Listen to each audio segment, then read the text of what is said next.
Chapter 1, 1. I'm an undercover agent. Hiruzen, hand over Hanekawa to me. Shimura Danzo spoke sternly, getting straight to the point. He's too dangerous. He might even be a spy from the hidden cloud village. He's not, Sarutobi Hiruzen said calmly, tapping his pipe. Don't forget the incident where Kushina was kidnapped by the hidden cloud. Shimura Danzo snorted coldly, reminding him. Hanekawa is an orphan adopted by Nono Yakushi. He should have been part of Root from the beginning. Are you teaching me how to do my job? Sarutobi Hiruzen narrowed his eyes slightly. Let me remind you, the orphanage belongs to Konoha, not Root. Danzo, hearing this, was visibly annoyed and couldn't help but retort, Hiruzen, you.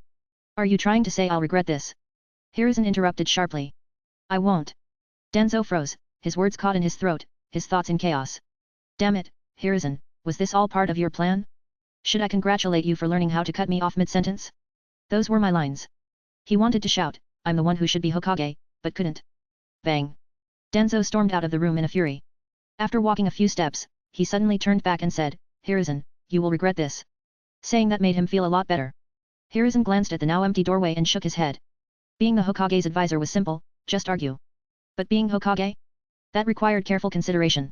IWA, have someone replace the door. Charge the cost to Danzo's account, Hiruzen said, turning his attention back to the dossier on his desk. The file was about Hanekawa. Hanekawa, male, 6 years old. A war orphan adopted by Nono Yakushi. During a mental examination conducted by the Yamanaka clan, he displayed terrifying spiritual power. Investigations revealed that the incident was not caused by a spy technique planted earlier, but by his own spiritual strength. Though untrained, Hanekawa's mental power was several times that of children his age. Nono is one of Danzo's subordinates. We can't let her stay in the orphanage, Hiruzen murmured thoughtfully. Spiritual energy, or yin release, was the foundation for techniques like those of the Yamanaka and Nara clans, as well as the Sharingan. However, secret techniques were rarely shared outside clans unless the person was a civilian ninja. Yi Shinku. Hiruzen's thoughts shifted to this name. Yi Shinku, a civilian Genin skilled in Genjutsu, also served as an instructor for Chunin and Genin. A perfect candidate. Dash. Hanekawa's eyes snapped open. His whole body ached, as if he'd won the lottery and then been trampled by dozens of housewives. Staring at the unfamiliar ceiling, he instinctively looked around, his face filled with confusion. Where am I? Is this still my room? Where are my figurines of Rin Tosaka, Celestine, Tsunade, and Tifa? As he sat in a daze, a sudden force surged into his mind. Countless memories came flooding back. He had transmigrated, or rather, awakened memories of a past life. The good news? He was in Konoha village. Having watched Naruto, Hanekawa knew that, in the chaotic world of ninjas, Konoha was relatively safe. If he played it safe and waited for overpowered Naruto and Sasuke to save the world, he might just survive to the end. The bad news? He was a hidden cloud spy. Hanekawa was born in the hidden cloud and selected as a spy for his exceptional wits, sent to Konoha to gather intelligence. He soon faced his first major challenge, a mental examination. In Konoha, the Yamanaka clan's secret techniques could make corpses talk, let alone living people. During the examination, Hanekawa had fainted. Now, cold sweat ran down his back, and he couldn't sit still. Had he been exposed? He remembered the grim fate of undercover agents in infernal affairs and shuddered at the thought. At that moment, several lines of text appeared in Hanekawa's vision. System loading. You have activated the ninja traits system. Meet specific conditions to unlock corresponding traits. Certain special traits can be combined and evolved into higher grade traits. Traits are divided into E, D, C, B, A, and S grades, categorized into ninjutsu, ninja tools, and talents. Hey! Hanekawa's eyes widened in disbelief. Was this his cheat finally arriving? As a ninja without a bloodline, secret technique, or clan, life in the ninja world was almost impossible. Now, there was finally hope. Thinking of this, he couldn't help but hum with excitement. After exploring the system, Hanekawa found it surprisingly simple, featuring only a single trait panel displaying his unlocked traits. A-grade talent trait, Infiltrator. Trigger condition, Beginner's Gift Package. Effect, unless you willingly expose yourself, your memories cannot be probed. Note, cannot be synthesized. Classic Beginner's Gift Package. Hanekawa breathed a sigh of relief. Now he didn't have to worry about the Yamanaka clan's secret techniques. C-grade talent trait, Innate Full Soul.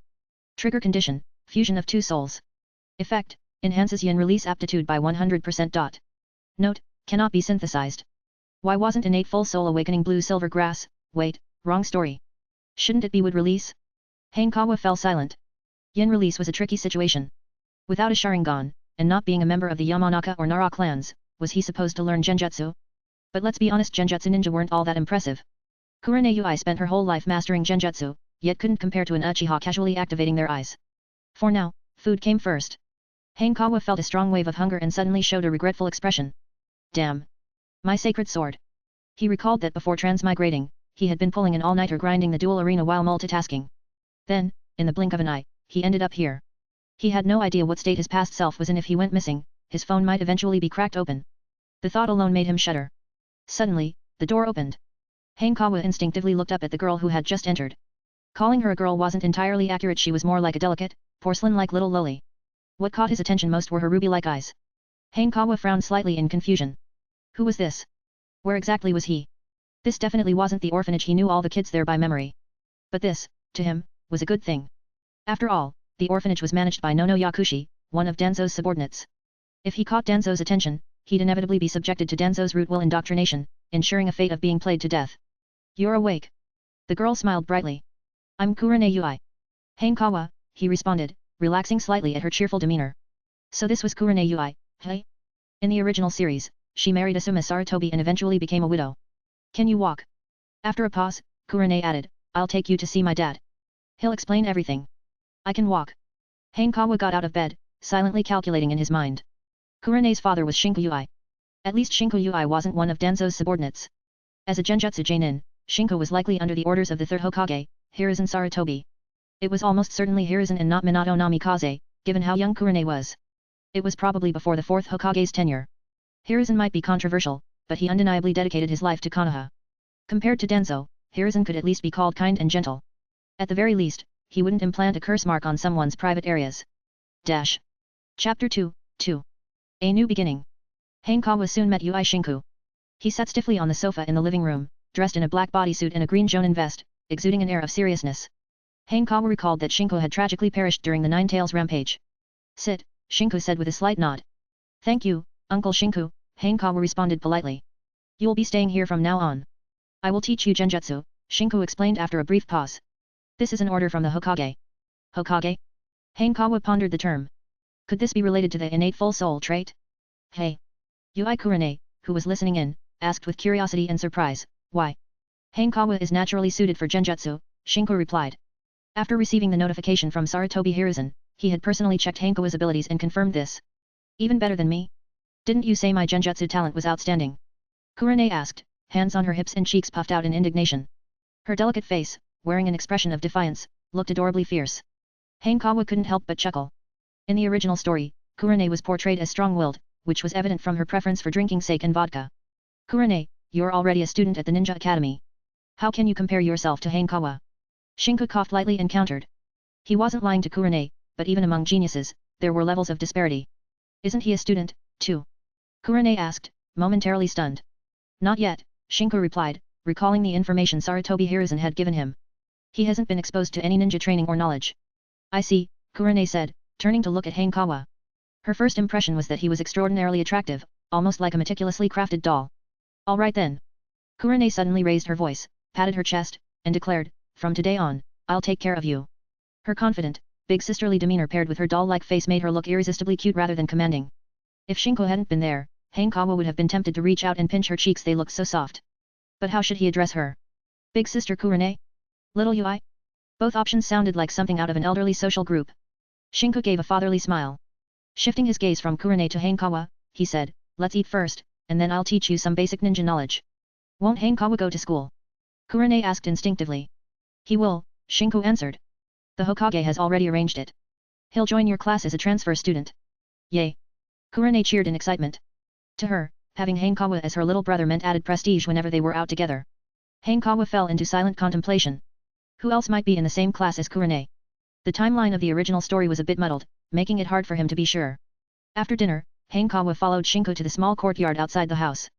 Kurane tagged along as well, claiming it was to consolidate her basics, though she was clearly more interested in witnessing Shinku's talent. The first lesson for a ninja is Chakra refinement, Shinku explained, standing opposite Hanekawa and introducing the concept of Chakra. According to the Book of Formation, Chakra is the combination of physical energy and mental strength, forming the foundation for using taijutsu. The chakra extracted by a ninja is converted from physical energy into neutral chakra. Through the use of hand seals, this chakra can be guided and processed, undergoing changes in both nature and form, ultimately releasing ninjutsu. Is there anything you don't understand? Why? Shinku asked, looking at Hanekawa's serious expression. Refining chakra is something taught at the Ninja Academy, but many students learn it in advance, especially those from ninja clans or those whose parents are ninjas. Training early undoubtedly gives them an advantage in the academy.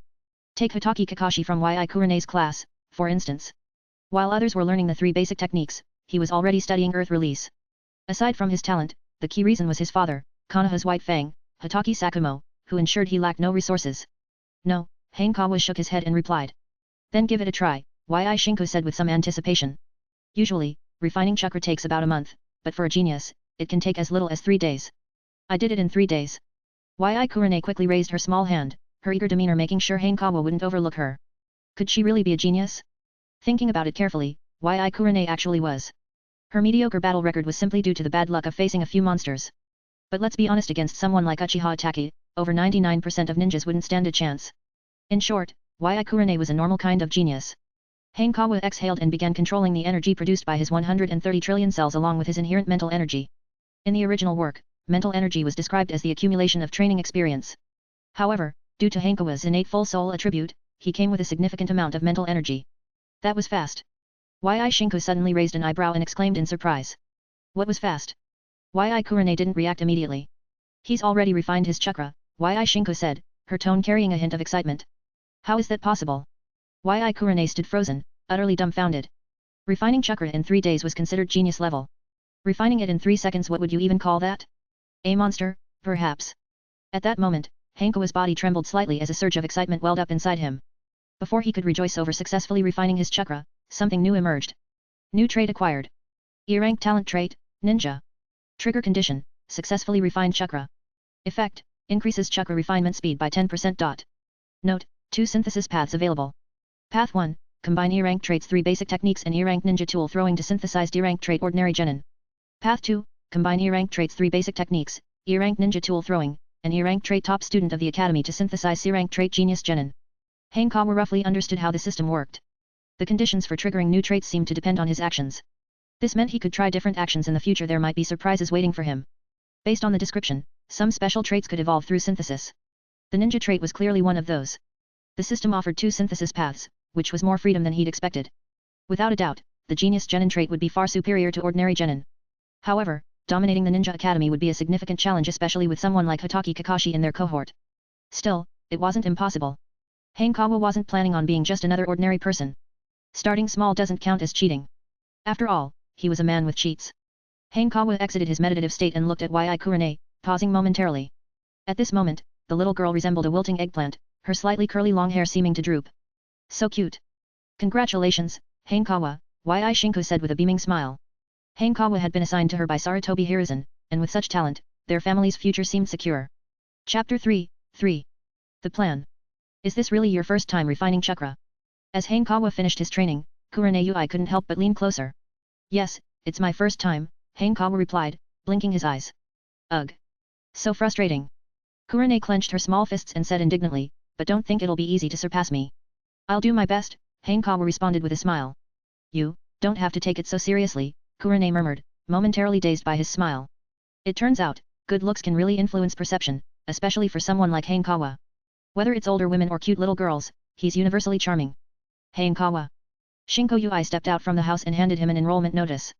Hanekawa opened it and quickly scanned the contents. The notice was straightforward. It said he had passed the assessment and officially joined the Ninja Academy as a student in Class 1A. But he didn't recall taking any assessment, so it must have been Hiruzen Sarutobi pulling some strings. Kurane, take him to meet your homeroom teacher tomorrow, Shinku instructed. No problem. Kurane perked up and said confidently, I'll make sure the mission is completed. I'll go out and buy some daily necessities for Hanekawa. Shinku paused, then asked, is there anything you two want me to bring back? I want 3-color dango, Kurane demanded without hesitation. And you? Shinku turned to Hanekawa. From now on, we're family. No need to hold back. I'll have the same, Hanekawa said casually, unsure of what to request. 3-color dango is a specialty snack of Konoha village, popular among ninjas like Itachi Uchiha and Anko Mitarashi. Now that he had the chance, Hanekawa was curious to try it. If you have any questions about training, just ask Kurane, Shinku said, waving his hand before turning to leave. Hat. Kurane crossed her arms, raised her chin slightly, and looked at him smugly, as if silently urging him to ask her something. Hanekawa couldn't help but laugh at her expression. What are you laughing at? Kurane pouted, displeased. I just thought of something funny, Hanekawa replied with a light cough. What's so funny? Kurane felt slightly offended and subconsciously put on a stern face. When's your birthday? Hanekawa suddenly shifted the topic. June 11th, Kurane answered, then asked in confusion, why are you asking? That makes me older, Hanekawa said with a slight smile. You should call me big brother. Wait a minute. Kurane instantly rejected the idea. No way. I'm the older one. But you're younger than me, Hanekawa said with an air of seriousness, though he was bluffing. After all, he had no memory of his exact age or birthday, being a war orphan. No means no. Kurane thought quickly and said, it's not just about age, it's about strength. So, if I defeat you, you'll admit to being my little sister. Hanekawa raised an eyebrow, smiling as he asked. Kurane almost agreed immediately but hesitated, remembering how quickly Yukawa refined his chakra. Biting her lip, she muttered uncertainly, we'll see if you can defeat me first. Hanekawa's smile grew even broader.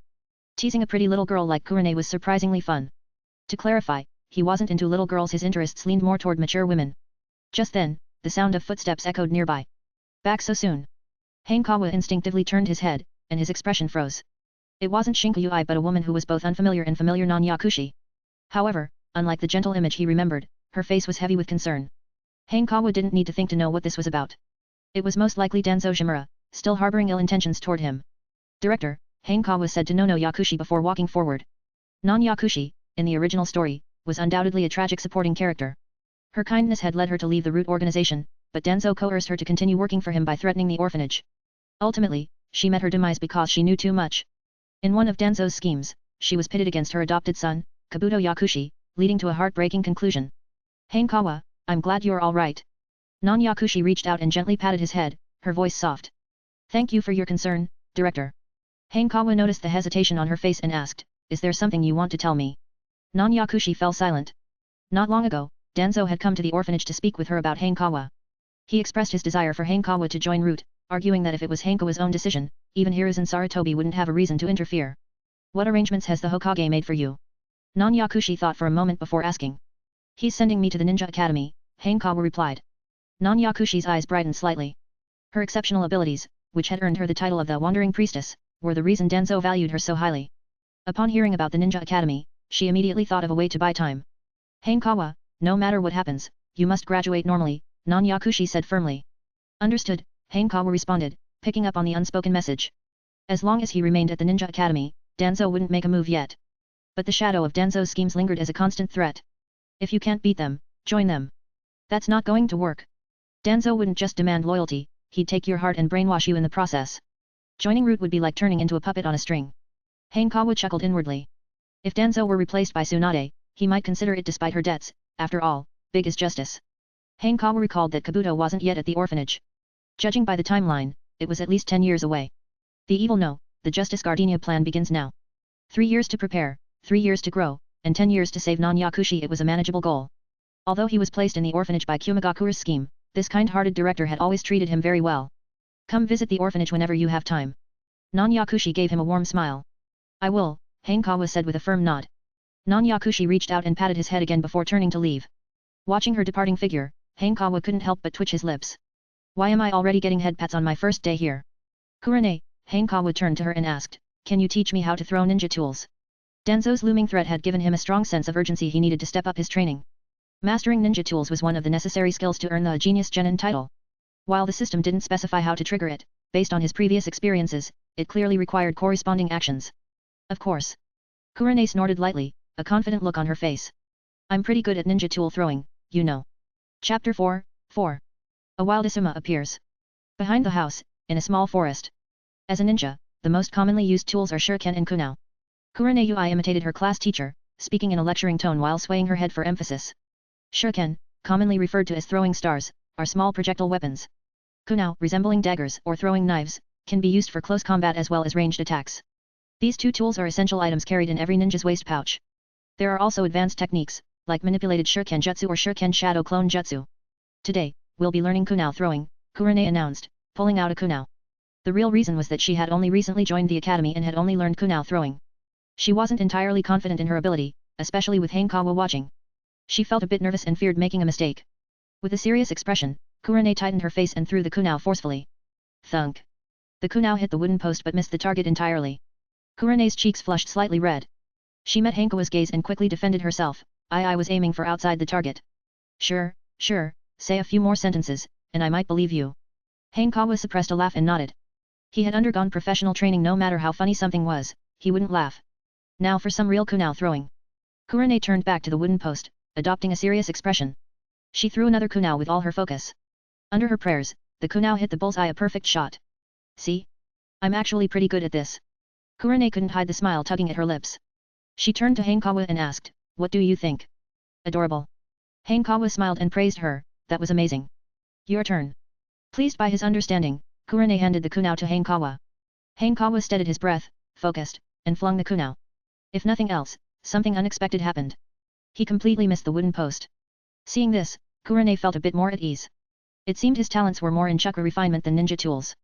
Hanekawa, however, thought it was perfectly normal. In his previous life, his best attempt at skipping stones only managed 3 or 4 skips. No matter, it didn't bother him. He had the system. As long as he persisted, the system would eventually reward him. It's normal to miss on your first try. Just keep practicing, Kurane said comfortingly as she handed him another kunao. Hanekawa accepted it and continued throwing. Time ticked by. In less than an hour, Hanekawa felt completely drained and collapsed onto the grass. But his spirits were high because the system had displayed a new notification. E-rank talent, ninja tool throwing, not acquired, ... Trigger condition, reach beginner proficiency in shuriken and kunao throwing. Current progress, 1%. A progress bar. Perfect for powering up my engine. Only shuriken and kunao? No wonder it's just an E-rank talent. Panting heavily, Hanekawa sat deep in thought. You're a bit weak physically, Kurane said, delivering a critical hit. I usually train all morning without getting tired. I've never trained before, Hanekawa explained, feeling the need to defend himself given the time constraints he had been under. But Kurane wasn't wrong, this body was indeed lacking. In his previous life, he was a frail college student who felt like he'd been hit by Saitama after running 1,000 meters during fitness tests. For a ninja, physical training was just as crucial as chakra and jutsu. Hanekawa also suspected physical training might trigger related system talents. Just then, footsteps echoed in the forest. Dad! Kurane's face lit up with excitement. She ran over to meet Shinko Yui and took the dango he was carrying. Here, this is for you, Kurane said, offering a skewer to Hanekawa before taking a bite herself. Thank you. Hanekawa bit into the dango and found it overly sweet. Ah, now I understand why Anko Mitarashi turned into a fat pig. You're still young, so it's not suitable for you to train for too long. Kurane Shinko glanced at the training posts and the kunao scattered all over the ground, then said, that's it for today. Get some good rest, you still have academy tomorrow. Academy, hey. Hanekawa watched Kurane licking the 3-colored dango with her small pink tongue, momentarily dazed. He wondered what classmates he'd meet. As someone who had read the original story, he was quite looking forward to seeing the living side characters. As for the main characters, they weren't even born yet. Time quickly moved to the next day. Kurane was woken up by a familiar sound. She got out of bed, opened the window, and saw Hanekawa practicing kunao throwing. So hardworking? Kurane's small mouth opened slightly in surprise. Although kids in the ninja world matured early, they weren't usually this self-disciplined. In her opinion, just paying attention in class was more than enough. As for after school, after such long classes, kids should relax and play to their heart's content. Kurane bit her lip. She felt the pressure of being surpassed. If Hanekawa actually surpassed her, her dream of becoming the boss of the group would be out of reach. No way. Kurane's eyes burned with determination. Good morning, Kurane. Hanekawa wiped the sweat from his forehead and looked at her. She was dressed in white pajamas, her black hair slightly curly and a little messy. Too bad she was still too young and had no figure to look at. In the original story, she was an unparalleled beauty and the epitome of an elegant older sister type. From now on, call me when you train. Kurane put her hands on her hips and said, I won't let you secretly work hard alone. No problem. Hanekawa agreed with a smile. Training alone couldn't compare to working out with a cute little girl, it was a feast for the eyes. And to clarify, he was not a lolicon. Kurane. After breakfast, Shinko Yui handed them 2 bento boxes and said, remember to take Hanekawa to meet your teacher. Ugh, you said that yesterday too. Kurane pouted. I know already. See you, Uncle Shinku, Hanekawa said with a wave, then followed the hopping Kurane. As they walked, he looked around. He'd seen the Hidden Leaf Village in anime in his past life, but the real-life version felt completely different. Hanekawa made a curious sound. Ahead of them, a boy stood on a wall to their left. He wore a white short-sleeved vest, arms crossed, looking coolly at the sky. It wasn't until Kurane walked past without looking up that he couldn't resist coughing to draw her attention. Asuma? What are you doing up there? Hearing the sound, Kurane noticed him. Sarutobi Asuma, the second son of the third Hokage, Hiruzen Sarutobi. In the original story, he would later marry Kurane and eventually die at the hands of Haiden from the Akatsuki. Hanekawa raised an eyebrow. Without his signature beard, Hanekawa hadn't even recognized him as Sarutobi Asuma. Interested in Kurane already? It made sense, though. Even Sakura Haruno and Ino Yamanaka had competed for Shizuke Uchiha's attention during their time at the Ninja Academy. Sarutobi Asuma leaped down smoothly and landed gracefully. He looked at Hanekawa, hands in his pockets, and asked, Kurane, who's this? I've never seen him before. He'd already noticed Hanekawa from the wall and felt a strong sense of threat. He couldn't allow anyone better looking than him to be near Kurane. This is Hanekawa. Kurane, unsuspecting, replied, he's the transfer student joining our class today. Oh. Asuma froze slightly and asked, how do you know him? Because Hanekawa lives at my house. Kurane tilted her head as she spoke. What? Asuma froze on the spot. Bro, I haven't even held her hand, and you're already living with her? This hurts. Asuma silently put on the mask of pain. Chapter 5. Obito, late as always. Kurane, what's going on here? Panic utter panic. Sarutobi Asuma anxiously demanded an explanation. Kurane blinked in confusion, unable to understand why he was reacting so strongly. The two hadn't known each other for very long, and being young and naive, she only saw him as a friend. She was completely unaware of how devastating her earlier words were enough to push Asuma to the brink of becoming a villain, turning into a literal clown. It's like this. Kurane briefly explained the situation. After hearing the story, Asuma was so furious that he shook visibly in broad daylight. And the culprit? His own father. Asuma, the rebellious teen he was, despised living under the shadow of Sarutobi Hiruzen, the third Hokage. This only deepened the rift between them. Asuma. Kurane noticed something odd and asked, why is your face red? Hey? Oh, it's nothing. Asuma composed himself, forcing a smile. We're going to be late. Let's go. Kurane didn't think much of it and continued walking ahead. Asuma followed closely behind her, but his sidelong glances kept drifting toward Hanekawa. Hanekawa's mouth twitched slightly. All along the way, Asuma kept staring at him, reminding him of a meme. I'll watch you forever, forever and ever, JPG. Asuma, I'll take Hanekawa to the teacher's office. You go back to class first. When they arrived at the ninja academy, Kurane said. I can take him. Asuma eagerly volunteered. No. Kurane rejected him outright. This is the task my dad gave me. But. Asuma tried to argue, but Kurane had already led Hanekawa away. No. Watching their retreating figures, Asuma subconsciously raised his hand. That damned Hanekawa brat. Asuma's face was filled with grief and anger. Dash. Teacher's office.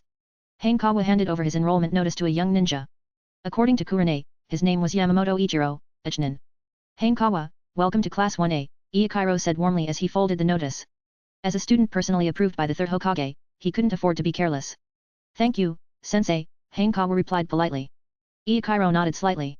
He didn't seem like a troublemaker. Kurane, you can leave now, Ichiro said, explaining, I'll take Hanekawa to the classroom.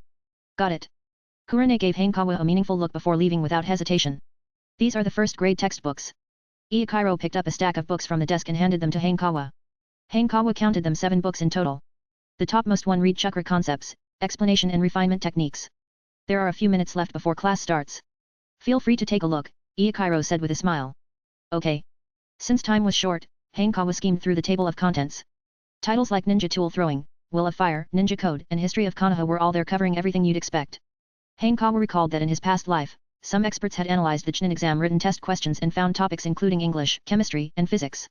Although Genin graduation only officially required mastery of the 3 basic techniques, the Ninja Academy curriculum was actually quite comprehensive. Dash. Ding dong. The class bell rang. Let's go. Ichiro picked up one of the books and headed out. Hanekawa quickly followed him. Soon, they arrived at Class 1A. Ichiro stepped up to the podium. Hanekawa stood by the door, waiting, but he had already caught the attention of many. Curious gazes swept over him. Among them, some girls' eyes gleamed green, as if they were about to devour him the next moment. Hanekawa immediately spotted Kakashi Hatake. With his white hair and peculiar mask, it was impossible not to notice him. In the original story, he graduated at 5, became a Chunin at 6, and a Jonin at 13, a genius ninja without question. In the future, he would be the disciple of the 4th Hokage Minato Namikaze and the team leader for Naruto Uzumaki and Sasuke Uchiha. The seat to Kakashi Hatake's left was vacant, while to his right sat a little girl who, unsurprisingly, was Rin Nohara. She was easily identifiable by her short brown hair, gentle face and the 2 purple marks on her cheeks. The vacant seat likely belonged to Obito Uchiha. This future villain, the rising powerhouse, was currently a clumsy and rash underachiever. Ah! At that moment, a beast-like scream echoed. Hanekawa instinctively turned his head and saw a boy about his age. The boy wore a tracksuit and sunglasses, his face flushed as he sprinted with all his might. Get out of the way! The boy noticed him and shouted in panic. Hanekawa stepped back. The boy dashed into the classroom like a whirlwind. He stopped but, having run too fast, braked a few times before falling flat on the ground. You're late again, Obito, Ichiro said with a shake of his head. Sorry, teacher, Obito Uchiha got up and explained, I was helping an old lady cross the road and lost track of time. Find a better excuse next time, Ichiro replied helplessly. I'm telling the truth. Obito quickly argued. Take your seat. Ichiro obviously didn't believe him. Who helps old ladies cross the road every single day? Rin. Obito sat down and called out to Rin Nohara. Good morning, Obito, Rin replied gently. Hee. Obito grinned foolishly. Before we start class, I have an announcement to make, Ichiro said, patting the podium. The room instantly fell silent, and the sharper students guessed it had something to do with Hanekawa. Starting today, Hanekawa will be joining us in class. Everyone, please welcome him. Ichiro finished and began clapping. The room filled with applause, though not everyone participated like Asuma Sarutobi, who sat nearby, watching Kurane Yui clap excitedly. His eyes burned with jealousy as he thought, I'm so envious. This new student is quite good looking, said a short-haired girl sitting behind Rin Nohara. What do you think, Rin? Obito asked, his face full of suspicion. Rin noticed his expression and hesitated. She did think Hanekawa was handsome, but saying so would definitely upset Obito. Being good-looking doesn't matter, what matters is strength, Kakashi Hatake said coolly. Arrogant guy. Obito was stung by the word strength. When I awaken my Sharingan, I'll make you kneel before me. He firmly believed Rin admired Kakashi more because of his strength. I think Kakashi is right. A spirited boy in a green jumpsuit turned around from the front row, flashing a dazzling smile and giving a thumbs up. All right, let's have Hanekawa introduce himself now. Ichiro raised a hand, cutting off their conversation. Chapter 6. A changed history. My name is Hanekawa. I don't have many hobbies, but as for my dream, I hope to become a ninja like Lord Hokage. In truth, Hanekawa's real dream was simply to survive, but that sounded too out of place. So, he voiced the standard dream of any ninja academy student to become Hokage. It was no different from kids in his past life saying they wanted to become scientists. Plus, he had been clever with his wording, instead of saying he wanted to be Hokage, he said he wanted to become a ninja like Hokage. Since he was currently under Danzo Shimura's scrutiny, he could only temporarily align himself with Hiruzen Sarutobi. This was a classic case of adapting to the situation, showcasing loyalty as his primary strategy. The one who will become Hokage in the end is definitely me, Obito Uchiha. Obito Uchiha shot up from his seat, his face filled with pride. Rin Nohara instinctively tugged at his sleeve, but failed to stop him.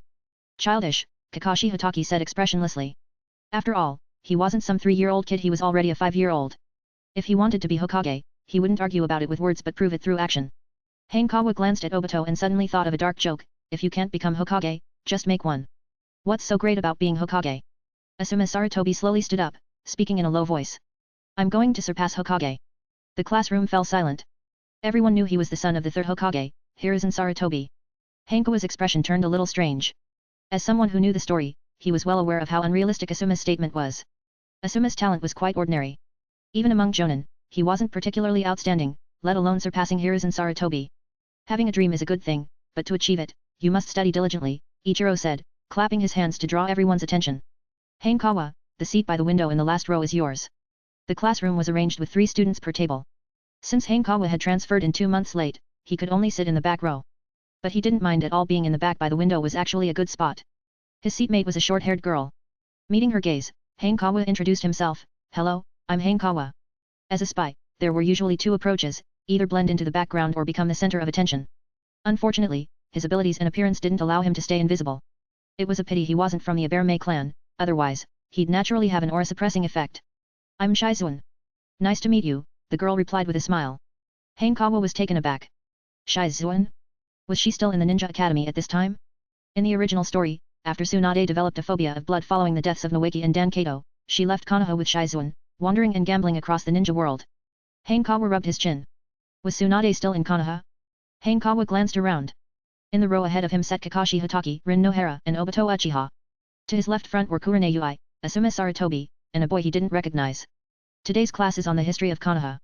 Please turn to page 13 in your textbooks. Ichiro's voice snapped Hanekawa back to reality. He flipped open his book and lingered on the table of contents for a few seconds. The contents were divided into 4 major sections: the Sage of 6 Paths, Hashirama Senju, Tobirama Senju, and Hiruzen Sarutobi. Hanekawa turned to the first chapter, and a sense of incongruity hit him. Something was wrong. Very wrong. The text stated that the Sage of 6 Paths not only created various ninja techniques but also established the rules for ninja squads. Among the rules was one specifying that every 3-person team should ideally include a medical ninja. Wasn't this something Tsunade had proposed? Had history been altered, or was there some kind of mistake? The first Hokage established Konoha during the chaos of the warring states and wrote the ninja code, including rules like prohibiting drinking and gambling during missions. Ichiro lectured enthusiastically from the podium. Hanekawa snapped back to reality and couldn't help but mentally criticize, is this some kind of apocryphal tale? Although it wasn't as outrageous as gutter literature, Hashirama Senju was known to indulge in both drinking and gambling. He flipped to the final page of the book and discovered it was authored by Hiruzen Sarutobi. Well, that explains everything, this is officially biased. Hanekawa could already predict what the fourth chapter would say. The bell signaling the end of class rang.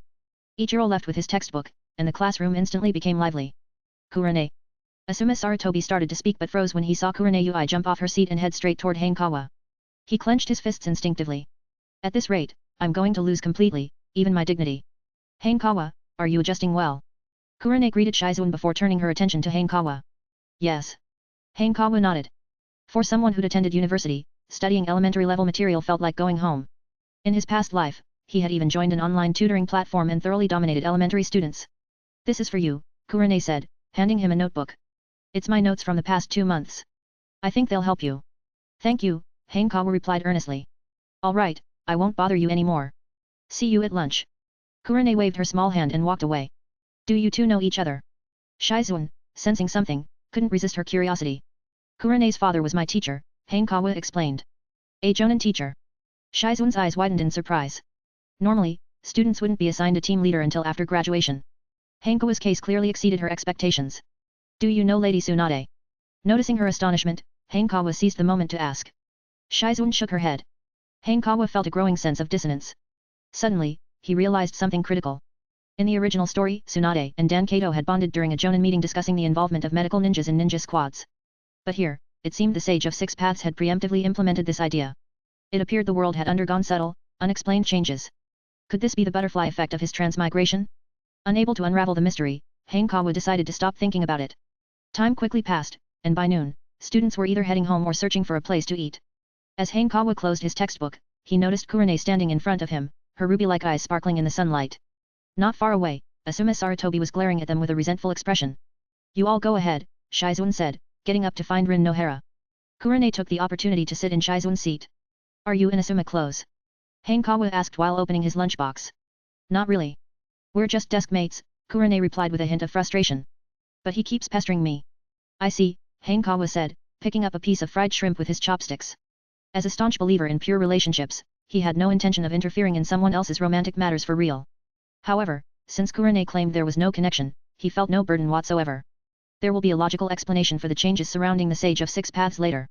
It's neither a bug nor a parallel universe. Chapter 7, 7. I challenged you. The morning theory class ended, and it was time for the ninja tool throwing class, which Hanekawa had been looking forward to. Under Ichiro's guidance, the group arrived at the training grounds. The ninja tool throwing class was divided into 2 sessions. The first session involved Ichiro explaining the key points. The second session was hands-on practice for everyone. Hanekawa listened attentively. After all, this directly impacted how quickly he could unlock new entries. In contrast, Sarutobi Asuma already had a good grasp of ninja tool throwing techniques even before enrolling.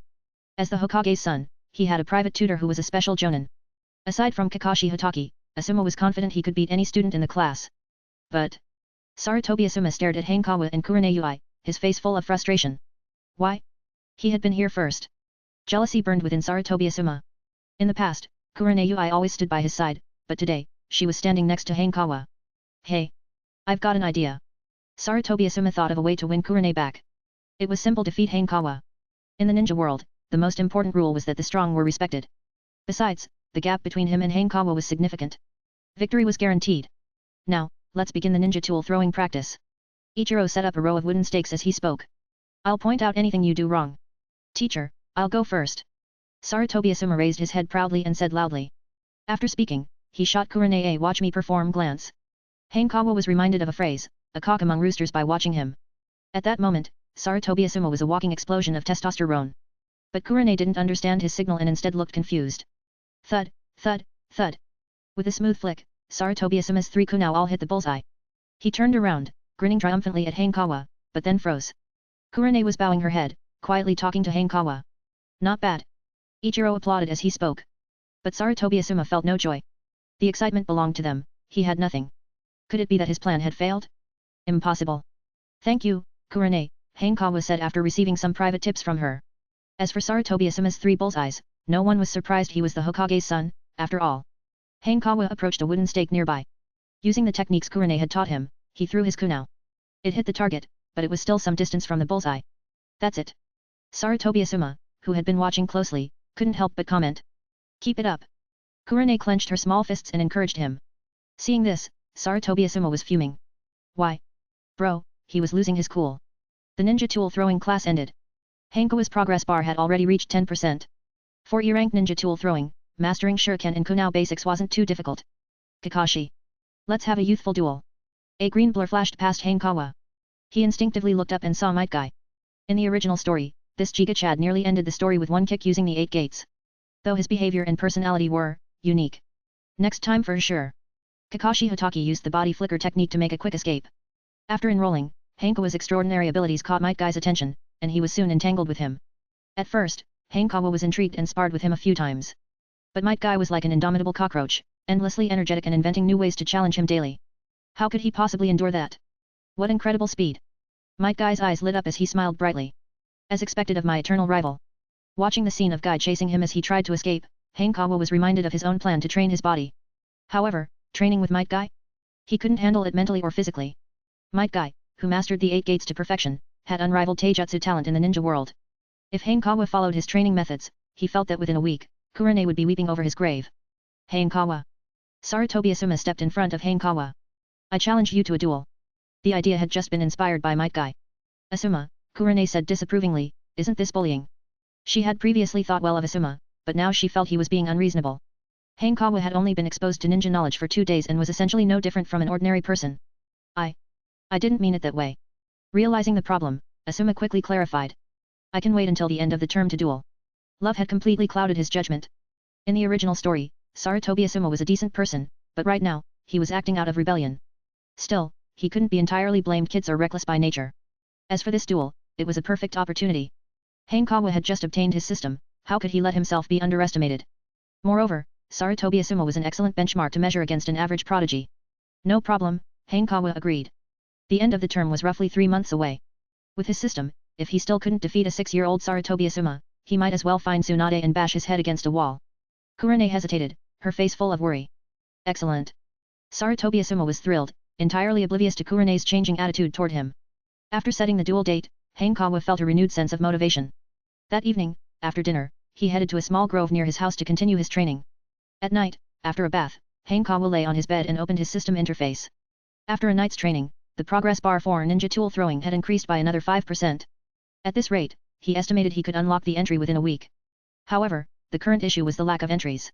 Hanekawa decided to start physical training the next morning to unlock more entries as soon as possible. It would be far more motivating to see his progress bar filling up. In addition to physical training, he planned to focus on mastering the 3 basic jutsu and chakra control. Thinking about his future plans, Hanekawa fell into an exhausted sleep. Dash. Hanekawa. Hanekawa. In the quiet of the night, a faint voice echoed. Hanekawa sat up abruptly, rubbing his eyes. What was going on? Who was summoning him in the middle of the night? Suddenly, the voice ceased.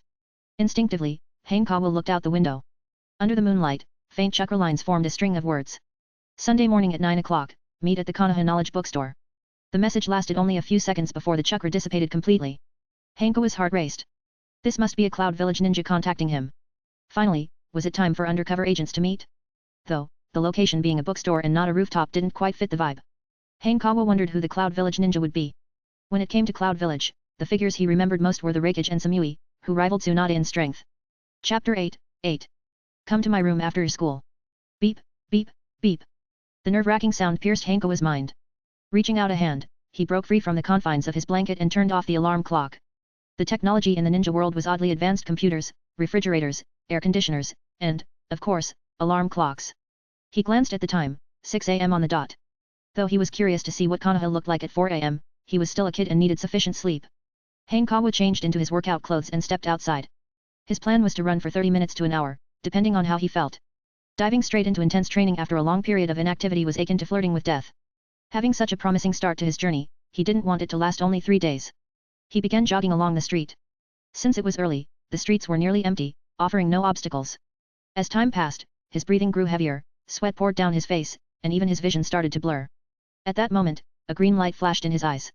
Startled, Hanekawa instinctively glanced over. Big mistake. Legs flailing mid-air? He steadied himself and realized it was Might Guy running upside down. You're running too? Might Guy asked excitedly, his face lighting up as though he'd met a kindred spirit. In the ninja world, taijutsu practitioners were considered the lowest tier, often ridiculed. This sentiment was evident in how Might Guy's father, Might Do, was treated, a man who single-handedly defeated the 7 ninja swordsmen of the mist, yet remained a genin. Hanekawa nodded weakly, too out of breath to respond. You look familiar, Guy said, blinking. Suddenly, recognition dawned on him. You're the new transfer student from yesterday. What's your name again? Ha. Hanekawa, Hanekawa replied, struggling to breathe. What was that? Guy leaned closer, not catching it. Hanekawa. Hanekawa raised his voice. At that moment, he finally understood how Kisame Hoshigaki must have felt. Nice to meet you, Hanekawa. I'm Might Guy. Guy flashed his trademark gleaming smile. Just call me Guy. Hanekawa nodded slightly and said, you go on ahead. I'm taking a break. His exhaustion had reached its peak, and there was another reason his system had triggered a notification. Alright, Guy said, not pressing him further. He waved goodbye enthusiastically. Of course, the real reason was that Hanekawa wasn't his eternal rival. If it had been Kakashi, Guy would have pushed him to his absolute limit. What kind of alien physique is that? Hanekawa muttered, watching Guy continue running on one hand. Collapsing onto the steps of a nearby building, Hanekawa wiped his sweat and brought up the system interface in his mind. E-rank talent, sturdy physique, unacquired. Trigger condition, achieve the minimum physical standards of a genin. Current progress, 1%. Since it was described as the minimum standard, it clearly didn't refer to someone like Naruto Uzumaki as a genin. Hanekawa felt the trigger condition wasn't particularly hard, just required consistency.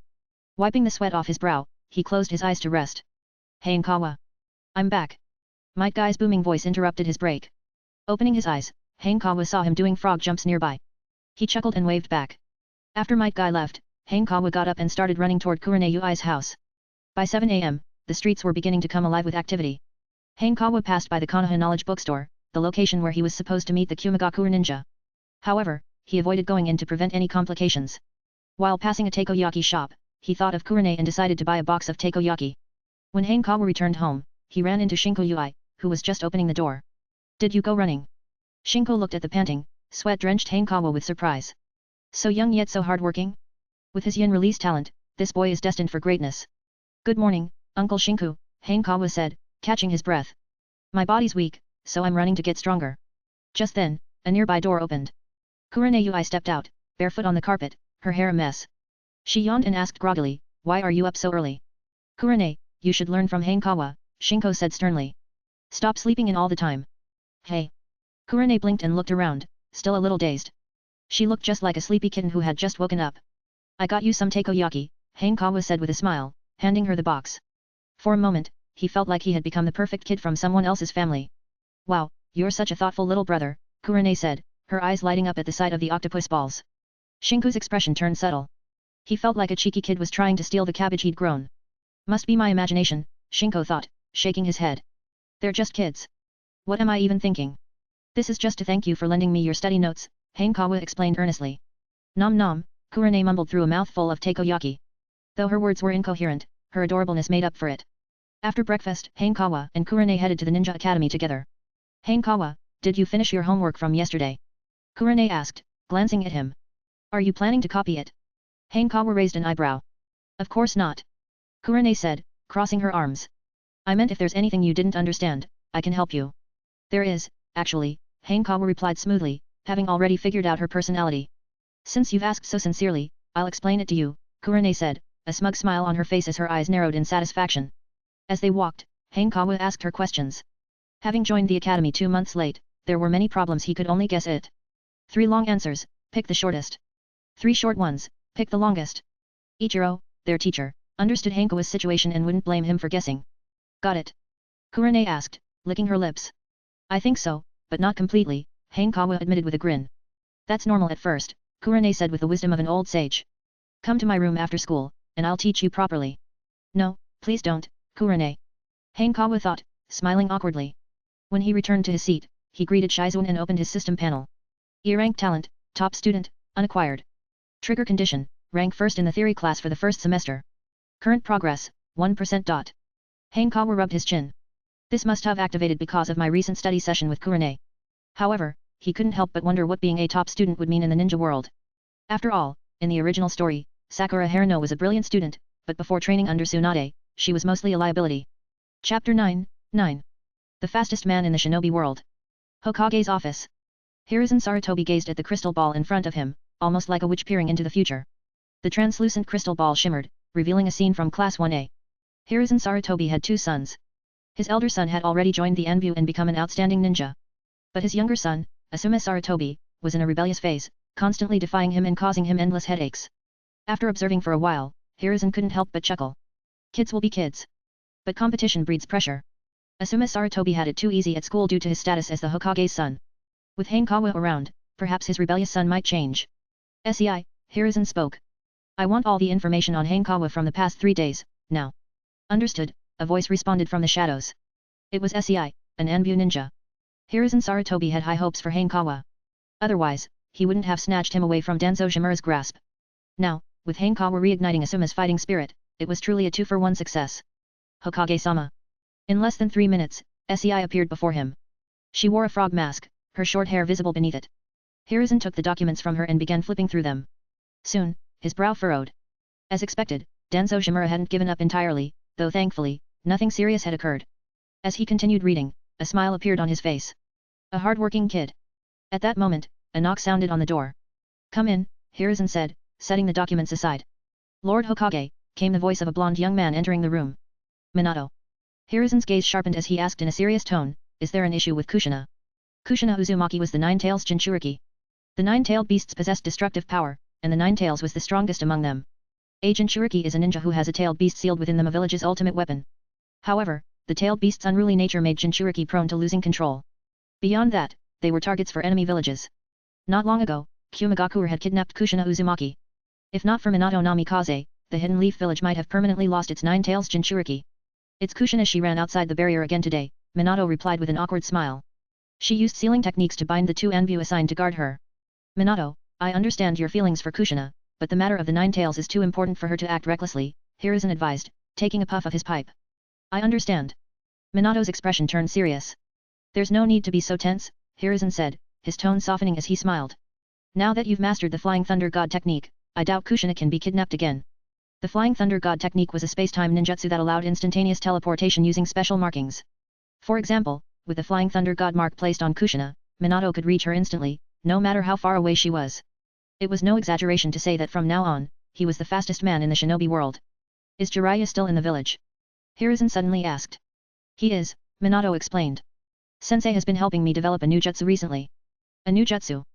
Hiruzen asked curiously. "What kind of jutsu requires both you and Jiraiya to develop?" "It's not quite ready yet," Minato said with a smile. "Once it's complete, I'll show it to you." "Then I'll look forward to it," Hiruzen replied, smiling back at him. The Hokage's office was suddenly filled with warmth and camaraderie. Class 1A. Hanekawa's lips twitched slightly. "Why do ninjas need to learn math?" "There's a saying, when people are desperate, they can do anything but not math." The question in front of him involved calculating the trajectory of a kunao in a parabolic arc. "I understand the theory, but against Susanoo, will this be useful? Surely I'm not supposed to imitate Danzo Shimura and try to stab it with a kunao?" Suddenly, a commotion broke out in the classroom. Hanekawa looked up to see a group of students heading outside. Leading the group were Kakashi Hatake and Obito Uchiha. "Obito is challenging Kakashi again," Shizuan said, shaking her head. "Since the start of Academy, I've lost count of how many times this has happened." "Who wins?" Hanekawa asked casually. "It's always Kakashi," Shizuan replied matter-of-factly. "He's recognized as a genius in the village." Hanekawa nodded slightly. Although he had only been here for 3 days, he had already noticed Kakashi's immense popularity. In simple terms, it was similar to Sasuke Uchiha in the original series. Study more, admire the Uchiha less. Hanekawa glanced outside. In the short time he had been talking to Shizuan, Obito had already lost without Kakashi even needing to lift a hand. Obito's attempt to use the fire release, Great Fireball Jutsu had burned his throat, leaving him coughing violently as if he might hack up a lung any moment. Still, he seemed happy in his misery, as Rin Nohara was tending to him. Her gentle demeanor could easily give someone the wrong impression, like thinking she liked them. Unfortunately, none of them knew yet that the gifts of fate often come with a hidden price. Hanekawa returned to his studies for the sake of his survival. The last thing he wanted was to be optimized when Obito Uchiha reshaped the world. After school, Hanekawa went home, ate dinner and began training with Kunao and Shuriken. Unlike yesterday, Kurenei was there to join him. The week passed quickly. Hanekawa seamlessly integrated into the class and had gotten to know all his classmates. Aside from notable supporting characters like Kakashi Hatake and Asuma Sarutobi, there was another lesser-known figure, Mizuki. In the original series, Mizuki was the ninja school teacher who manipulated Naruto Uzumaki into stealing the Scroll of Seals. His most significant contribution was inadvertently gifting the protagonist the ultimate cheat, the multi-shadow clone jutsu. Sunday morning. Hanekawa casually tossed a kunao, which hit the wooden stake dead center. Several lines of text appeared in his vision, and he let out a sigh of relief. E-rank talent entry, ninja tool throwing, acquired. Trigger condition, achieve a beginner level in shuriken and kunao throwing. Effect, increases arm strength by 10% on the original basis, guarantees a hit on stationary targets within 100 meters. Note, has one synthesis path. Combine with the E-rank entries of the 7 ninja tools to synthesize the D-rank entry ninja tool mastery. Hanekawa instinctively clenched his fists. A surge of strength coursed through him. It wasn't much, but it was a tangible improvement. Just at the beginner level, it's already a 10% increase.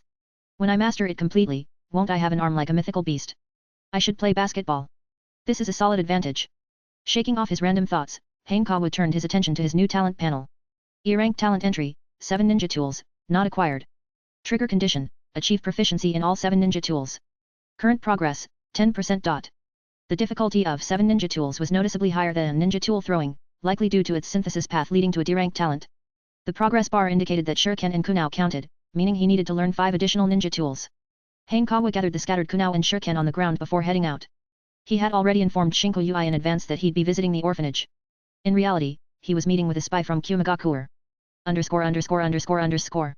Note, Kushina Uzumaki struggles with controlling the Nine Tails during her early days as a Jinchuriki, and her confinement within barriers are adapted from the official spin-off manga The Tale of Minato. It's being used here to enhance the plot of this story. Chapter 10, 10. A meeting between spies. Hanekawa sprinted through the streets of Konoha, the wind brushing against his face. As a spy, the most crucial quality is caution. His plan was simple: run until he reached the Konoha knowledge bookstore, then pretend to rest inside as if he were tired from jogging. Even if someone found his behavior suspicious, he could easily say, "I'm just a passing masked rider, wait, no, just a kid on his way." Hanekawa. A familiar voice called out, getting closer. Turning his head, Hanekawa was met with a blindingly green figure Might Guy running upside down. "Good morning," Hanekawa said with a smile and a nod. After a week of training, they had grown somewhat familiar with each other. "Don't mind me." Might Guy was far ahead of him in both distance and intensity, so Hanekawa didn't even try to keep up. "All right, I'm going to speed up now." With that, Might Guy rounded a drainage channel and disappeared from view. Hanekawa continued running in silence. An hour later, he finally stopped in front of the Konoha knowledge bookstore. His body felt utterly drained. "Hanekawa." Just then, Might Guy's voice came from not far away. "Is it happening again?" Hanekawa's face betrayed a look of helplessness.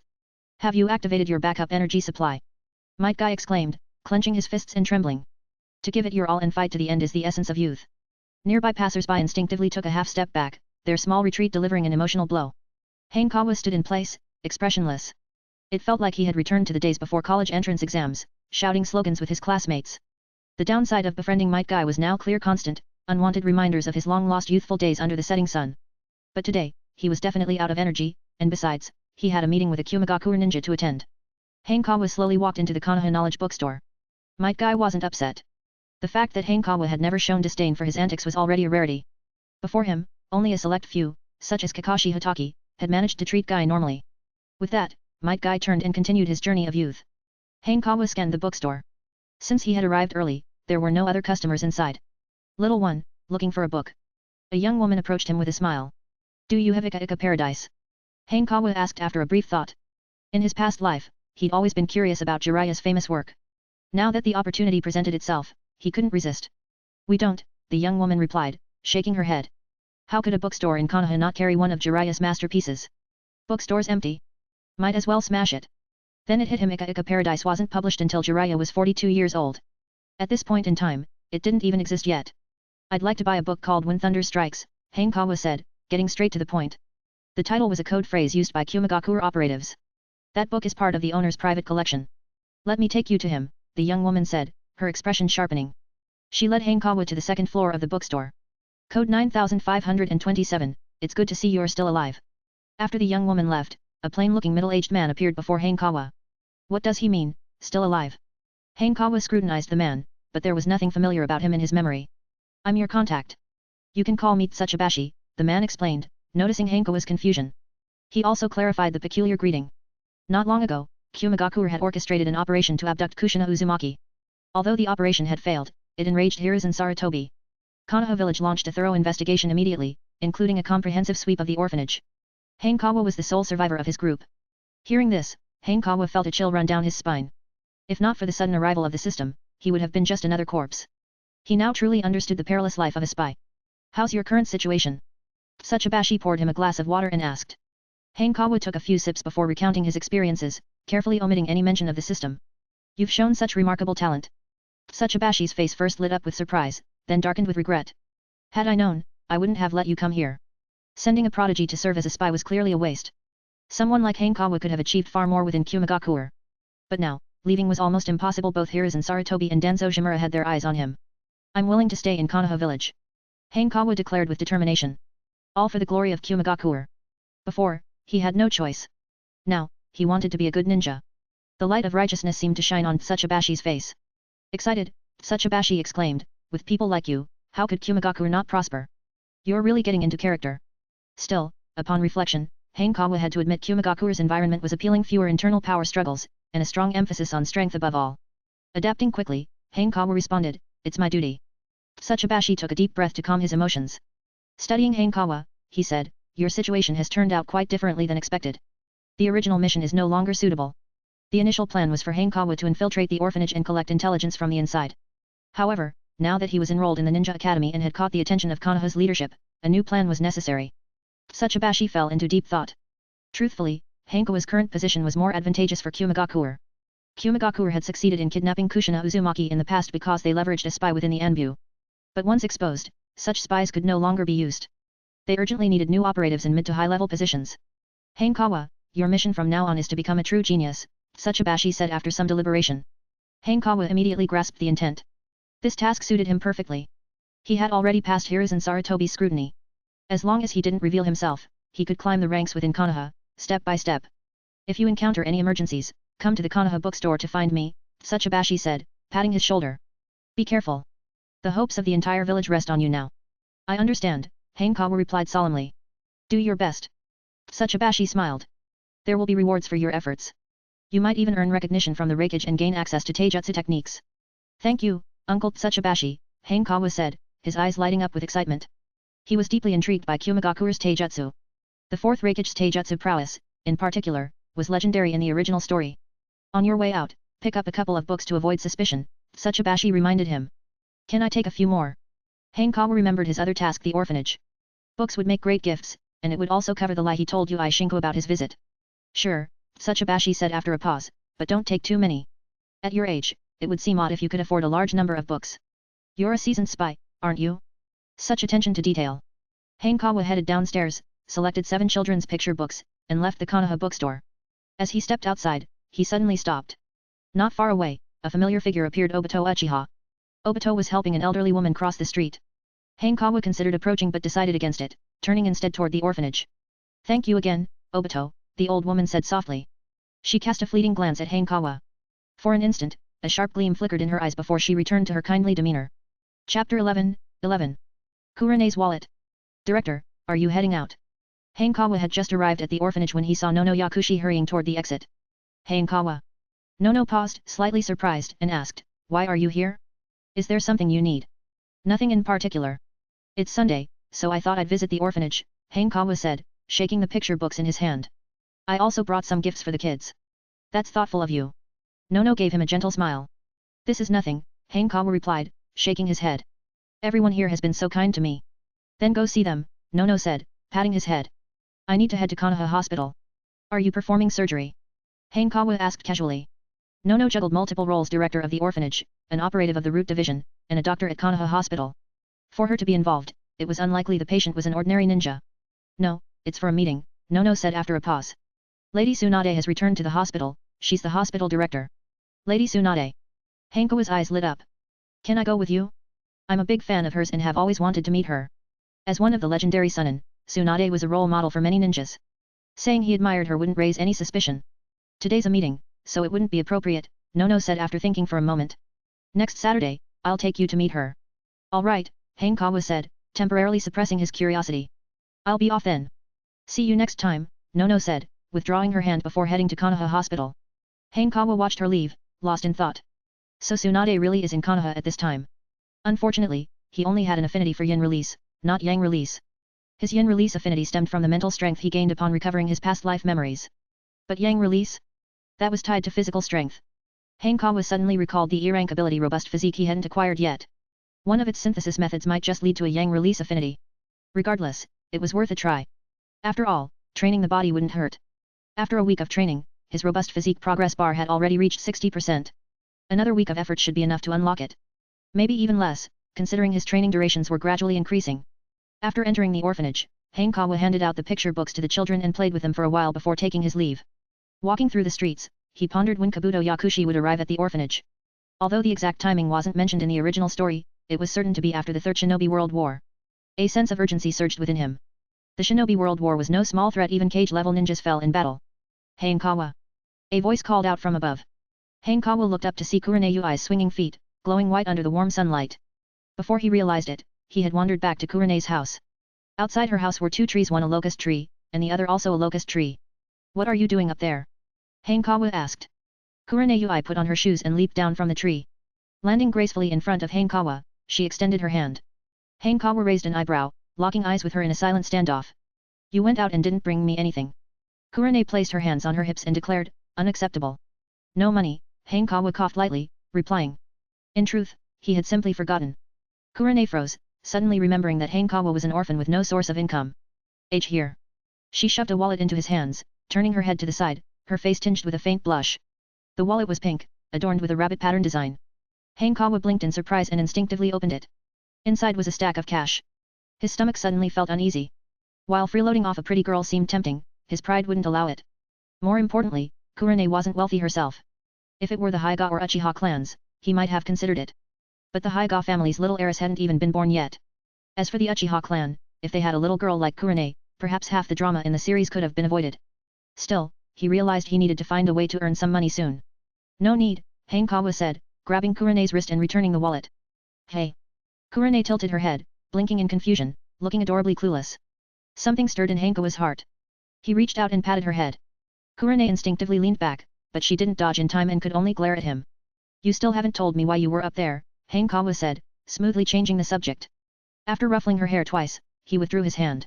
Not bad. Smooth and silky. My dad wants to see you, Kurane said, snapping out of her thoughts. Where is he? Hanekawa stepped into the house and started changing his shoes at the entrance. I'll call him. Kurane tucked the wallet away and hopped off to fetch her father, Shinko Yui. A moment later, the two returned to the living room. Hanekawa, Shinko began directly, how is your chakra refinement coming along? Hanekawa stood up and demonstrated. Impressive, Shinko said with a pleased smile. Your proficiency is almost on par with Kurane's. Hanekawa had only been practicing for a week, while Kurane had been at it for nearly 6 months. His progress was astonishing. Kurane let out a small huff, visibly annoyed but unable to refute the statement. Shinko found his daughter's reaction adorable. He reached out to pat her head, but she jumped back, dodging perfectly. Well, your chakra control is now decent enough. You can start learning Genjutsu, Shinko said, clearing his throat to mask his slight embarrassment. Genjutsu training, hey? Perfect timing. Hanekawa's eyes lit up. While Genjutsu might lose its effectiveness later on, it was still quite useful against regular ninjas. Kurane also perked up, her expression growing serious. This was her chance to surpass Hanekawa and assert herself as the leader. Genjutsu, Taijutsu, and Ninjutsu are the 3 core skills of a ninja, Shinko began with a hint of pride, but few specialize in Genjutsu. He tilted his chin up slightly, looking quite pleased with himself. That's because Genjutsu is the hardest to master and requires exceptional talent. In front of his daughter, he wanted to show off a little. And he wasn't lying. In all of Konoha, there were few who understood Genjutsu better than he did. Well, apart from the Uchiha clan. So, Uncle Shinko is a Genjutsu specialist? Hanekawa asked, playing along. Indeed, I am, Shinko said, smiling broadly. Hurry up and teach us, Kurane urged impatiently. Her sole focus now was mastering Genjutsu as quickly as possible, defeating Hanekawa, and reclaiming her position as the boss. Shinko froze, his face stiffening slightly. Is this really my sweet, thoughtful little girl? Chapter 12. Genjutsu's talent. Genjutsu, simply put, are techniques that use chakra to disrupt the enemy's 5 senses, thus trapping them in an illusion, Shinko began explaining with a serious tone. The 5 senses refer to sight, hearing, smell, taste, and touch. In illusion techniques, sight is predominantly used. The most iconic visual illusion technique is none other than the Sharingan. In the ninja world, there's a saying, when fighting an Uchiha ninja, never look into their Sharingan. Because just one glance could lead to an explosion. Oh no, that's wrong, it leads to falling under an illusion. If 2 illusion ninjas were to fight, the outcome would depend on the power of yin release, which is essentially mental strength, Shinko continued, looking at Hanekawa. Your mental strength is innately stronger, which makes you suitable for learning Genjutsu. What about me? Kurane couldn't help but ask. Yours is also stronger than your peers, Shinko said after a brief pause, choosing not to voice the rest of his thought. If Kurane's talent in Genjutsu could be rated at 6,000, Hanekawa's would easily exceed 10,000. This wasn't to say Kurane lacked talent. In fact, before meeting Hanekawa, Kurane was the most talented Genjutsu user Shinju had ever encountered. Excluding Uchiha ninjas, of course. For them, Genjutsu talent didn't matter much as long as they could awaken their eyes, they could master illusions. Alright, enough talking. Let's get started and try it out for real. Shinku clapped his hands and said, we'll begin with the most basic illusion, Mist Servant Technique. The Mist Servant Technique is rated D in difficulty. Its effect is to summon terrifying black shadows to scare the enemy. The shadows move slowly and have no offensive power, but their main advantage is that they split when attacked. It's somewhat like a unique variation of the Shadow Clone technique. Watch carefully and learn well, Shinku instructed, deliberately slowing his hand seals. Soon, a humanoid black shadow emerged from behind the sofa. Its entire body was pitch black, emanating a chilling aura. Prepared in advance, both Hanekawa and Kurane were unfazed. This illusion could only work as a sneak attack. Your turn, Shinku said, dispelling the Genjutsu and looking at them with eager anticipation. It had taken him a day to learn this Genjutsu, but with their superior talent, Hanekawa and Kurane might pick it up in half the time. Shinku blinked and suddenly froze in surprise. Before him, a humanoid black shadow appeared out of nowhere in front of Hanekawa. For a moment, Shinku felt like he was caught in an illusion himself. The speed was beyond his expectations. Damn it! Kurane glanced at the empty space in front of her and couldn't hide her frustration. Her talent truly wasn't on par with Hanekawa's. However, she quickly shook off her sense of defeat and, after several attempts, successfully performed the Mist Servant technique. Though the black shadow she summoned wasn't quite humanoid, it resembled some kind of bizarre creature. Kurane, your talent is indeed impressive, Shinku said with a pleased expression. But Kurane wasn't the least bit happy. Comparison only highlighted the gap. Compared to Hanekawa, she still had a ways to go. Uncle Shinku, can you teach me the second illusion? Hanekawa asked, his eyes glimmering with new possibilities. Although you've mastered the Mist Servant technique, you're not yet proficient, Shinku replied in a stern tone. Practice for 2 days before I teach you another technique. Don't rush things. Uncle Shinku, look. Hanekawa clapped his hands, and instantly another humanoid black shadow appeared. How is this possible? Why Shinku's eyes widened in disbelief. Why Kurane was left speechless. Had Hanekawa not only learned the technique in such a short time but also completely mastered it? The proficiency of a technique is determined by its casting speed and power. Hanekawa's second use of the Mist Servant technique was significantly faster than the first, nearly reaching the technique's casting speed limit. The reason? He had a cheat. E-rank ninja technique attribute, Mist Servant technique. Trigger condition, successfully perform the technique. Effect, the technique is automatically upgraded to mastery level. Note, can be synthesized, 3 E-rank illusion attributes can combine into a D-rank illusion attribute, Genin level illusionist. When the attribute was unlocked, a flood of experience filled Hanekawa's mind, as if he had practiced the technique countless times. Your talent is even greater than I imagined. Shinku exclaimed, recovering from his shock.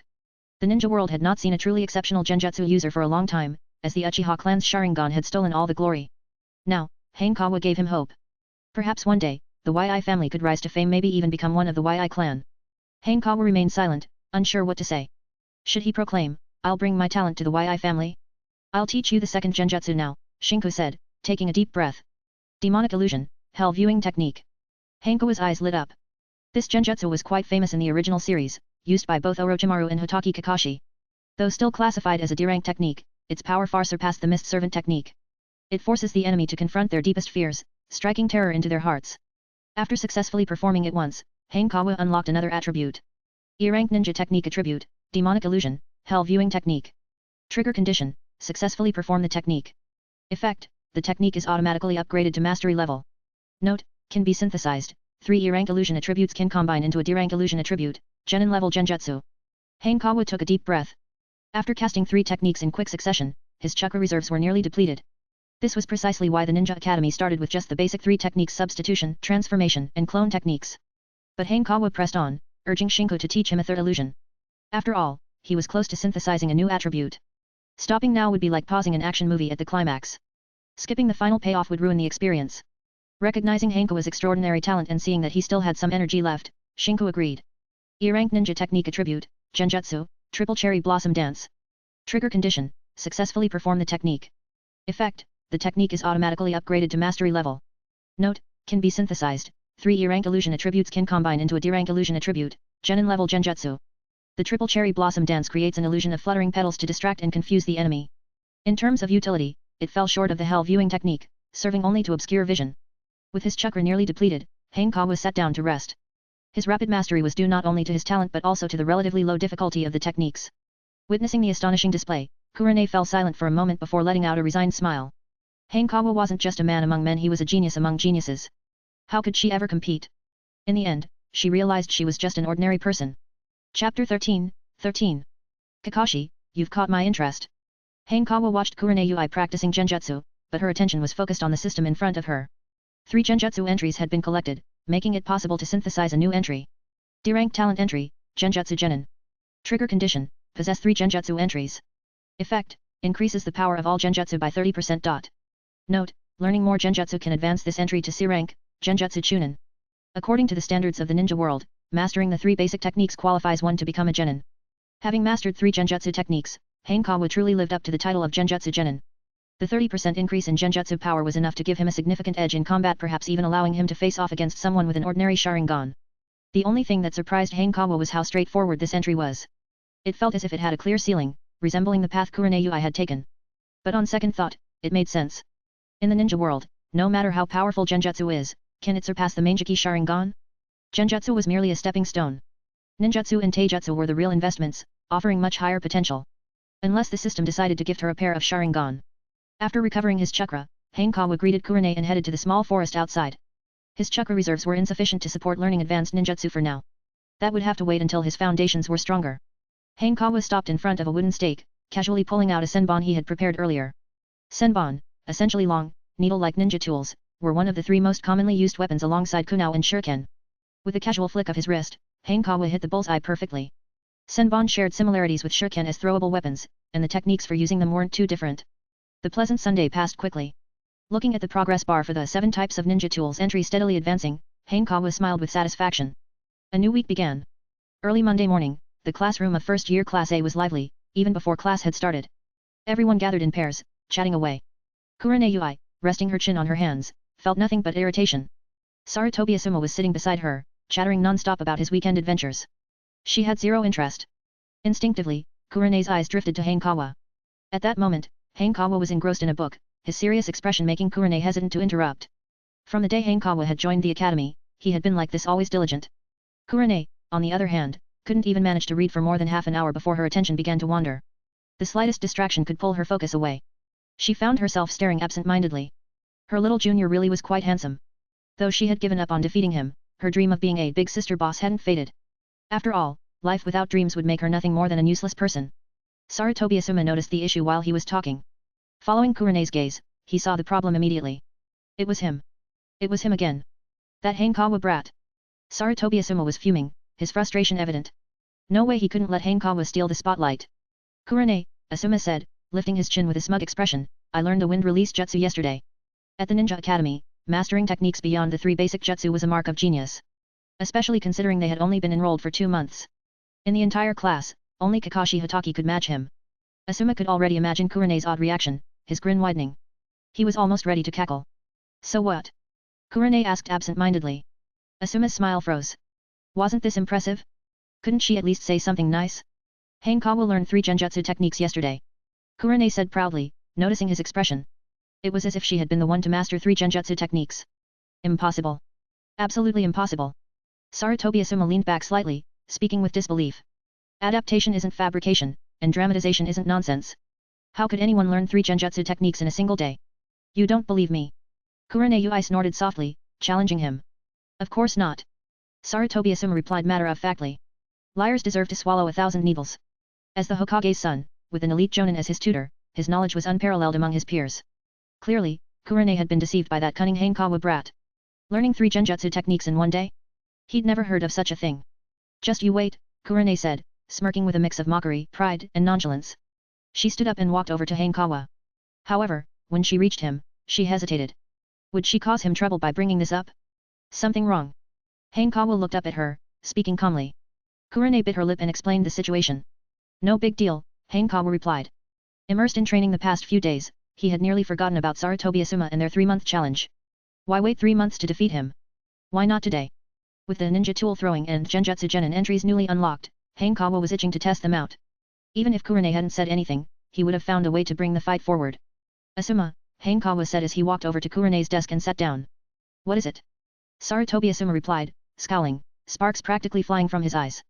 Nearby, Mizuki instinctively perked up, eager to eavesdrop on the juicy drama. I want to move our duel forward, Hanekawa said directly. How about today? Move it forward. Sarutobi Asuma was momentarily stunned, but his expression quickly turned into one of outrage. This was pure disrespect. Did Hanekawa think he had a chance after only 1 week? What utter nonsense. Fine. After school, meet me. Sarutobi Asuma crossed his arms, adding with a smug tone, and don't cry when you lose. Hanekawa nodded slightly. Exchanging a brief glance with Kurane, he returned to his seat. The duel with Sarutobi Asuma was just a side event for him. His primary focus was still securing the top spot in the theoretical exam to unlock new entries. Fortunately, having memories from 2 lifetimes gave him a significant advantage. Compared to his peers, studying wasn't too difficult. Damn it. Sarutobi Asuma muttered angrily, irritated by Hanekawa's calm demeanor. Couldn't he show some respect? Did Sarutobi Asuma not even qualify as a worthy opponent? Grinding his teeth, Asuma swore to defeat Hanekawa after school, maybe even win Kurane back in the process. What's wrong, Kakashi? Rin Nohara noticed Kakashi Hataki's gaze and followed it to Hanekawa. They're going to duel after school, Kakashi replied in his usual calm tone. Man, you've caught my interest. Hanekawa had only been at the academy for a week, yet he dared to challenge Sarutobi Asuma. That was unexpected. Sarutobi Asuma wasn't weak. Even Kakashi himself had to put in effort to defeat him. Kakashi sensed a kindred spirit in Hanekawa. How do you know they're dueling? Obito Uchiha asked, confused. I heard it, Kakashi replied, giving him a glance. As a ninja, having sharp senses is pretty standard, isn't it? You jerk. Obito, clearly offended, snapped. Let's go fight outside. Not interested, Kakashi said, his expression indifferent. Obito, Rin said quickly, trying to mediate. Don't fight, class is about to start. Fine. For Rin's sake, I'll let it slide today. Obito huffed, looking away in annoyance. Chapter 14. Dizziness is normal. The end of the school day arrived in no time. Normally, as soon as the bell rang, the classroom would clear out in seconds. Today, however, a third of the students remained. They had all stayed behind to watch the duel between Sarutobi Asuma and Hanekawa. This match had piqued their curiosity. After all, it was a hot topic. Sarutobi Asuma, the Hokage's son, was widely recognized as one of the class's geniuses. While not on the same level as Kakashi Hatake, his reputation in the class was significant.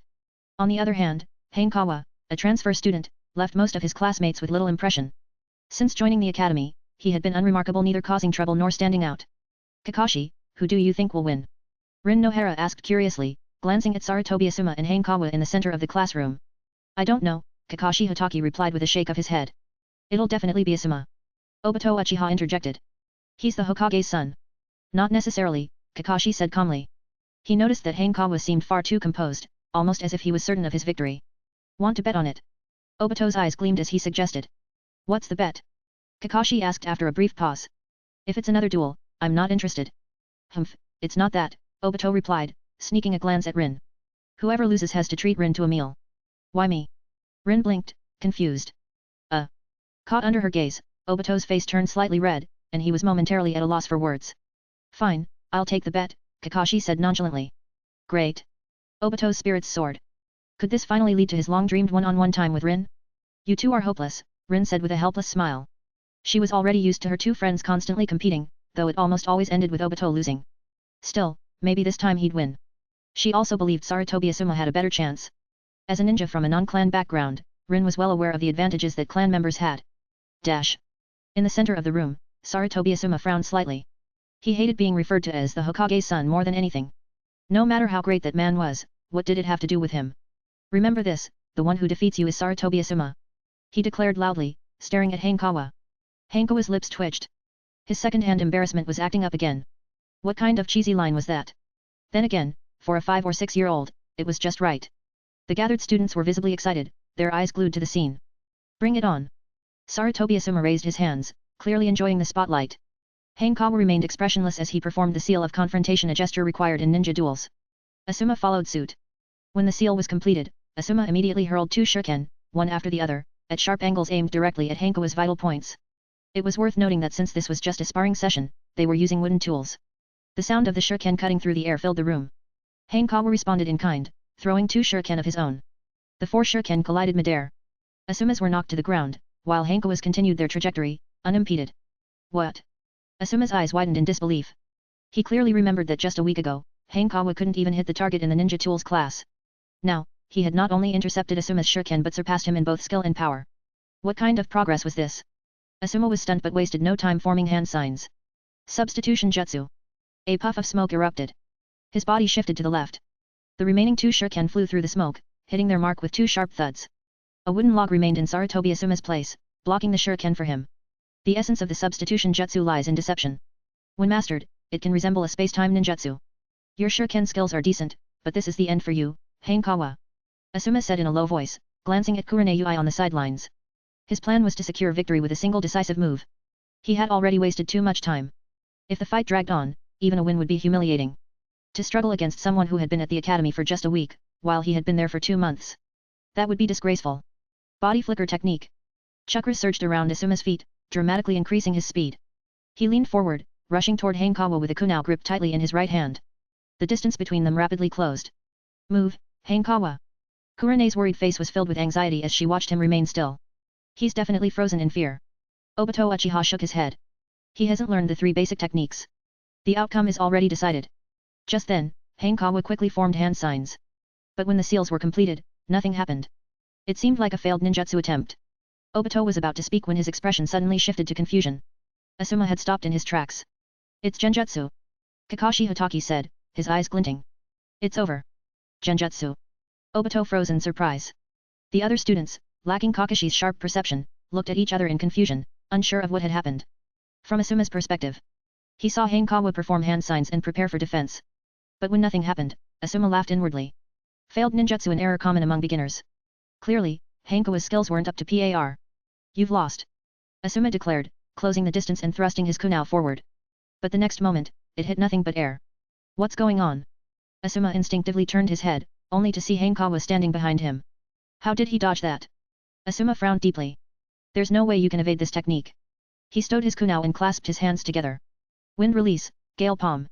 Violent winds infused with chakra surged toward Hanekawa at incredible speed. Impossible. Asuma's pupils contracted sharply. Hanekawa had dodged it again. The wind release technique was known for its speed and cutting power. Even genin would struggle to react to it, let alone an academy student. I don't believe it. Asuma immediately formed hand seals again. Another wind release, gale palm burst forth. But once more, it was ineffective. Asuma gritted his teeth, a wave of dizziness washing over him. Repeated use of wind release had drained his chakra quickly. Standing a short distance away, Hanekawa remained calm, leaving Asuma utterly baffled. It felt as though he was under a genjutsu. Wait. Genjutsu? Realization struck Asuma, but he didn't know how to dispel it. He hadn't been taught that yet. Even his private tutors hadn't expected him to encounter a genjutsu user so early in his training. For a moment, Asuma was left frozen in awkward frustration. Dash. Hanekawa slowly approached him. The technique he had used was demonic illusion, hell viewing jutsu, designed to show the target their greatest fear. For Asuma, his greatest fear was losing to Hanekawa.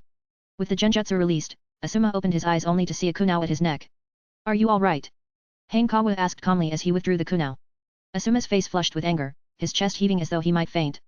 Take a deep breath. Dizziness is normal. Hanekawa said with an even tone. You've used too many ninjutsu techniques. You. Asuma raised a trembling hand, pointing at Hanekawa. Though the words were spoken out of genuine concern, they only made Asuma's blood boil. Chapter 15. Hanekawa is a good kid. The abruptly concluded battle left everyone both shocked and puzzled. Hanekawa's genjutsu had only affected Sarutobi Asuma, and from the spectator's perspective, the fight seemed utterly bizarre. Asuma had suddenly stopped moving, standing frozen in place. Then Hanekawa simply walked up to him with a kunai and won effortlessly. The crowd had anticipated 2 possible outcomes. 1. Asuma achieving a one-sided victory. 2. Hanekawa revealing hidden skills, resulting in a closely contested match. But no one had imagined the fight would end like this. So strong. Rin Nohara exclaimed in awe. Among all types of ninjutsu, aside from Kekkai Genkai, medical ninjutsu and genjutsu were the hardest to master. For Hanekawa to learn genjutsu at such a young age meant he was undoubtedly a genius among geniuses. Kakashi Hatake nodded slightly at her words. For the first time, his interest was piqued. Previously, after defeating Asuma, Kakashi had struggled to find a worthy opponent and was prepared to graduate early. Now he had a new goal, to defeat Hanekawa before graduating. It's just genjutsu. Obito Uchiha grumbled in defiance at Rin's admiration. No genjutsu can stand against the Sharingan. Say that after you awaken it, Kakashi replied casually. I will awaken it.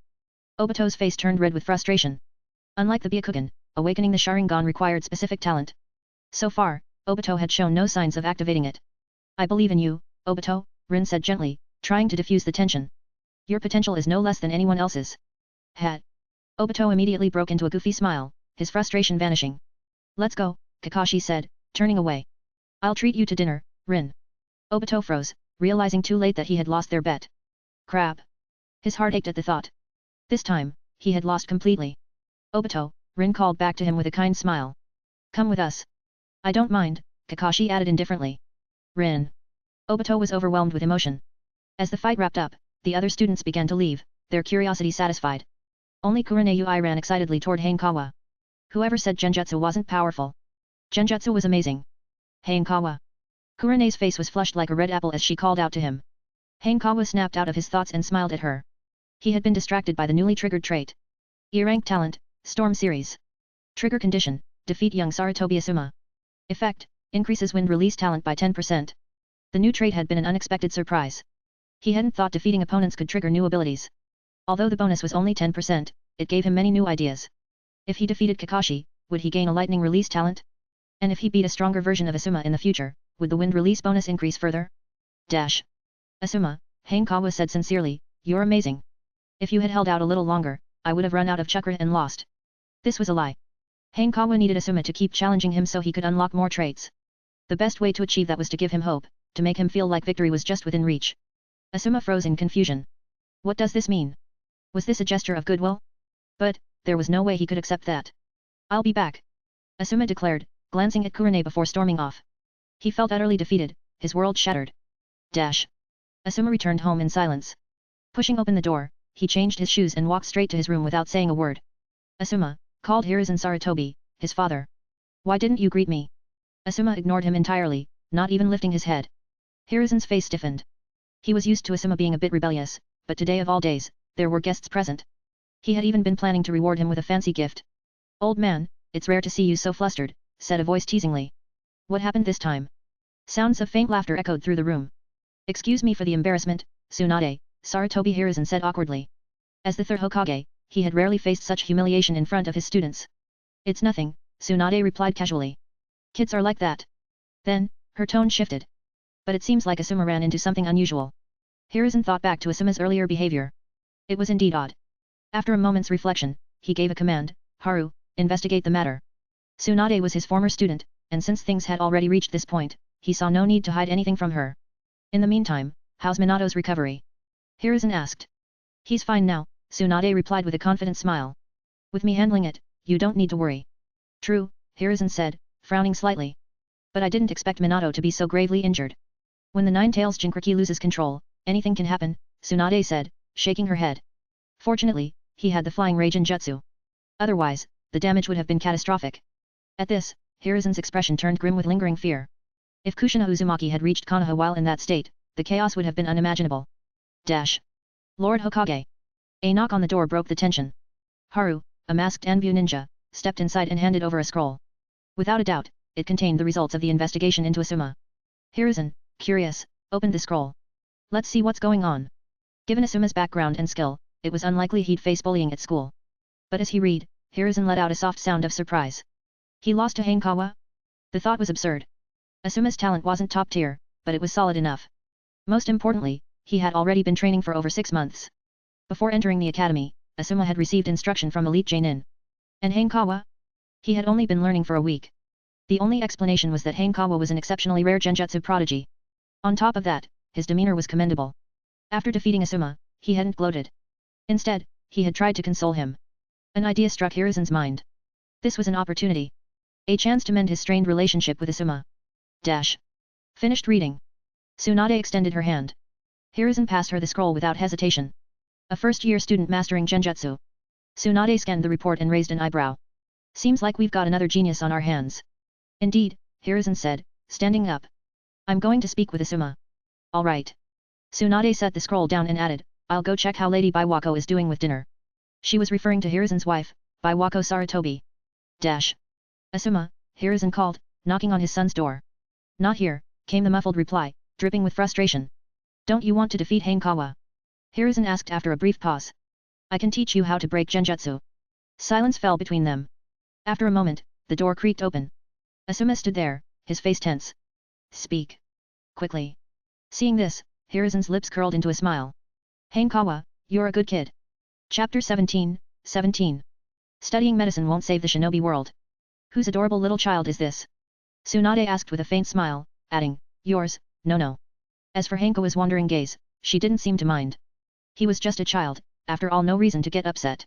If it had been Jiraiya, he would have already been on the receiving end of her punch. His name is Hanekawa. He's one of the kids from the orphanage, no Yakushi explained gently. Hanekawa. Tsunade raised an eyebrow. The one who defeated Asuma. Nono instinctively glanced at Hanekawa. While Asuma Sarutobi was the Hokage's son, it wasn't likely that news of a children's duel would spread far, so she had no idea. I just got lucky, Hanekawa replied with a modest smile. Nono was taken aback. She now understood why Hiruzen Sarutobi had intervened to wrest Hanekawa away from Danzo's hands. It was worth it. But this realization also brought concern. The more exceptional Hanekawa became, the less likely Danzo would give up on him. So, what brings you here with this little guy? Tsunade asked with a chuckle. Hanekawa is a big fan of yours and wanted to meet you, Nono said while patting Hanekawa on the head. A fan of mine? But you're a Genjutsu user, Tsunade said, curious.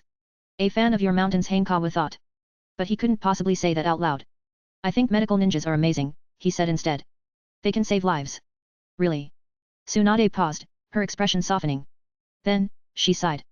Studying medicine won't save the shinobi world. Are you Hashirama reincarnated, Hanekawa thought, wanting to quip but not knowing how. Anything else you'd like to say, kid? Tsunade asked, stretching lazily. I need to see a patient soon. Hanekawa hesitated but eventually shook his head. What could he say? Drop to his knees and declare her his foster mother? His current connection to Tsunade was only thanks to Nono Yakushi. Though Hanekawa wanted to learn medical ninjutsu, outright asking to be her disciple would be overstepping. In the shinobi world, power and background mattered. At this moment, Hanekawa had two potential paths. 1. Demonstrate exceptional yang release aptitude. 2. Have enough wealth to gain leverage and perhaps become Tsunade's creditor. But for now, neither option was within reach. Well then, until next time, Tsunade said with a wave, turning to leave. Director, Hanekawa asked, feigning curiosity, does Lady Tsunade often perform surgeries? She does, Nono nodded. But she rarely handles minor injuries. Hanekawa's thoughts raced. This meant she likely didn't have hemophobia. In the original story, Tsunade developed hemophobia after witnessing Dan Kato's death. Without that event in this timeline, her fate had shifted. While he didn't know the exact reason, Hanekawa was certain that as he grew stronger, he would uncover the Sage of Six Paths secrets and understand the changes in story. For now, Tsunade remaining in Konoha was a blessing. If he displayed remarkable yang release talent, it would inevitably draw her attention. If she were still a wandering gambler as in the original story, he'd have no opportunity to approach her. Hanekawa's determination to apprentice under Tsunade wasn't just admiration but a survival strategy. Staying in Konoha required security, and while Hiruzen Sarutobi had taken an interest in him, it wasn't enough. If Danzo ever chose to act ruthlessly, Hanekawa wouldn't stand a chance. He needed another layer of protection. Besides Hiruzen, the only others in Konoha who could counter Danzo were the three legendary Sannin. Orochimaru, a dangerous villain. Becoming his disciple could very well lead to ending up as a test subject. Jiraiya, he only took in Children of Prophecy and already had Minato Namikaze as a student. This left Tsunade as the best choice. She was highly respected, powerful, and the most important, single. Director, can you teach me medical ninjutsu? Hanekawa looked at Nono Yakushi and asked. Medical ninjutsu? Nono's expression showed surprise. Was this because he admired Tsunade? You're still young. You should focus on mastering Genjutsu first, Nono advised. Genjutsu doesn't require much effort, Hanekawa shook his head and replied, I can learn 3 Genjutsu techniques in a day. Nono was stunned. Is he even human? She already knew Hanekawa had excellent yin release talent, but she hadn't expected it to be this exceptional. No wonder he was able to defeat Asuma Sarutobi. Being a medical ninja isn't as straightforward as being a Genjutsu ninja. Before learning medical ninjutsu, you need a strong foundation of knowledge, Nono explained, pulling out a scroll. But since you're eager, you can give it a try. Geniuses always receive special treatment. If he succeeded, it would be great, if not, he could still excel as a Genjutsu user. Thank you, Director. Hanekawa let out an instinctive sigh of relief. This ninja world still had plenty of kind-hearted people. Hanekawa opened the scroll, and the first thing he saw was the table of contents. He flipped a few pages, still finding nothing but the index. Confused, he asked, where's the main text? This is a catalog of medical textbooks you need to study, Nono explained. Ah. Hanekawa looked up in disbelief. It wasn't a single book but an entire list of books? And this was supposed to be an introductory foundation? He finally understood why people joked that encouraging others to study medicine invites divine punishment. You can come to the Konoha hospital to read these books whenever you have time, or borrow a few to study at home, Nono said with a gentle smile, patting his head. Tsunade's words echoed in Hanekawa's mind, studying medicine won't save the shinobi world. Fine, he thought. I'll do this for the kids. After saying goodbye to Nono, Hanekawa borrowed 2 medical textbooks and left the Konoha hospital. With so many books, there was no rush. He decided to start with the simplest ones. E-rank talent entry, fleet-footed, not acquired. Trigger condition, speed reaches the peak level of an average genin. Current progress, 30%. The E-rank entry fleet-footed was a prerequisite for synthesizing the C-rank entry inborn strength. Its trigger condition was straightforward, running. Since Hanekawa had been running consistently for 2 weeks, his progress had already reached 30%. With the stamina recovery boost from the E-rank entry robust physique, he estimated he'd meet the condition soon.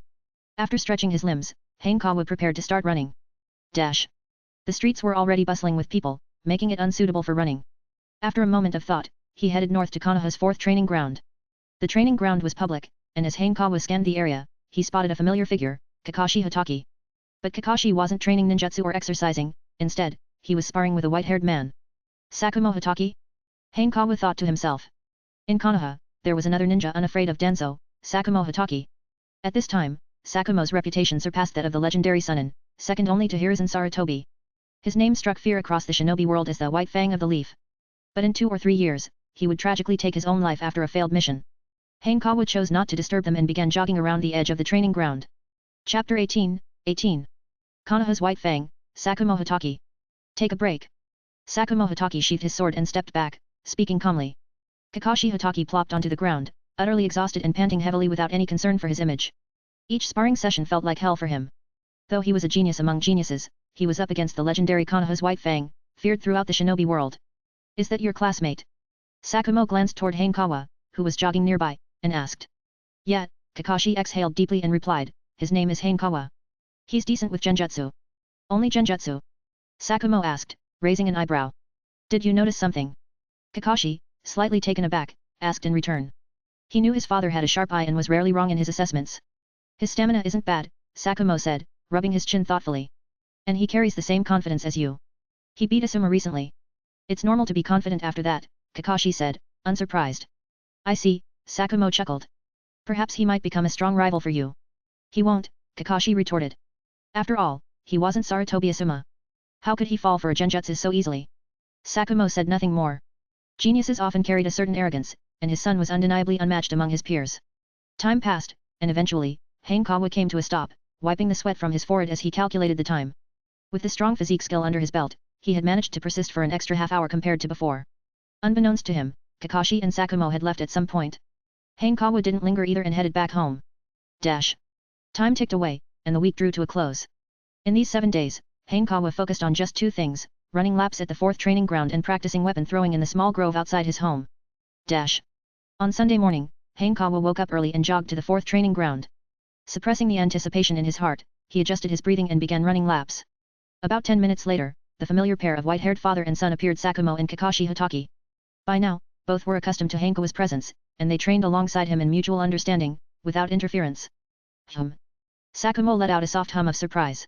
He noticed that Hanekawa suddenly picked up speed roughly 10% faster than before. Was it a sprint?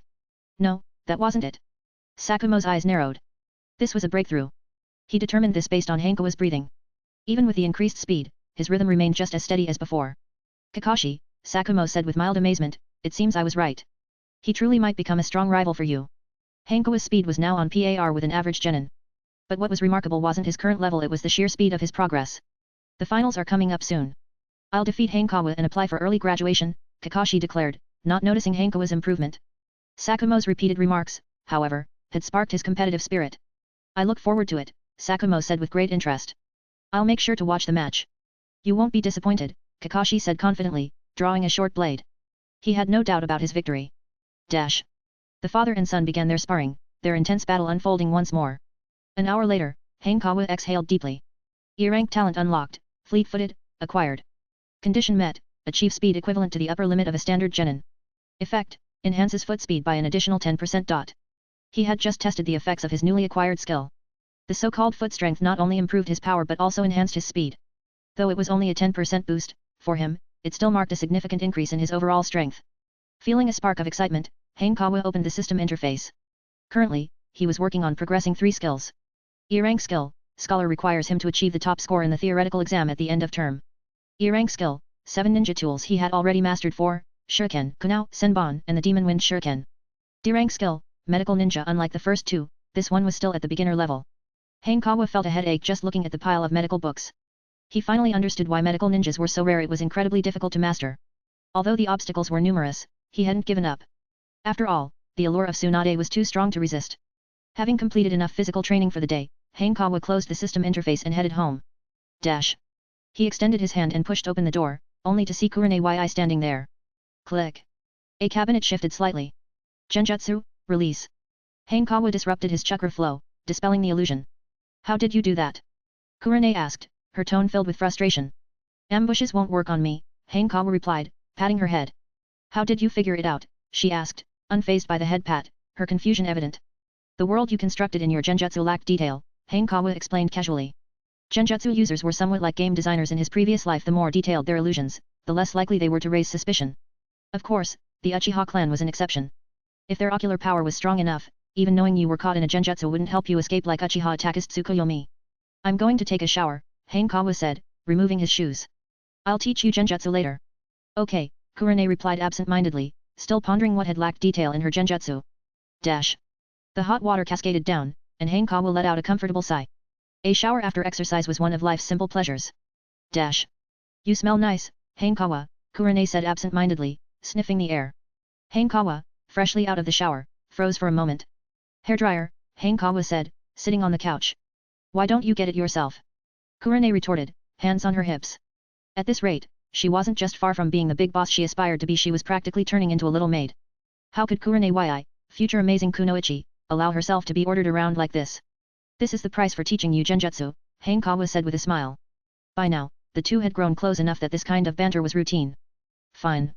Kurane reluctantly grabbed the hairdryer and shoved it into Hanekawa's hand. Don't think I'm going to dry your hair for you, she said, stepping back with a huff, her head held high in defiance. I wasn't expecting you to, Hanekawa replied with a chuckle, turning on the hairdryer. You are too much. Kurane glared at him, her ruby red eyes sparkling with frustration. Hanekawa leisurely dried his hair and then put the hairdryer down. He casually took out a lollipop and held it out to her. Here, for you. Kurane instinctively fixated on the lollipop but, remembering his earlier antics, snorted lightly and said, I don't want it. Are you sure? Hanekawa asked, unwrapping the lollipop and raising it toward his mouth. Hey!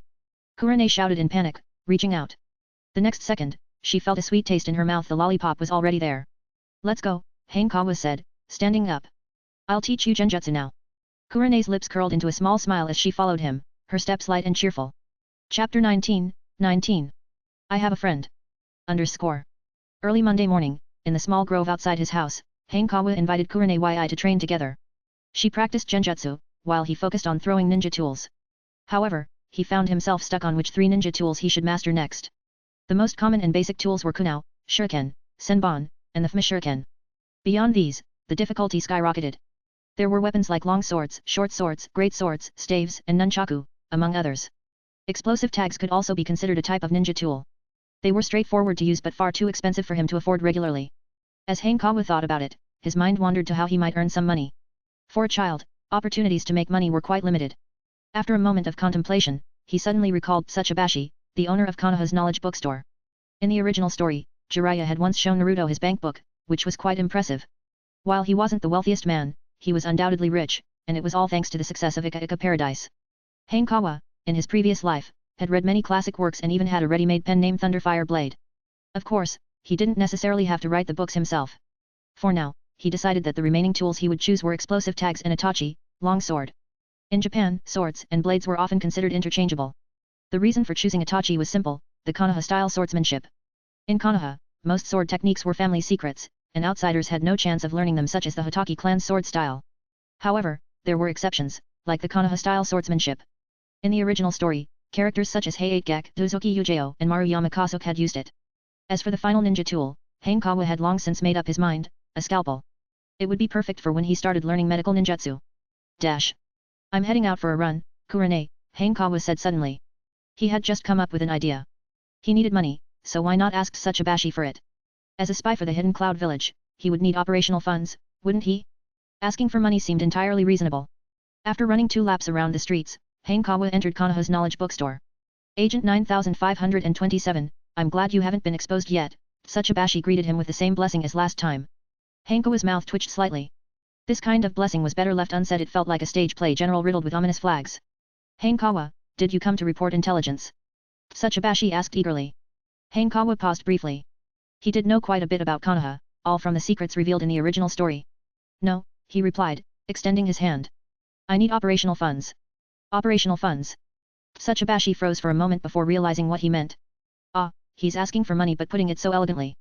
You're still young, so of course, you don't have a source of income, Tsuchibashi said thoughtfully, stroking his chin.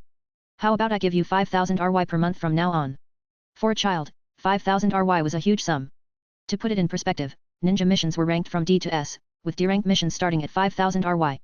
However, the reward for a D-rank mission was split among 4 people, meaning an average genin might not even earn 1,000 RY. Thank you, Uncle Tsuchibashi, Hanekawa said, clearly pleased. After all, this was a free 5,000 RY. Taking the money means you have to work, Tsuchibashi said suddenly, his tone turning serious. He patted Hanekawa's shoulder and added, the Hidden Cloud Village has a task for you. I'll complete the mission. Hanekawa replied with a solemn tone.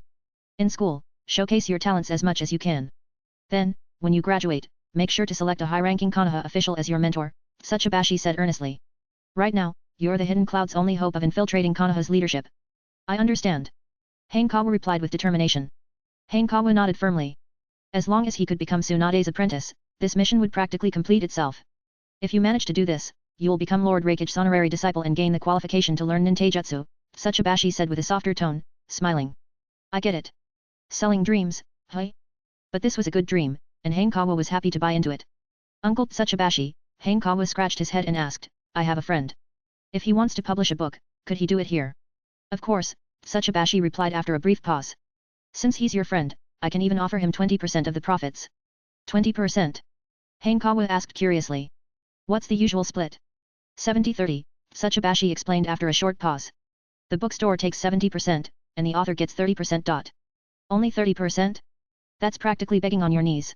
Still, if his ahem, his friend's work could secure 50%, it was acceptable. What if my friend provides the ideas and outlines, but someone else writes the book? How would the split work then? Hanekawa thought of a collaborative approach. While he remembered the general plot lines of many classics, writing them out would be too time-consuming. That's a first, Tsuchibashi admitted, frowning slightly as he considered the proposal. Under normal circumstances, this wouldn't be allowed. But Hanekawa was a Cloud Village spy with great potential, someone worth investing in. If sales are poor, your friend gets 10%. If sales are excellent, they get 40%, Tsuchibashi finally said after some thought. Hanekawa's eyes lit up at the response. 40%? That'll work. I'll bring my friend's ideas and outlines next time, Hanekawa said. Before leaving, he wandered around the bookstore and realized that the so-called adult books weren't as explicit as he'd imagined, they merely skirted the line. That makes sense, he thought. In the original story, Ika Ika Paradise even got turned into a movie. After leaving the bookstore, Hanekawa didn't head straight to school. Instead, he stopped by a ninja tools shop to inquire about the price of explosive tags. Explosive tags, in simple terms, were fire-style ninjutsu sealed into a piece of paper, ready to detonate. They packed a powerful punch and came with a hefty price tag. In the original story, after Shikamaru Nara was promoted to Chunin, he could only afford 2 tags. Hanekawa discovered that there were several types of explosive tags. The most expensive ones, priced at over 10,000 RY each, had the power of a Jonin-level fire-style jutsu. He guessed these were the kind Shikamaru had bought. The cheapest ones, however, were only 300 RY each, perfect for catching fish. Since he was short on cash and mainly needed them for training, Hanekawa bought 15 of the cheapest tags.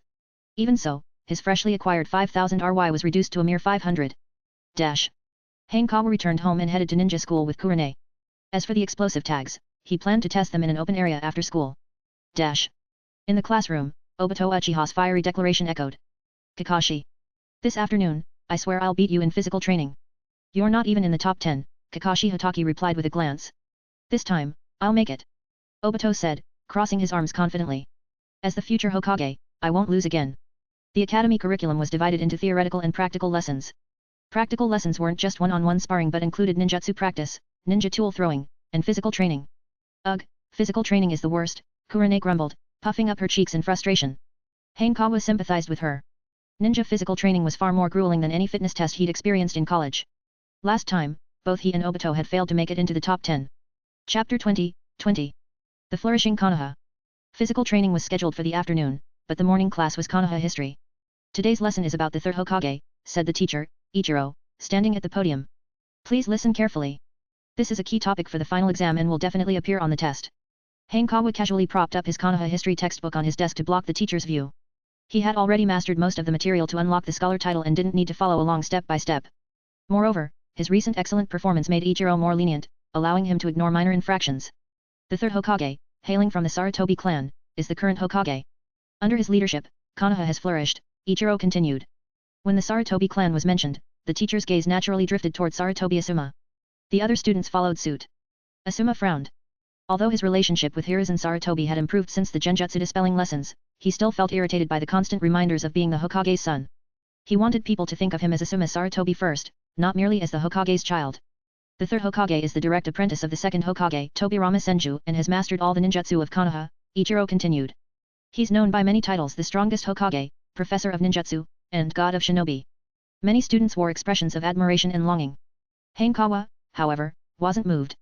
Sure, he's the strongest if you conveniently forget about the beginning, middle, and end of the story. He pulled out a math workbook and began solving problems. Whether he could ace the theoretical exam depended on getting the math questions right. When the morning classes ended, it was time for the midday break. Asuma let out a long sigh. That old man sure knows how to write self-praise. The lecture had been nothing but accolades, and it made him nauseous.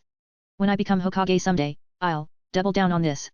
Asuma set his textbook aside and turned his head, only to see Kurane running over to Hanekawa's seat with her lunchbox. His face stiffened immediately. Damn that Hanekawa brat. This is intolerable. I'll challenge him. Hanekawa, Asuma stood up and walked over, declaring, I want a duel with you. Kurane instinctively looked up, her face showing surprise. In her view, Asuma had lost so badly last time that he had no chance against Hanekawa. Challenging him again would only end in the same result. I'm not the same person I was before. Asuma noticed her expression and quickly exclaimed. Why are you yelling so loudly? Hanekawa thought. After a moment's consideration, Hanekawa replied, we have a practical lesson in a couple of days.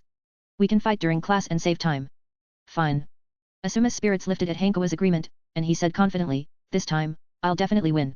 Over the past 2 weeks, he had not only learned techniques to counter illusions but also sparred with Genjutsu specialists. How could I lose now? Are you going to one-shot me? Impossible. I'll turn the schoolyard into my victory stage, and everyone will rise to cheer for me. Good luck, Hanekawa said with a smile. Asuma faltered. Hanekawa's nonchalant attitude made Asuma seem overly aggressive. As Asuma began to feel guilty, he noticed Kurane's reaction. You're being too babyish. He realized that Kurane's impression of him was growing worse by the second. Is Hanekawa doing this on purpose, or is it just accidental? Grinding his teeth, Asuma turned and returned to his seat. At this point, explanations were pointless. The only solution was to defeat Hanekawa. Let's eat, Hanekawa said casually, handing Kurane a pair of chopsticks. Do you have confidence? Kurane asked, picking up a piece of fried shrimp. After all, he's the Hokage's son. He must have some way to counter your genjutsu. I know. Hanekawa nodded and spoke. This time, he decided to win in a different way. That's good. Kurane relaxed after hearing that. At a nearby desk, Nohara-rin opened 3 lunch boxes. She picked up her chopsticks and first handed them to Uchiha Obito. Thank you, Rin. Obito smugly glanced at Kakashi, who was looking elsewhere. Obito followed his gaze and saw Hanekawa. Unable to help himself, Obito spoke up, it was just luck that beat Asuma last time. As a member of the Uchiha clan, Obito had always looked down on genjutsu users from the bottom of his heart. Do you think luck alone could have defeated Asuma? Kakashi casually asked as he took the chopsticks from Rin's hand. Why not? Obito snorted and said, if I hadn't held back my ninjutsu last time, Asuma would have lost for sure. There's no if in being a ninja. Kakashi said bluntly, you lose, you lose. You win, you win. You. Obito's body trembled with anger. Obito. Rin gently tugged at his sleeve and said softly, try the tempura I made. How does it taste? Rin's tempura is definitely top-notch. Obito immediately smiled and said. The lunch break ended, and it was time for the dreaded physical training. Start with 100 laps around the field. Ichiro called out, standing at the starting line. The whole class dashed forward. Leading the pack was Obito, who accelerated from the start to take the lead. He glanced back at Rin, trying to catch her attention. Idiot. Kakashi muttered coldly. Rin could only shake her head in resignation. Who starts with a sprint? Hanekawa kept his breathing steady and ran at a constant pace alongside Kurane. As time passed, the gap started to show. Obito was the first to run out of energy and fell to the back of the pack. Leading the race now were Kakashi and Might Guy. Hanekawa, Kurane, and Asuma were in the second group. After 90 laps, the situation changed again. Asuma watched helplessly as Hanekawa passed him. He wanted to stop him but had no strength left. He was already at the point where his steps were faltering. Kakashi glanced at Hanekawa, who had been steadily keeping pace with him, and furrowed his brow. He clearly remembered from the last physical training that he hadn't even made it into the top 10, let alone second place. Now, Hanekawa was keeping up with him. He could clearly hear Hanekawa's breathing. It was a little erratic but still controlled. Kakashi's expression became serious as he continued to push forward.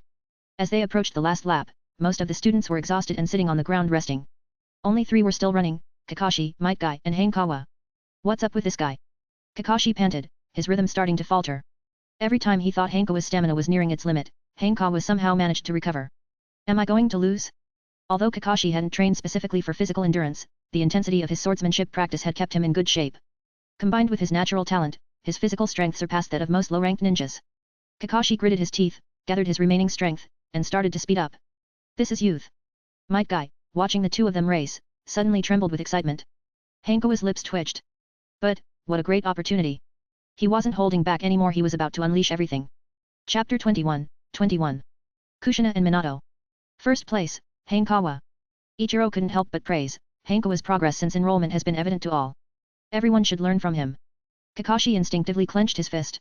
Though it was just a trivial physical training exercise, he couldn't help feeling a bit dissatisfied. After all, he'd always been first in every area in the class. Ah! Might Guy clutched his head dramatically. If it hadn't been for the sudden cramp he experienced near the finish line, he might have won. But no matter. Physical training wasn't everything. What thrilled him was discovering a new rival. Kakashi actually lost. Obito Uchiha seemed more upset than if he'd lost himself. Damn it. Kakashi is only allowed to lose to me. Nohara glanced at Hanekawa, who was still catching his breath but looked composed even drenched in sweat. Her curiosity grew. Why was someone from an ordinary ninja background so strong? After defeating Sarutobi Asuma, he'd now outrun Kakashi and Might Guy. Could it be their class was about to produce a genius from the civilian ranks? Rin thought of Minato Namikaze, who had been taken as a disciple by Jiraiya. It's just physical training. Sarutobi Asuma gritted his teeth. The next second, he saw the petite figure of Kurane stand up and walk over to Hanekawa. Suddenly, he just wanted to go home. He was exhausted. Hanekawa, you're amazing. Kurane jogged over to Hanekawa and sat down beside him. She exhaled deeply and pushed her damp hair behind her ears, revealing her fair forehead. Hanekawa nodded weakly. To surpass Kakashi and Guy in the final stretch, he'd pushed himself to the limit, and now he was utterly drained. But inside, he was exhilarated. 2 skill boosts in a month of hard work had finally brought him to their level. This cheat-like ability was truly impressive. Of course, only when it came to running. In a fight, he knew he still wouldn't stand a chance. Dash. With physical training over, school was dismissed. Hanekawa told Kurane to head home as he made his way north. He'd spent much time training at Training Ground 4 and had familiarized himself with the area. North of Training Ground 4 lay the infamous Forest of Death, a natural wonder created by the first Hokage, Hashirama Senju, using wood release. As he walked, Hanekawa noticed footsteps behind him. Turning around, he saw Kakashi. Heading to train? Hanekawa asked. Kakashi gave a slight nod. Today was a little different. He intended to push himself harder after losing in physical training. You too? Kakashi asked in return. Something like that, Hanekawa replied after a moment. Normal ninjas wouldn't bother training with explosive tags. If he mentioned it, others might think he was just wasting money. But Hanekawa had his own system to grind progress bars. Dash. At Training Ground 4, Hanekawa continued walking north. Kakashi glanced his way, curious but didn't ask further. After some thought, Kakashi began his running exercises. Sorry, I had a mission and got delayed, said Sakumo Hitaki as he arrived half an hour later. Kakashi shook his head, indicating it was fine. Why are you running today? Sakumo asked, a bit surprised. Warm up, Kakashi replied calmly. For some reason, he didn't want to tell his father about losing to Hanekawa in physical training. Still, he had to admit his father's instincts were spot on. Hanekawa's rapid progress was starting to put a bit of pressure on him. Of course, Kakashi still believed that in the end, he would be the one to win. The Forest of Death. Dense branches formed a canopy that blocked out most of the sunlight. Even though it was daytime, the forest felt as dark as night. Suddenly, Hanekawa's eyes lit up. He picked up his pace, and the scenery opened up. A wide and spacious riverbank came into view. Hanekawa pulled out an explosive tag and casually tossed it. Boom. The ground erupted, leaving a shallow crater, with scorched earth all around. Cheap things are never good. The problem wasn't the explosive tag, it was him.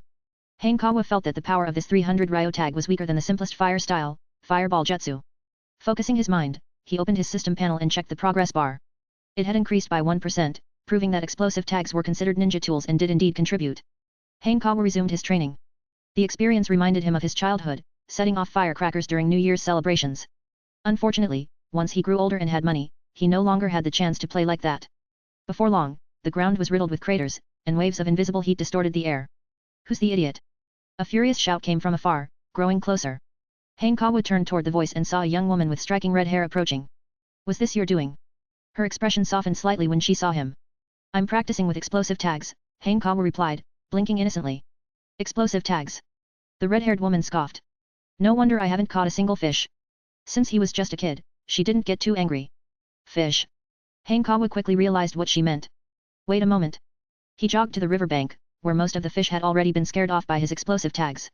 Feeling a bit embarrassed, Hanekawa walked upstream and soon spotted a school of fish. He casually tossed another explosive tag. Boom.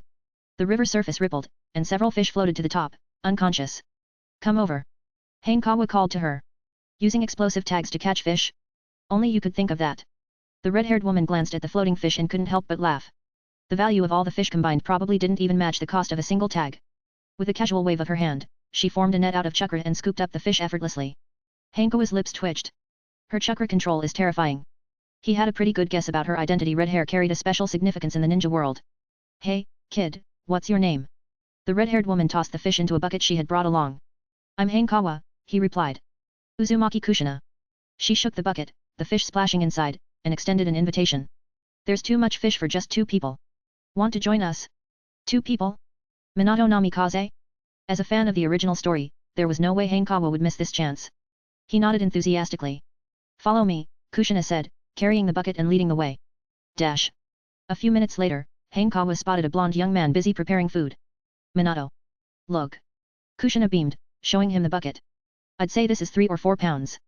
Who asked you? An odd thought popped into Hanekawa's head. Back in his past life, a neighbor used to love fishing. Whenever that man caught something, he'd stroll around the neighborhood bragging about how much his catch weighed. One time, after catching 7 or 8 pounds of fish, he made 3 laps around the entire community. The smell of explosive tags, Minato Namikaze remarked, sniffing the air. Sharp as always, Kushina laughed. He used explosive tags to catch them. Minato took the bucket and started cleaning the fish while Kushina chatted with Hanekawa. She seemed like she hadn't had a conversation in ages. She was incredibly talkative and full of energy. Hanekawa couldn't get a word in edgewise. Chapter 22, 22. The Genius Novelist. Dinner's ready. Minato Namikaze interrupted the conversation, announcing, try my fire release, charred perfection supreme style. You keep coming up with these weird names no one understands. Kushina Uzumaki rolled her eyes as she took a grilled fish from him. I couldn't help myself, Minato said, scratching his head with a sheepish smile. Hanekawa quietly bit into his grilled fish. Better to eat fish than to endure their lovey-dovey antics. How does it taste? Kushina turned to Hanekawa, asking with genuine curiosity.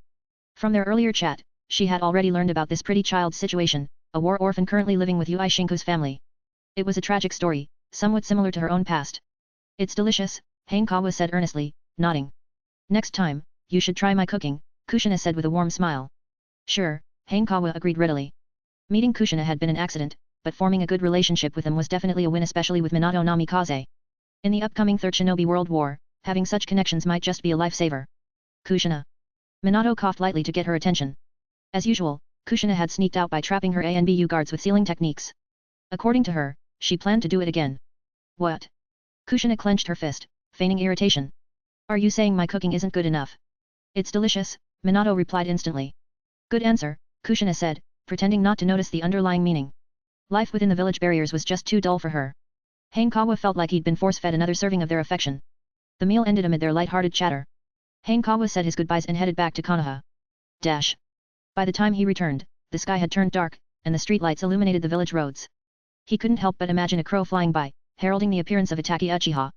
Luckily, the Uchiha clan's downfall is still far away, and I'm not even part of their clan. As he walked, Hanekawa opened his status panel.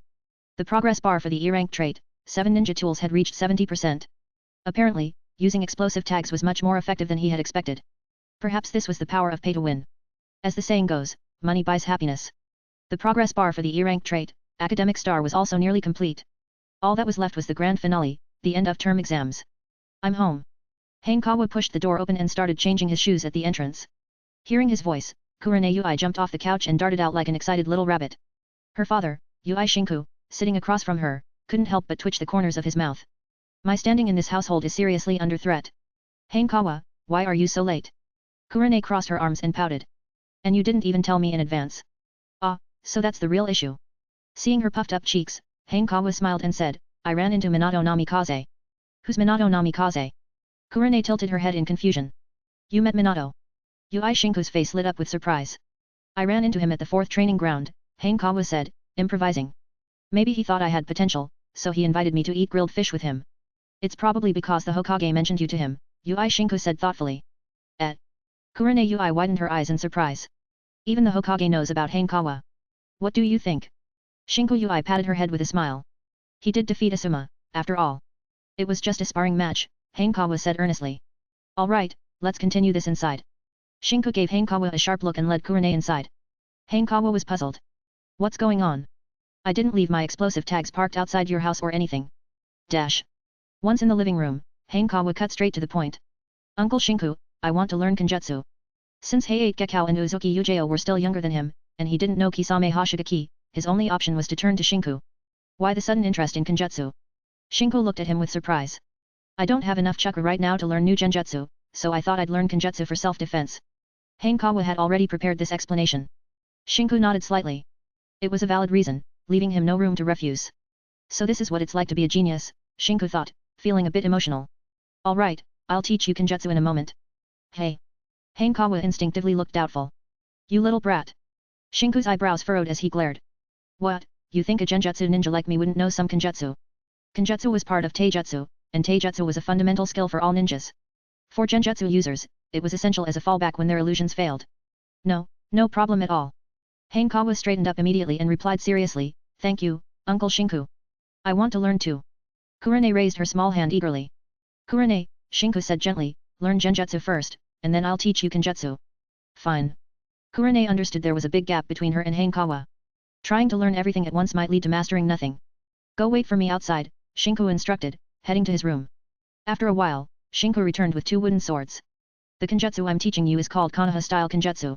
Though it's a basic sword technique, it's nothing to scoff at. He casually tossed one of the wooden swords to Hanekawa. If you master it, you can develop your own secret techniques. Hanekawa immediately thought of Konoha-style, Willow, which was a fusion of Genjutsu and Genjutsu. Let's start with the basics, Shinku said, swinging his wooden sword to demonstrate. Yes, sir.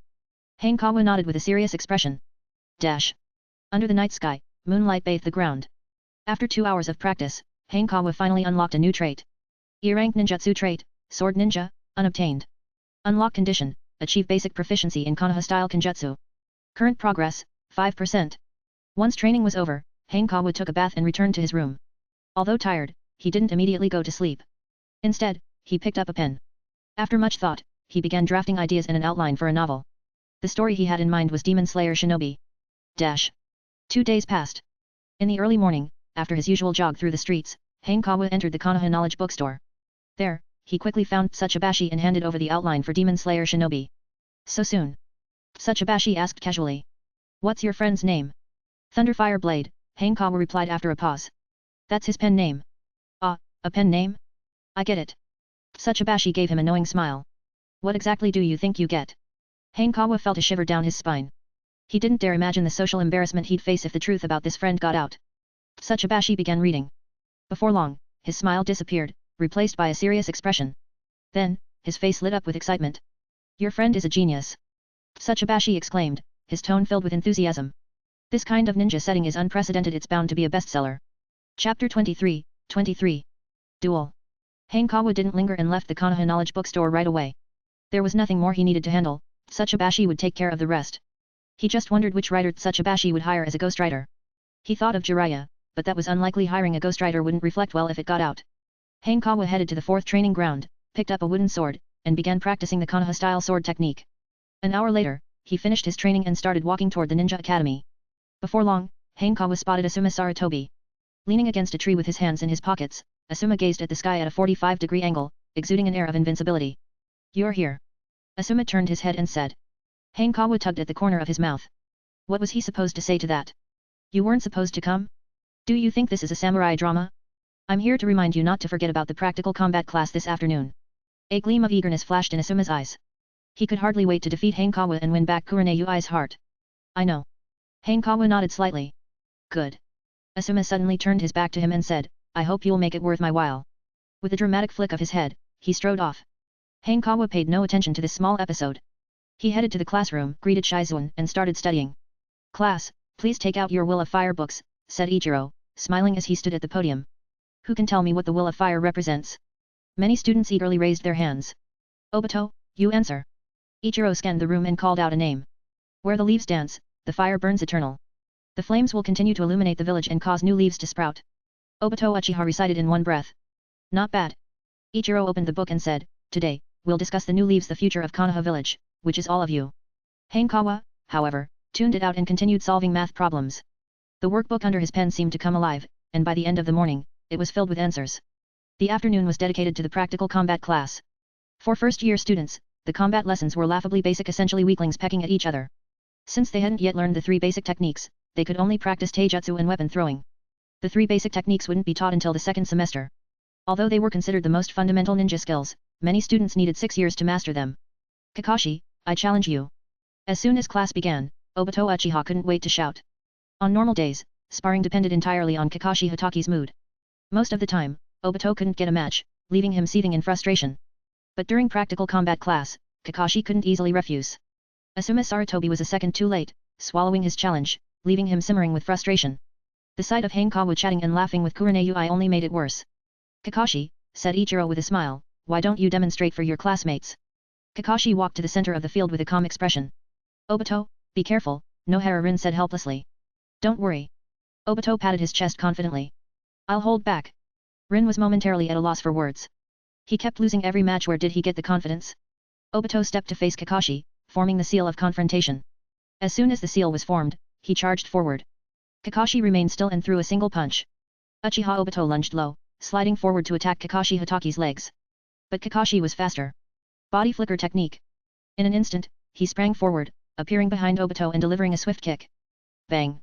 Obito spun away like a toppled spinning top and collapsed on the ground, unable to get up. Winner, Kakashi Hataki, Ichiro announced, unsurprised. Cheers erupted around them. Kakashi, with his strength and cool demeanor, was incredibly popular in the class. Although Hanekawa was starting to catch up, he was still second place, falling just short of the critical step to surpass Kakashi. Obito, are you okay? Nohara-rin hurried over and asked. I'm fine. Obito stood up and said, I wasn't in top form today. Next time, I'll win. Rin swallowed her comforting words. She sighed resignedly. Does anyone else want to challenge? If not, we'll continue with the lesson, Ichiro asked. I challenge Hanekawa. Sarutobi Asuma raised his hand. All eyes shifted from Kakashi to Asuma. Asuma, the Hokage's son, had previously lost to Hanekawa. This was a grudge match. The class buzzed with curiosity, their hearts aflame with gossip. Hanekawa, Asuma walked to the center of the field and said with a snort, the same genjutsu won't work on me this time. Hanekawa ignored him and casually formed the seal of confrontation. As soon as the seal was made, the spar began. Asuma immediately diverted his gaze, focusing on the ground. Most genjutsu targeted vision. The simplest way to counter it was to avoid looking into the opponent's eyes. Using his peripheral vision and sound to locate Hanekawa, he was slightly disadvantaged but still capable. Especially since Asuma had undergone special training over the past 2 weeks. The sound of something cutting through the air broke the silence. Kunao. Asuma twisted his body and dodged flawlessly. 2 kunao struck the ground on either side of him. Glancing at them, a smug smile spread across his face. His 2 weeks of sweat and effort had paid off. Now the tides had turned. Asuma quickly formed hand signs, keeping his gaze on Hanekawa's feet. Wind release, gale palm. A gust of wind surged from his palms. But in the next instant, the kunao on the ground sprang up like carp leaping out of water. What's going on?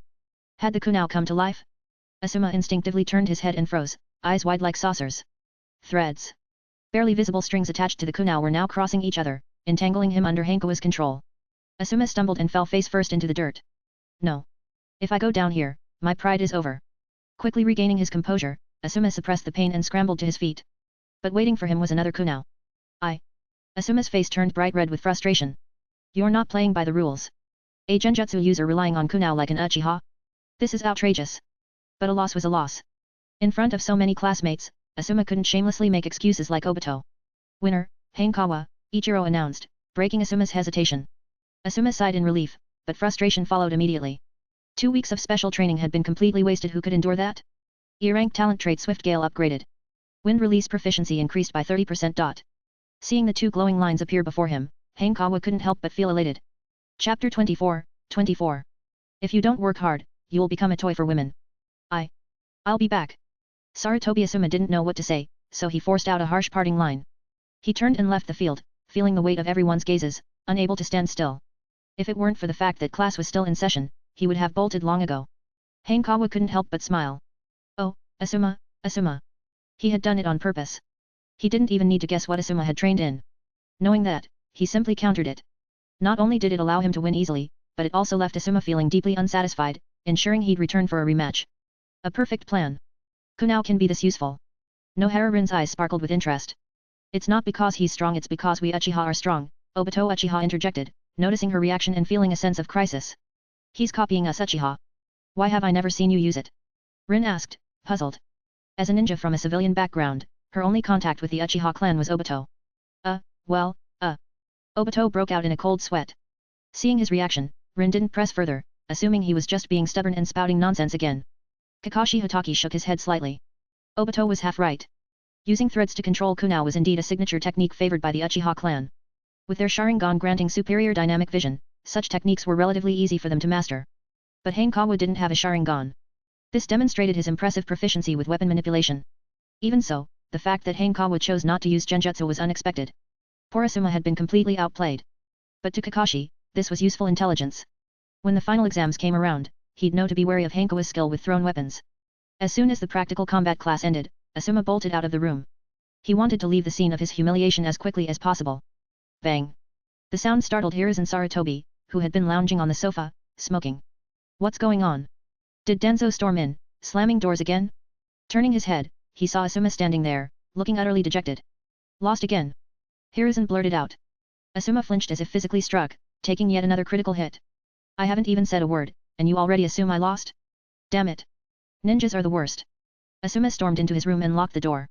Sitting on the edge of his bed, he felt a wave of gloom envelop him. He suddenly had the urge to smoke. Images of his father enjoying a leisurely puff of smoke popped into his mind. In the living room, Hiruzen waited a moment before receiving a detailed report of the match between Asuma and Hanekawa from the ANBU operative Haru. The report was short, so short that Hiruzen almost couldn't believe it. Asuma wasn't the top genius of his generation, but with abundant resources backing him, he wasn't far behind.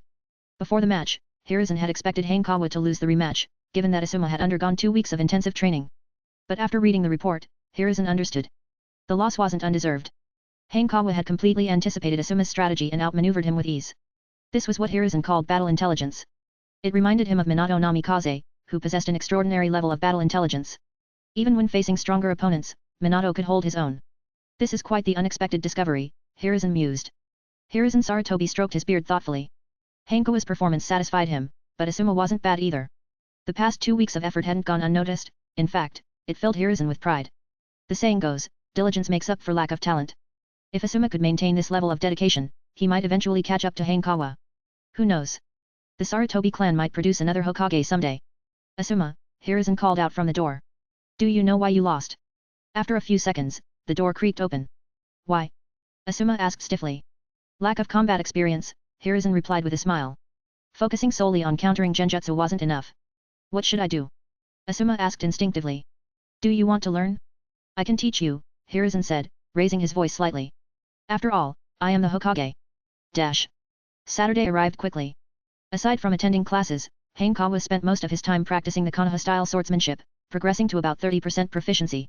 But today wasn't about sword training, it was about studying medicine. After breakfast, Hanekawa leisurely made his way to the Konoha hospital. Hanekawa, here again, hey. You've grown taller, let me take a closer look.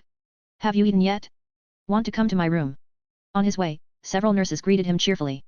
Since Hanekawa often visited the hospital to borrow books, he had grown familiar with them. Being handsome and having connections to non-yakushi naturally made him quite popular. Hanekawa had come to understand one thing deeply, if you don't work hard, you'll end up as a toy for women. Finally, he reached non-yakushi's office, and the lively atmosphere quieted down. Hanekawa raised his hand and knocked on the door. Come in, came non-yakushi's voice. Dr. Non Hanekawa said, but froze mid-sentence. Sitting at the desk wasn't non-yakushi, it was Tsunade. Hey, kid. Long time no see, Tsunade said, resting her chin on the back of her hand. She leaned forward slightly, her considerable meats pressing against the desk and drawing attention to her silhouette. Lady Tsunade, Hanekawa quickly recovered and greeted her politely. I heard from Non that you've been studying medical ninjutsu lately. Tsunade asked with a smile. Yes, I've been studying, Hanekawa replied sheepishly. But I haven't made much progress. Reading alone won't help, you need hands-on practice, Tsunade said, standing up. It just so happens that Non and I have a surgery coming up. You can observe. Understood, Hanekawa said, his eyes lighting up. Practical experience was the best teacher. Plus, this was an opportunity to build rapport with Tsunade, a win-win situation for him. Non-yakushi, however, looked slightly concerned. She worried that Hanekawa might not be able to handle the sight of blood. Let's go, Tsunade said, leading the way out. She had agreed to this mainly as a favor to Non. How much Hanekawa could learn would depend on his own abilities. Lady Tsunade, please, I'm counting on you. He's the sole survivor, a young man with blonde hair greeted them at the entrance to the operating room. I'll do my best, Inoichi, Tsunade said seriously. Yamanaka Inoichi? Hanekawa thought to himself. The Yamanaka clan's memory inspection was the reason he'd awakened his past life memories and gained the system. But Yamanaka Inoichi was the head of the Yamanaka clan. For him and Tsunade to be personally involved, the patient must be someone extraordinary. Hanekawa followed Nan into the operating room. A thick scent of blood filled the air, causing him to wrinkle his nose and feel a slight wave of nausea. To his surprise, the ninja lying on the operating table appeared utterly ordinary, just a typical chunin. Chapter 25, 25. Medical Ninja and Fish. Hanekawa, Nan Yakushi reminded him, during the surgery, you must follow instructions, no wandering or unnecessary movements. I understand, Hanekawa nodded. Let's begin. Tsunade walked to the operating table, pulling on her gloves. Hanekawa stood quietly on the side, observing. Even with the soul of an adult, the sight of open surgery made him feel uneasy. Fortunately, after a while, he adapted to the scene at least enough not to throw up on the spot. 3 hours later, the surgery concluded. The surgeries of the ninja world gave Hanekawa the impression of a fusion of science and ninjutsu. Simply put, it was like adding medical ninjutsu to the scientific surgical process to save time and enhance the overall effect. Hanekawa, how was it? Tsunade asked as she removed her mask, revealing her stunning features. As expected of Lady Tsunade. You easily accomplish things others could never do, Hanekawa praised sincerely. Flattery won't get you anywhere, kid, Tsunade chuckled. That's not what I meant. I learned a lot, Hanekawa replied honestly. You have a strong mental fortitude, Tsunade said as she walked out. In that regard, you're well suited to becoming a medical ninja. Lady Tsunade, Yamanaka Inoichi greeted her at the door. He'll be fine now, Tsunade nodded slightly. But if you want to read his memories, it's better to wait until tomorrow. Thank you, Lady Tsunade, Inoichi exhaled in relief. Well then, the surgery's done. Time for me to take care of my own matters, Tsunade said as she turned and waved. Goodbye, everyone. Before long, she had disappeared from sight. Hanekawa couldn't help but admire her. Truly Tsunade swift, decisive and full of charisma. But, by matters, could she mean gambling? Most likely. A phrase suddenly came to Hanekawa's mind. She may fight, drink, and gamble, but she's still a great ninja. After glancing briefly at Yamanaka Inoichi, Hanekawa followed Nan Yakushi back to her office. Hanekawa, Nan asked, how are you doing with the medical books? I've almost finished the basics, Hanekawa replied after a moment of thought. Good. Nan Yakushi pulled a test paper from her drawer. Complete this in 2 hours. Hanekawa's eyes lit up. Was she preparing to teach him medical ninjutsu? Understood. Hanekawa sat at the desk and began working on the test. It didn't even take him 2 hours to finish. Basic medical books didn't require deep understanding, just memorization. Not bad, Nan said with satisfaction. Hanekawa had only gotten 2 questions wrong on the entire test, a near-perfect score for a 6-year-old. To learn medical ninjutsu, you need exceptional chakra control, Nan explained as she put the test away. What you've learned in school is far from enough. What should I do? Hanekawa asked, looking every bit the diligent student. With fish, Nan said softly. Hanekawa's expression turned strange as he recalled certain stories about nuns and fish. Although, standing before him, Nan was like a living priestess. Wait here. Nan left the office, returning a few minutes later with a scroll in her hands. Unrolling it, she revealed a carp inside. Come here, I'll teach you, Nan beckoned. Under her guidance, Hanekawa extended his hands, letting his chakra flow out. Suddenly, he froze as a series of words appeared before his eyes. D-rank talent entry, medical ninja. Trigger condition, possess 3 medical ninjutsu entries. Current progress, 10%. Hanekawa couldn't help but feel excited. Finally, the health bar appeared. As the saying goes, if it has a health bar, even gods can be defeated, let alone a mere medical ninja. Similar to the D-rank talent entry, Genjutsu Jnin, the trigger condition required learning 3 ninjutsu. While the specific level wasn't stated, it was evident that basic techniques like D-rank or C-rank ninjutsu would suffice. Time passed quickly, and soon it was noon.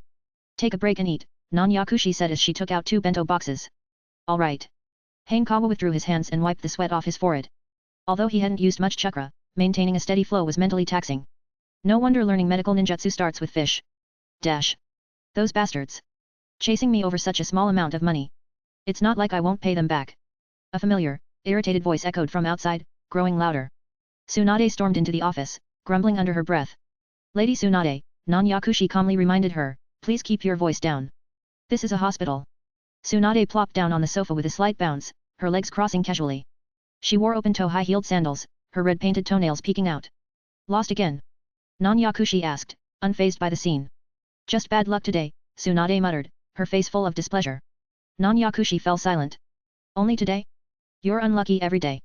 You're just not suited for gambling. Do you have another bento? Tsunade's gaze shifted to the 2 bento boxes on the table. Here. Without hesitation, Hanekawa handed over his own box. Tsunade blinked, surprised by the gesture. The scene felt oddly familiar. I'll get another one, Nan Yakushi said, standing up to leave. You eat, Tsunade said, patting Hanekawa's head. I'll wait for Nan. Hanekawa seated inwardly. Not again with the head pats. Someday, I'll get my revenge. Less than a minute later, Non-Yakushi returned with another bento box. Thank you. Tsunade opened the box and started eating with her chopsticks.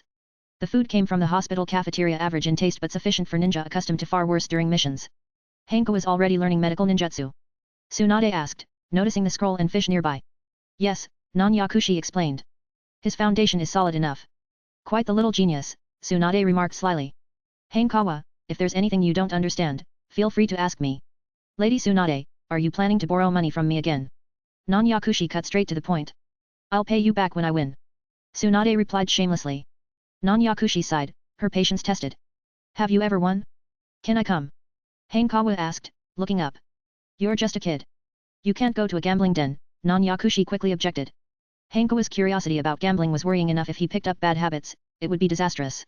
Tsunade gave Hanekawa a sidelong glance, a flicker of memory crossing her mind. The source of all this? Grandpa Hashirama.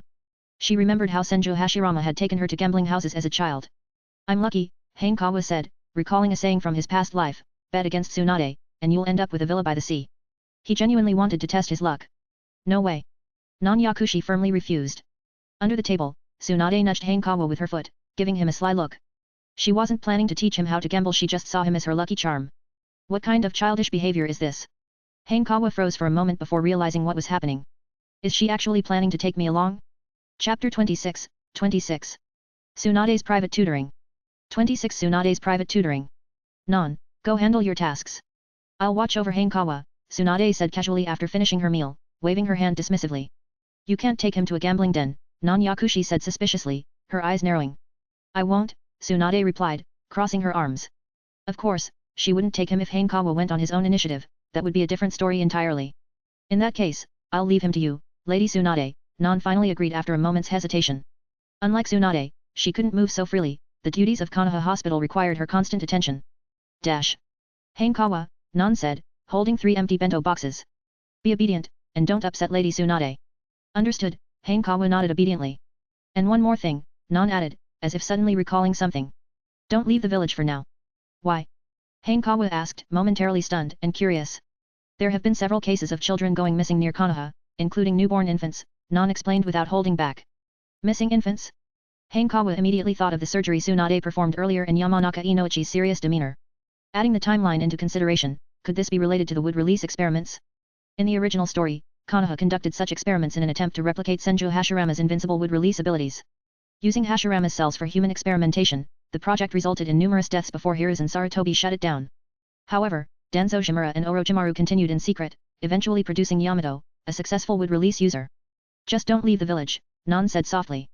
Konoha is filled with skilled ninja, no one would dare act within the village walls. Understood, Hanekawa replied, holding back his inner commentary. With that, Non left the office.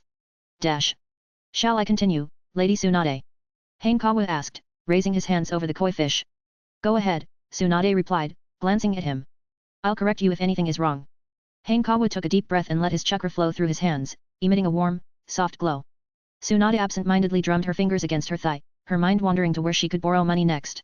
Despite her numerous debts, her reputation as one of the Sannin and a legendary medical ninja usually guaranteed someone would lend to her. In the war-torn shinobi world, a good healer was invaluable. I'll step out for a moment, Tsunade said after spotting a potential source of funds. Hanekawa nodded slightly. To his surprise, Tsunade returned less than 10 minutes later, her expression cheerful. There was no doubt she'd managed to find some money. Your posture is wrong, Tsunade said, approaching him. She reached out to adjust his arms, lifting them slightly. Hanekawa instinctively looked up, only to have his view completely obstructed by a shadow of mountain range. He couldn't even see her face. Focus, Tsunade reminded him. Hanekawa quickly snapped back to reality and resumed his practice, his determination renewed. Under Tsunade's guidance, his progress bar increased significantly. 2 hours later, his progress had already reached 15%. Tsunade's private tutoring was indeed extraordinary. Are you holding up just fine? Tsunade asked, giving him a once-over. My chakra is nearly depleted, Hanekawa replied. Hanekawa put away the scroll and said, let's go to the casino. Tsunade's eyes lit up, her beautiful face brimming with excitement. Under her lead, Hanekawa found himself at a Ninja World casino. Though this was his second life, it was his first time stepping into an actual casino. Lady Tsunade, a young man at the casino entrance stopped them, saying, according to the rules, children are not allowed inside. Is that so? Tsunade raised her hand and clenched her fist. The sudden burst of pressure in the air made the man stagger back, his face pale. Please, go ahead, he stammered, quickly putting on a fawning smile. With decades of punching power behind that hand, there was no way he could stand against her. Dash. As soon as Tsunade entered the casino, all eyes turned to her, many of them gleaming with a look that screamed money. The reason was simple. She was a living legend, the big loser. Anyone who frequented the gambling scene knew her infamous reputation. As for Hanekawa, he was instantly overlooked. People came to casinos to win money. Anything else was irrelevant. Hanekawa took a look around. The Ninja World casino was reminiscent of early arcade parlors. The left side had rows of gambling machines plugged into the wall, while the right had betting tables crowded with people placing their wagers. Unfortunately, there were no sultry dealers in sight. Make some room for Lady Tsunade, a young dealer said with a smile. The money delivery queen had arrived, after all. An argument broke out around the tables as everyone scrambled to sit with Tsunade. Dash. Oh. Hanekawa noticed a big problem, his height. He couldn't see the betting table at all. Just as he was about to find a stool, he suddenly felt himself being lifted. A faint fragrance wafted through the air. Hanekawa blinked. When he realized he was now sitting on Tsunade's lap, it finally hit him. All right, let's start, Tsunade said, holding him in one arm as she leaned forward with a serious expression. Why does this feel like a sport? Hanekawa thought, acutely aware of the soft weight pressing against the top of his head. Dash. Once he adjusted himself and got a clear look at the betting table, he sighed inwardly. It wasn't a simple game of high or low. Instead, it was a roulette board with 37 slots. The betting options ranged from single number bets to red/black, odd/even, and high/low, each offering different odds. Single number bets had the highest payout but required pure luck. Hanekawa figured his luck wasn't too bad after all, he'd been reincarnated, hadn't he? And even if it wasn't great, it couldn't possibly be worse than Tsunade's. As long as their combined luck was average, they should avoid going bankrupt. Dash. Bet on black, Hanekawa said quickly when he saw Tsunade placing her chips on red. All right, Tsunade said after a moment of thought, moving her chips to the black section. No more bets, the dealer announced, spinning the roulette wheel. A few seconds later, the result came in, black. We won. Tsunade froze for a moment before excitedly hugging Hanekawa. I can't breathe. Caught off guard, Hanekawa felt like two mountains had suddenly collapsed onto him. Again. Tsunade released him, her confidence soaring. We're winning it all back today. No, Lady Luck seems to be smiling on me instead, Hanekawa thought, focusing intently. Sitting on his human chair, he began offering Tsunade strategic advice. Although not every bet hit, they avoided obvious mistakes, and their odds improved significantly. Dash. 3 hours later, they walked out of the casino with a modest profit of 300,000 ryo. While it wasn't a fortune, barely a third of an S-rank mission reward, it was an unprecedented success for Tsunade. Her luck, balanced by Hanekawa's guidance, had finally turned normal. Let's go. Tsunade patted Hanekawa's shoulder with a grin. I'm treating you to roast chicken. Chapter 27, 27. A drunk Tsunade. Ah. That hits the spot. Tsunade downed the contents of her sake bottle in one go, slamming it onto the table with a loud thud. Hanekawa sat beside her, the mix of alcohol and her faint fragrance making him feel slightly dizzy. The next moment, he suddenly felt the soft cushion of her ample figure pressing against his head. Tsunade pulled him into a one-armed hug, laughing heartily. Eat as much as you want. Today's on me. Hanekawa could understand why she was so happy. Initially, he had guided her to bet against her instincts, but later, that wasn't necessary. If he always advised her to go against her bets, she would eventually catch on and feel tricked. The real reason for their streak of luck was a newly triggered trait of his. E-rank talent, God of Gambling. Activation condition, guide Tsunade to win 9 times. Effect, increases gambling luck by 100%. Note, cannot be synthesized. To be fair, Tsunade's luck was absurdly bad. Even with Hanekawa's luck doubled, it only barely managed to balance out hers. Dash. What are you spacing out for? Tsunade picked up a piece of roasted chicken with her chopsticks and held it up to his mouth. Here, try the roast chicken. Thank you, Lady Tsunade. Hanekawa took a bite and swallowed it. When's your next free day? Tsunade asked with a mischievous smile. After an entire afternoon of gambling, she now fully regarded Hanekawa as her personal good luck charm. I still need to practice medical ninjutsu, Hanekawa replied earnestly. That's easy. I'll teach you. Tsunade took another swig of sake, sighing contentedly afterward. Of course, she wasn't formally accepting him as a disciple, just offering casual guidance. Hanekawa understood this too. He wouldn't learn Tsunade's iconic yin seal or monstrous strength, but regular medical techniques were more than sufficient for now. Moreover, it was a chance to grow closer to her. Who knew? One day, she might officially take him as her student. Given her current state, living alone without Shizune due to certain circumstances, it wasn't impossible if he impressed her enough. Thank you, Lady Tsunade, Hanekawa said tactfully. After each medical ninjutsu lesson, I'll go with you to the casino. Not bad. Fair enough. Tsunade laughed, ruffling his hair affectionately. Hanekawa's expression turned helpless. Please, stop with the head pats. Ha ha ha, you're so fun. Seeing his reaction, Tsunade laughed even harder. Her body swayed back and forth with laughter, her white valley rising and falling in a way that made Hanekawa avert his eyes in embarrassment. Eat. Tsunade turned back to the table, attacking the dishes and drinks with gusto. Hanekawa picked up his chopsticks and began eating as well. The blend of alcohol and the aroma of food in the air grew even stronger. Dash. Lady Tsunade, Hanekawa said after a brief hesitation, snatching the sake bottle from her hand, you've had enough to drink. We should head back now. Having lived 2 lives, he knew just how troublesome drunk people could be. And he was still a kid. How was he supposed to carry her back if she passed out? What did you just say? Tsunade swayed slightly, her flushed face radiating heat like a ripened peach. I said, we should go home. Hanekawa raised his voice slightly to make sure she heard. Home. Tsunade looked down at him, her eyes unfocused and dreamy. Yes, home, Hanekawa repeated. After a pause, he asked, where's your home? My home. The word struck a chord deep within Tsunade, and she subconsciously rubbed her eyes. In that moment, she thought of Noeki, her younger brother. The memory sobered her up significantly. You don't need to worry about me. Just go ahead. Tsunade reached out, trying to grab the sake bottle in Hanekawa's hand. No way. Hanekawa held it out of her reach, firmly refusing. Give it to me. Tsunade's eyes glinted sharply, exuding an overwhelming aura of authority. I won't. Hanekawa, familiar with her personality, stood his ground without fear. You little brat. Tsunade glared at him for a moment before unexpectedly breaking into a laugh. Fine, let's go. Time to sleep. She stood up, settled the bill, and walked out of the tavern with Hanekawa. Dash. Night had just fallen, and the streets were bustling with people. Upon seeing Tsunade, many greeted her warmly, creating an atmosphere akin to a fan meeting. In the world of ninjas, highly renowned shinobi were akin to celebrities. After walking for a while, Tsunade turned into a quiet alley, leaving the noisy streets behind. Hanekawa glanced around, his curiosity piqued. In the original storyline, Tsunade's residence in Konoha was never mentioned, so he had no idea where she lived. Dash. Why do you want to learn medical ninjutsu? Tsunade asked casually. Because I'm a fan of yours, Hanekawa answered honestly. No, you're not. Tsunade shook her head.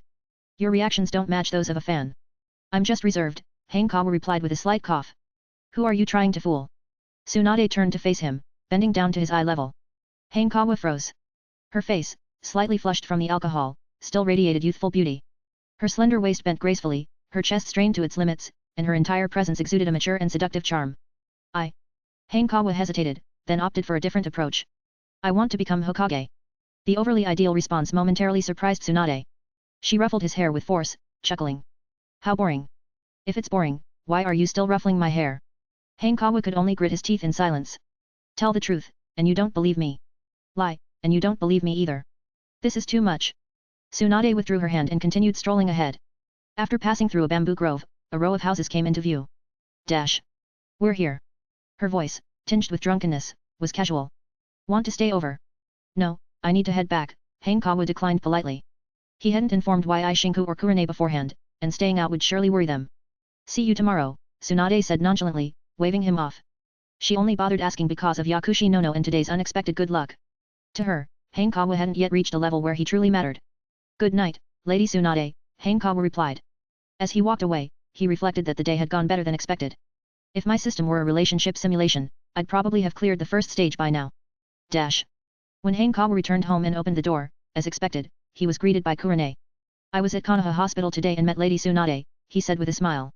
Lady Tsunade. Kurane's expression immediately turned excited. What happened? Tell me everything. She was the real fan. To be precise, Tsunade had immense influence among kunoichi. In the original story, characters like Sakura Haruno and Ino Yamanaka regarded Tsunade as their idol. Yi Shinku couldn't help but feel something strange. How does this kid keep running into big names? First Minato Namikaze, now Tsunade. Who's next? Hiruzen Sarutobi. But that wasn't a bad thing. Hanekawa had already entered the radar of Konoha's elite. As long as he proved himself capable, countless opportunities would come his way. Chapter 28, 28. Gambling Prodigy. Monday morning. Hanekawa followed his usual routine, running first, then practicing swordsmanship. On his way past the Konoha Knowledge Bookstore, he stopped by and received some good news. Tsuchibashi had found a novelist to start writing the Demon Slayer Ninjas. According to the storyline, the Demon Slayer Ninjas would be divided into 3 volumes, upper, middle, and lower. If things progressed quickly, the first volume might even be published next week. After completing his training in the Konoha-style swordsmanship, Hanekawa took a shower and headed to school with Kurane Ui. They arrived relatively early, with only about a third of the classroom seats occupied. Among those who were earlier, many were scrambling to finish homework, occasionally sneaking glances to copy from others. After greeting Kurane, Hanekawa returned to his seat. He casually pulled out a medical book and began reading. May I bother you for a moment? A clear voice rang out. Hanekawa looked up to see Rin Nohara. I'd like to ask you about a question, Rin said, stating her purpose. Her gaze instinctively shifted to the medical book in Hanekawa's hands. What is this? Does the academy even have such a textbook? What's the question? Hanekawa asked, slightly surprised. Unlike Obito Uchiha, Rin Nohara's grades were excellent. In the previous 3 monthly exams, her theoretical scores consistently ranked in the top 3. Hanekawa, being a transfer student, had only participated in one exam and treated it more like a warm-up. The upcoming monthly exam, the long-awaited final exam, was what truly excited him. This one. Rin bent over and spread her notebook open. There are 4 ways to solve this. Hanekawa said, casually picking up a pen. It's like this, and also this. Rin's eyes widened in disbelief. 4 different solutions? All done. Anything else you don't understand? Hanekawa tapped the notebook lightly as a closing gesture. No, nothing else, Rin replied, regaining her composure. She added earnestly, thank you. With this minor episode over, Hanekawa returned to his medical book. Rin went back to her seat. After finishing her homework, she couldn't help but daydream, her gaze unconsciously drifting toward Hanekawa. Good-looking and a genius. I wonder if I could be friends with him? And is that book really a medical textbook? Rin had always dreamed of becoming a medical ninja. But she never imagined Hanekawa would already be studying medical ninjutsu in his first year. The bell rang, signaling the start of class. As expected, Obito Uchiha was late again. The morning's lesson was ninja code. As ninjas, one must have an iron will, especially during missions, and avoid all temptations. Time flew by, and soon it was dusk. As the school day neared its end, the classroom atmosphere became restless, no one was paying attention to the lecture. Asuma Sarutobi glanced at Hanekawa and Kurone and clenched his teeth. I'll get up at 8 a.m. Though he wanted another duel with Hanekawa, what he desired most was to win, not to lose repeatedly. He decided to spend this time training under Hiruzen Sarutobi to ensure victory before challenging Hanekawa again. Until then, he could only endure. Asuma sighed deeply. Is this the price of growth? Rin, Obito nudged Rin with his elbow, whispering, where should we hang out after school? Pay attention to class, Rin reminded him softly. Suddenly, her gaze froze, and her pupils slightly contracted. That is. Obito Uchiha followed Rin's gaze toward the doorway. In the dim golden sunlight stood a figure, effortlessly drawing everyone's attention without saying a word. It's Lady Tsunade, Kakashi Hatake remarked, briefly stunned. Rin Nohara instinctively covered her mouth, her heart pounding as though it would leap out of her chest. She was seeing the legendary Lady Tsunade in person. Psu. Psu. Shizuan, overwhelmed, unconsciously patted Hanekawa's arm but couldn't form a complete sentence. Is it really that big a deal? Hanekawa asked, clearly puzzled. That's Lady Tsunade. Shizuan exclaimed, her gaze fixed on the legendary Kunoichi. The greatest female ninja in the ninja world. The greatest? Hanekawa thought to himself. She is indeed the greatest. He couldn't bear to tell Shizuan the truth. Tsunade showing up at this time likely meant her gambling itch had flared up again, and she needed his help to deal with it. The classroom inevitably descended into chaos. Asuma Sarutobi, however, remained calm. As the son of the Hokage, he had met the 3 legendary Sannin countless times. Watching his classmates act so starstruck gave him a sense of superiority. Tsunade narrowed her eyes slightly, scanning the room until her gaze landed on Hanekawa. Lady Tsunade, the teacher, Ichiro, quickly put on a respectful demeanor. How long until class ends? Tsunade asked casually. It can end right now, Ichiro replied after a brief pause, then asked, is there something you need? He quickly reviewed the profiles of all the students in the class but couldn't find anyone with a known connection to Tsunade. Was she here for Asuma Sarutobi? I'm here for Hanekawa, Tsunade said calmly. Ichiro felt a jolt in his heart. Hanekawa? He has a connection with Lady Tsunade? Hanekawa. Ichiro called out loudly. Come outside. Asuma Sarutobi's expression stiffened. Why is it always Hanekawa? What's going on? Obito muttered in confusion. Kakashi frowned slightly. Could it be that Hanekawa had already started learning medical ninjutsu? If that were true, then the upcoming final exams would be even more challenging than Kakashi had anticipated. Even Kakashi, a recognized genius, suddenly felt the pressure mounting. Rin thought back to the medical book Hanekawa had been reading that morning. Her initial shock gave way to admiration. Under everyone's gaze, Hanekawa walked to the door. Let's go, Tsunade said simply, turning on her heel. Hanekawa followed her without hesitation. The classroom buzzed with chatter after a brief silence. Ichiro chose not to intervene, there were only a few minutes left until class officially ended. Why did Lady Tsunade look for Hanekawa? Could it be to teach him medical ninjutsu? Hanekawa is amazing. Thanks to Tsunade's reputation, the students couldn't stop speculating. What's the big deal? Asuma Sarutobi finally snapped, standing up in frustration. The students nearby looked at him with amused expressions. Under their gazes, Asuma's body tensed, filled with indignation. It's just Tsunade. Next time, I'll bring the Hokage himself to show you all. Meanwhile, Hanekawa and Tsunade had left the school. As expected, the direction they were heading was straight toward the gambling hall. How does it feel to be the center of attention? Tsunade asked, a teasing grin on her face. Feeling on top of the world yet? Not really, Hanekawa replied casually. A bunch of 6-year-old kids wasn't enough to excite him. Such an arrogance. Tsunade stopped in her tracks, reached out, and ruffled his hair vigorously. Stop acting like a grown-up. I'm just telling the truth, Hanekawa said with a resigned tone. I lost 500,000 ryo today, Tsunade grumbled, rolling her eyes at him. If you don't win it back for me, I'll spank you. No problem, Hanekawa replied with confidence. If someone like Chengpeng Zhao could turn 20 million into hundreds of billion, winning back 500,000 was no issue for him. Founder of Binance Crypto Exchange. After all, he wasn't just a gambling prodigy, he was the gambling god. Chapter 29, 29. Whoa, what's going on? Hanekawa managed to save himself from a spanking. With the gambling god trait on his side, winning the 500,000 ryo was a certainty, even Jesus couldn't intervene. What do you want for dinner?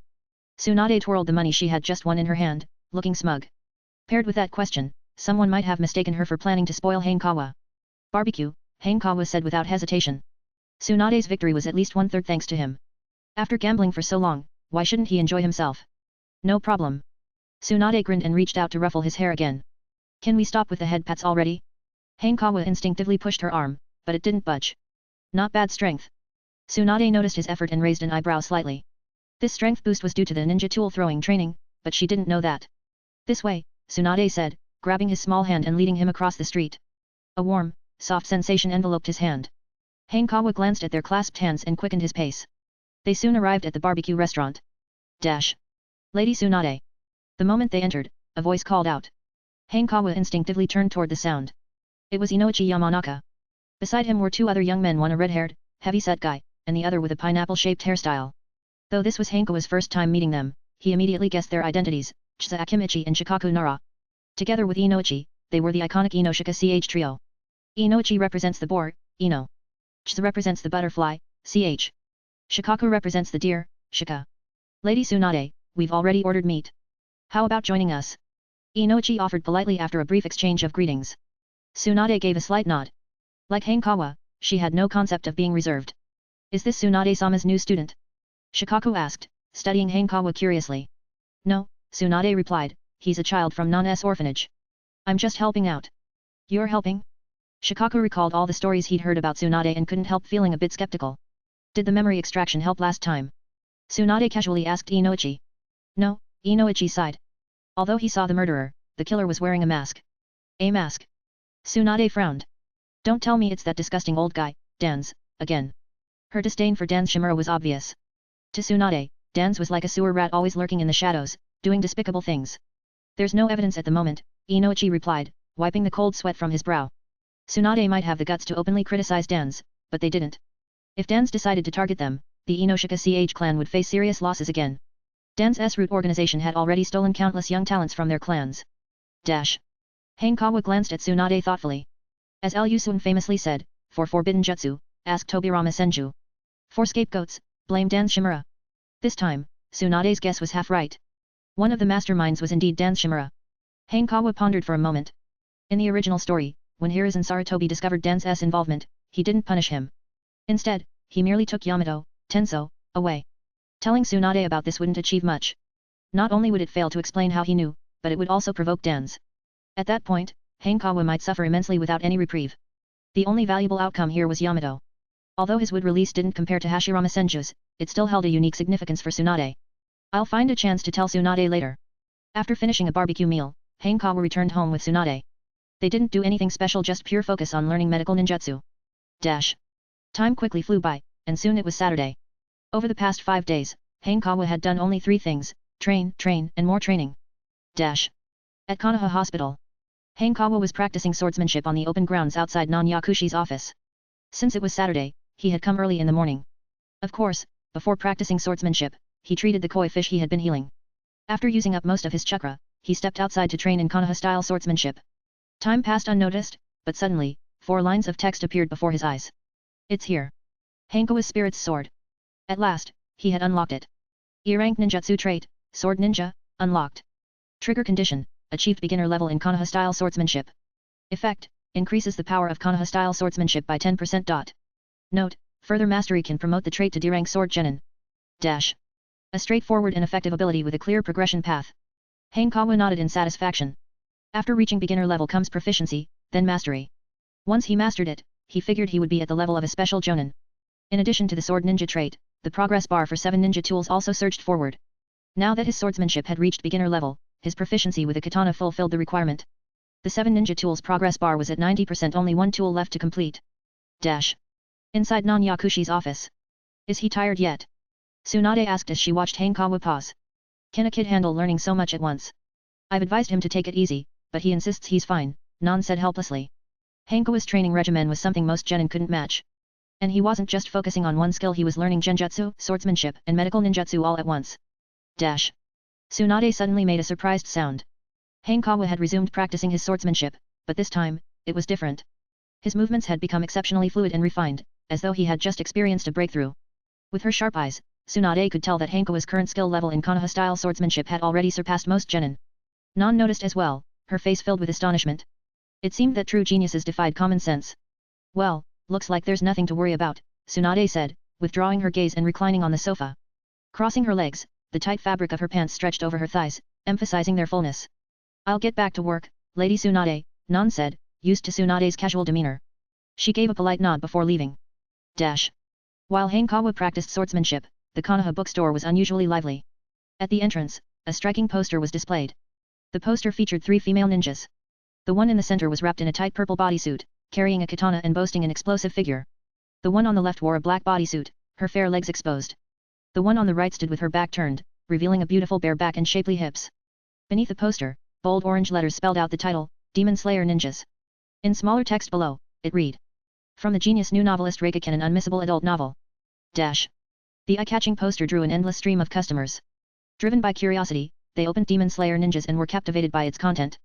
Just then, a man wearing a red haori and a forehead protector with the kanji for oil stopped in his tracks. He stared at the poster, his eyes widening in shock. What they? So bold. Well, I have to give it a read to see what it's like. Chapter 30, 30.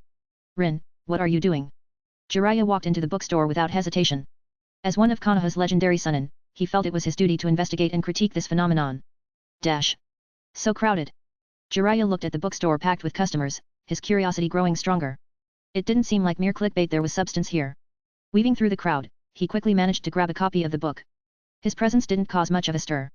Despite his fame, in such a harmonious setting of mutual interests, his reputation held little sway. When it came to matters like this, men shared a silent camaraderie. Dash. Jiraiya casually flipped open Demon Slayer Ninjas and began to read. Moments later, his expression changed. It felt as if the door to a new world had been opened he'd been missing out for 30 years. In the ninja world, most popular novels were grounded in reality, revolving around standard ninja themes. But Demon Slayer Ninjas was different, heralding a new genre. Set in a near-future world with a sci-fi twist, it featured a bold, seductive heroine fighting unheard-of demonic creatures. Dash. This novel is absolutely delightful. Jiraiya exclaimed with excitement. It reminded him of the thrill he felt during his first visit to a tavern, accompanied by 2 lovely hostesses' anticipation, excitement, and irresistible allure. Dash. But what happens next? Reaching the end of the book, Jiraiya groaned in frustration. Why isn't there more? This is unacceptable. After taking several deep breaths to calm himself, he reflected on his own writing. Since publishing Tales of a Gutsy Ninja, he had been searching for inspiration for his next work but had been at a loss. Reading Demon Slayer Ninjas had ignited a burst of creativity within him. With newfound inspiration, Jiraiya left the bookstore, book in hand. He was ready to start writing again. Dash. At Konoha Hospital. Hanekawa paused his sword practice. Dash. E-rank talent trait, hero. Trigger condition, publication of Demon Slayer Ninjas. Effect, enhances memory by 10%. Note, publishing more novels can promote the trait to D-rank novelist. This works too? He couldn't deny it, everyone has moments when they long for a hero to appear. The kind who leaves behind a trail of mystery before disappearing in style. But just to clarify, no gourd babies or journey to the west. Let's keep it unique. Dash. Closing his eyes, Hanekawa noticed that previously vague knowledge had become clearer, and what he had already memorized now stood out in perfect detail. Excellent. Now he was confident he could secure the top spot in the upcoming theoretical exams. Done practicing? Tsunade leaned out the window and asked. Are you going gambling again? Take a break for once, Hanekawa replied, unable to resist teasing her. You're so annoying, kid. Clenching her fist, Tsunade glared at him. Are you coming or not? I'm coming. Hanekawa quickly conceded. Good boy. Tsunade closed the window, stepped out in her heels, and approached him. Shall we go now? Wait, I have one condition. Hanekawa suddenly had an idea. Lady Tsunade, can you teach me how to use a scalpel? A scalpel? Tsunade narrowed her eyes. You're too young to be a lead medical ninja. Medical ninja scalpels come in two forms, traditional scalpels and chakra scalpels. The chakra scalpel, classified as an A-rank medical ninjutsu, was typically mastered only by Jonin-level ninjas. I don't mean for surgery. I just want to familiarize myself with its use in advance, Hanekawa clarified. Is that so? After a brief pause, Tsunade agreed. All right. Thank you, Lady Tsunade. Hanekawa breathed a quiet sigh of relief. Anyone could teach the basics of using a scalpel, but learning from Tsunade herself carried a certain authority and trustworthiness. That evening, Hanekawa followed Tsunade home. They had just left the casino and stopped for a feast along the way. The use of a scalpel isn't too difficult, Tsunade remarked. Tsunade took out a scalpel and said, what's difficult is precision, especially during surgery you can't afford even the slightest deviation. Hanekawa stood before her, listening intently and mimicking her movements. Their practice subject. A live chicken Tsunade had bought earlier from a tavern. After being meticulously cut apart, the chicken ultimately became their midnight snack. Say what you will, but Tsunade's roast chicken skills were top-notch. The kid approves, Hanekawa thought, silently giving her a 5-star review.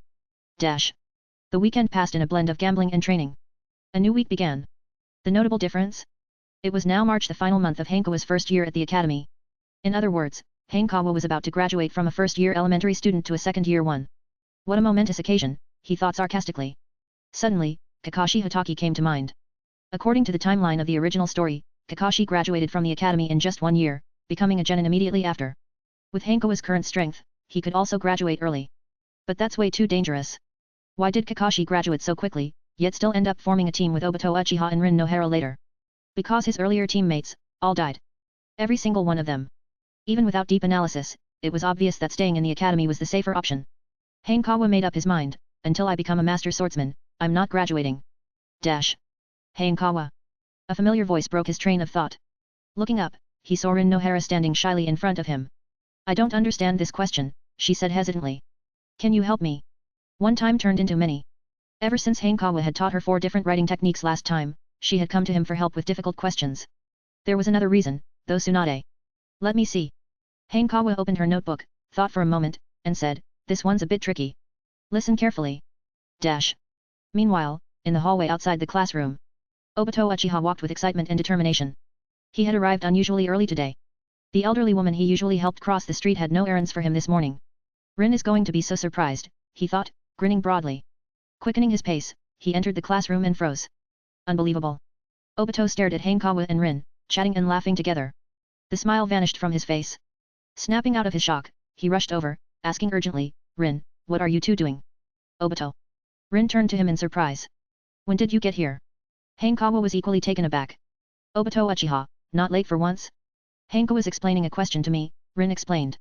Is he any good? Obito frowned. He recalled that in last month's theory exam, Hanekawa's scores were mediocre, far below Rin's. He's very good. Rin blurted out, her sincerity showing. I can do it too. Obito declared quickly, catching her expression. Hey. Rin tilted her head, confused. Obito was known as the class clown, consistently. Chapter 31. Throwing a kunao from 800 meters away. Rin Nohara noticed Obito Uchiha's awkwardness. He stood there, visibly sweating bullets. Well. Obito, let Hanekawa explain it. You go ahead and take care of something else, Rin said tactfully, retrieving her notebook. I'm not clueless. I just... Obito stammered, his neck stiff and his face flushed as he tried to explain. What followed was an incoherent string of excuses, something about it being too easy and wanting to explain it to her alone. The atmosphere in and around the classroom grew increasingly lively. Kurane Yui couldn't hold back her laughter. Though seated far away, she had been keeping an eye on Hanekawa and overheard Obito's awkward exchange. What could she say? There was no malice in her amusement, she simply found his remarks inexplicably funny. It wasn't just her, those near Obito, like Shizuan, also chuckled softly. The only exception was Asuma Sarutobi, who looked on sympathetically. He's too familiar with the pain of losing someone he cherishes. Asuma sighed and shook his head, feeling as though there was an insurmountable wall of sorrow separating him from them. It hurts. It hurts so much. But giving up wasn't an option for him either. Hanekawa's lip twitched. Obito, Rin called, her tone tinged with embarrassment. I'll go back to my seat. You focus on your work. Obito shot Hanekawa a glare before storming off. Sorry about that, Rin said apologetically, offering a soft smile. That's just how he is, sometimes impulsive, but he's a good person. No problem. Let's continue, Hanekawa replied, unbothered. For now, he wasn't worried about Obito causing trouble. With his current strength and the fact that Rin was still alive, Obito didn't pose a threat. If anything, Hanekawa hoped Obito would challenge him. It'd be a chance to spar. Who knows, he might even gain a fire release talent from it. The real concerns were Madara Uchiha and Black and White Zetsu. By this point in the timeline, they had likely already set their sights on Obito. Thank you, Rin said sincerely before returning to her seat. Obito, now at his desk, finally felt relieved. Clenching his fists, he vowed to work harder and improve. But then he looked at a math problem and thought, forget it. This isn't for me. If theory wasn't his strength, he'd have to rely on his combat skills. The upcoming practical exam at the end of the semester might just be his chance. Hanekawa, oblivious to Obito's thoughts, packed up and left the classroom after school. He exchanged a quick goodbye with Kurenei before heading to Tsunade's house. His 7 ninja tools skill progress bar was down to just 2%. With a bit of effort, he could finally master it today. Dash. On his way, Hanekawa paused in front of the Leaf Village bookstore. Why is it so crowded? Seeing the line of customers waiting to buy books, he thought to himself, this is great. The profits should be decent. Hanekawa already had a plan for his first paycheck, forging a sword. He'd been practicing the Konoha-style swordsmanship with a wooden sword, but that wouldn't suffice in actual combat. Asking Kurenei's father, Yui Shinku, for money didn't feel right. He had already helped Hanekawa too much. Hanekawa rubbed his chin thoughtfully.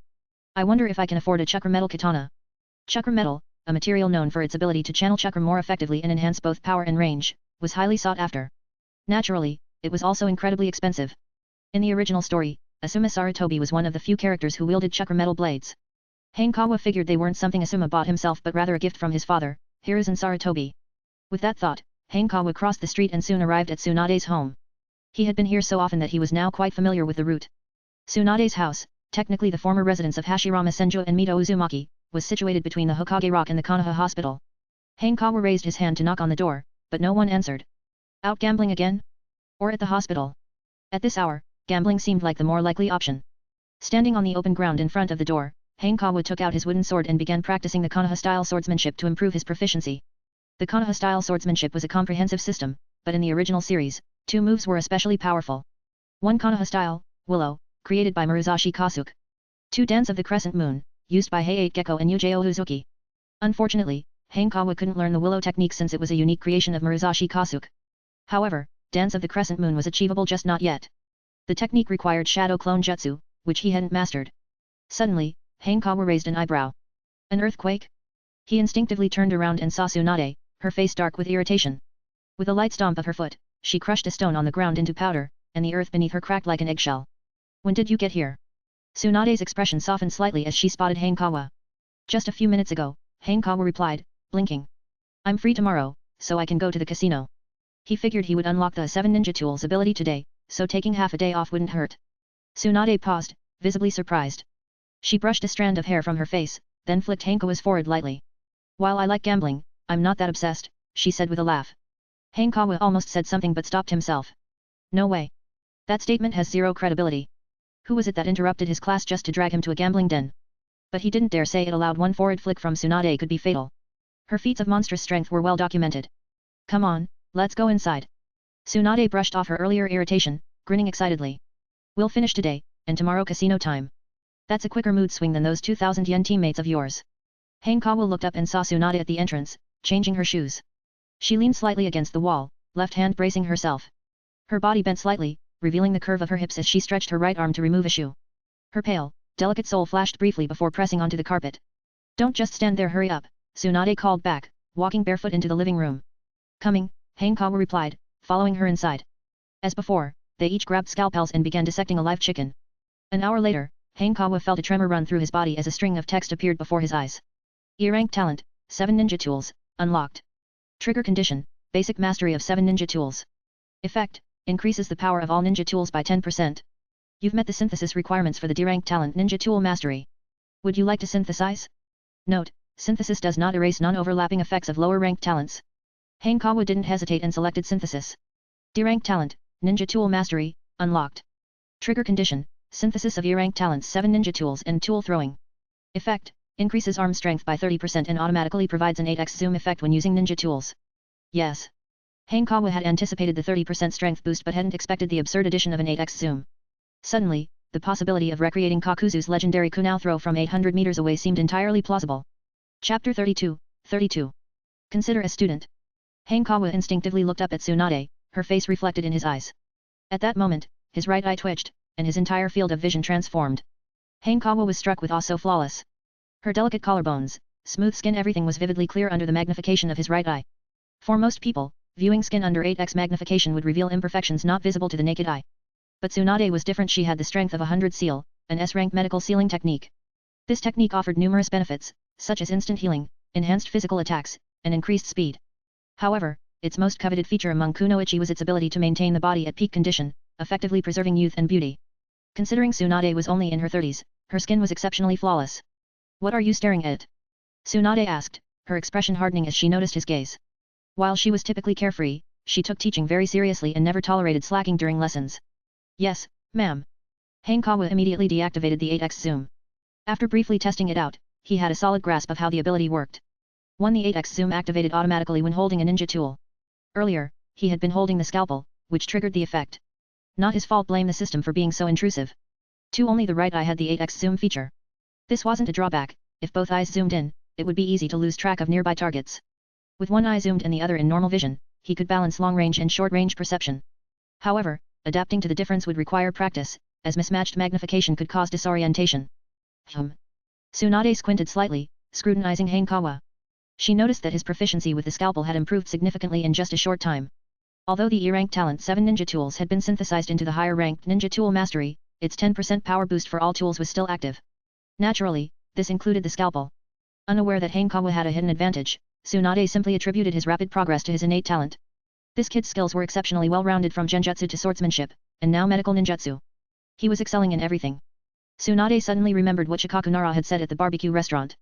A talent like this truly deserved to be her student. But, it still wasn't enough. As a medical ninja, what Tsunade valued most was outstanding aptitude in medical ninjutsu. While Hanekawa had shown promise, it hadn't been extraordinary enough to convince her that he was irreplaceable. "That's it for tonight," Tsunade said after observing him for a while. "If you want to improve further, you'll need to perform as the lead medical ninja in surgery." "Thank you, Lady Tsunade," Hanekawa said sincerely, putting down the scalpel. "It's nothing." Tsunade chuckled softly, reaching out to ruffle his hair. "Honestly, I've benefited more from this arrangement." She was, of course, referring to gambling. The money she had won during this time had already exceeded 1 million ryo. If Hanekawa really wanted to learn, he could easily hire a medical ninja as a tutor with that money. Teaching scalpel techniques wouldn't even cost 1 million, probably just 1 or 200,000 ryo. "But you're different, Lady Tsunade," Hanekawa said as he smoothed his hair back down. "Oh." Tsunade tilted her head, feigning a cute expression. "How am I different? Why are you pretending, old lady?" Cough. Hanekawa's expression turned serious. "Because you're the greatest medical ninja. You sure know how to talk," Tsunade teased, her red lips curling into a playful smile. "You're going to fool a lot of girls in the future." "That's slander," Hanekawa retorted in mock indignation. Tsunade laughed even harder at his response.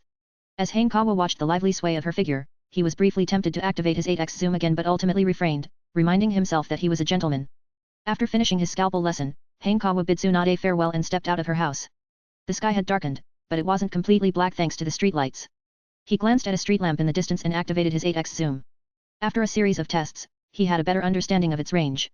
Objects within 200 meters were the clearest. Beyond that, the image became increasingly blurry, and after 400 meters, it was no longer effective. Throwing a kunai at someone 800 meters away like Kakuzu did is definitely a challenge, Hanekawa mused. He also remembered the exaggerated claim about hitting targets 400 kilometers away, a joke, of course. "Hanekawa." A voice interrupted his thoughts, and Kurenai appeared before him. "Were you waiting for me?" Hanekawa asked. "Humph, of course not."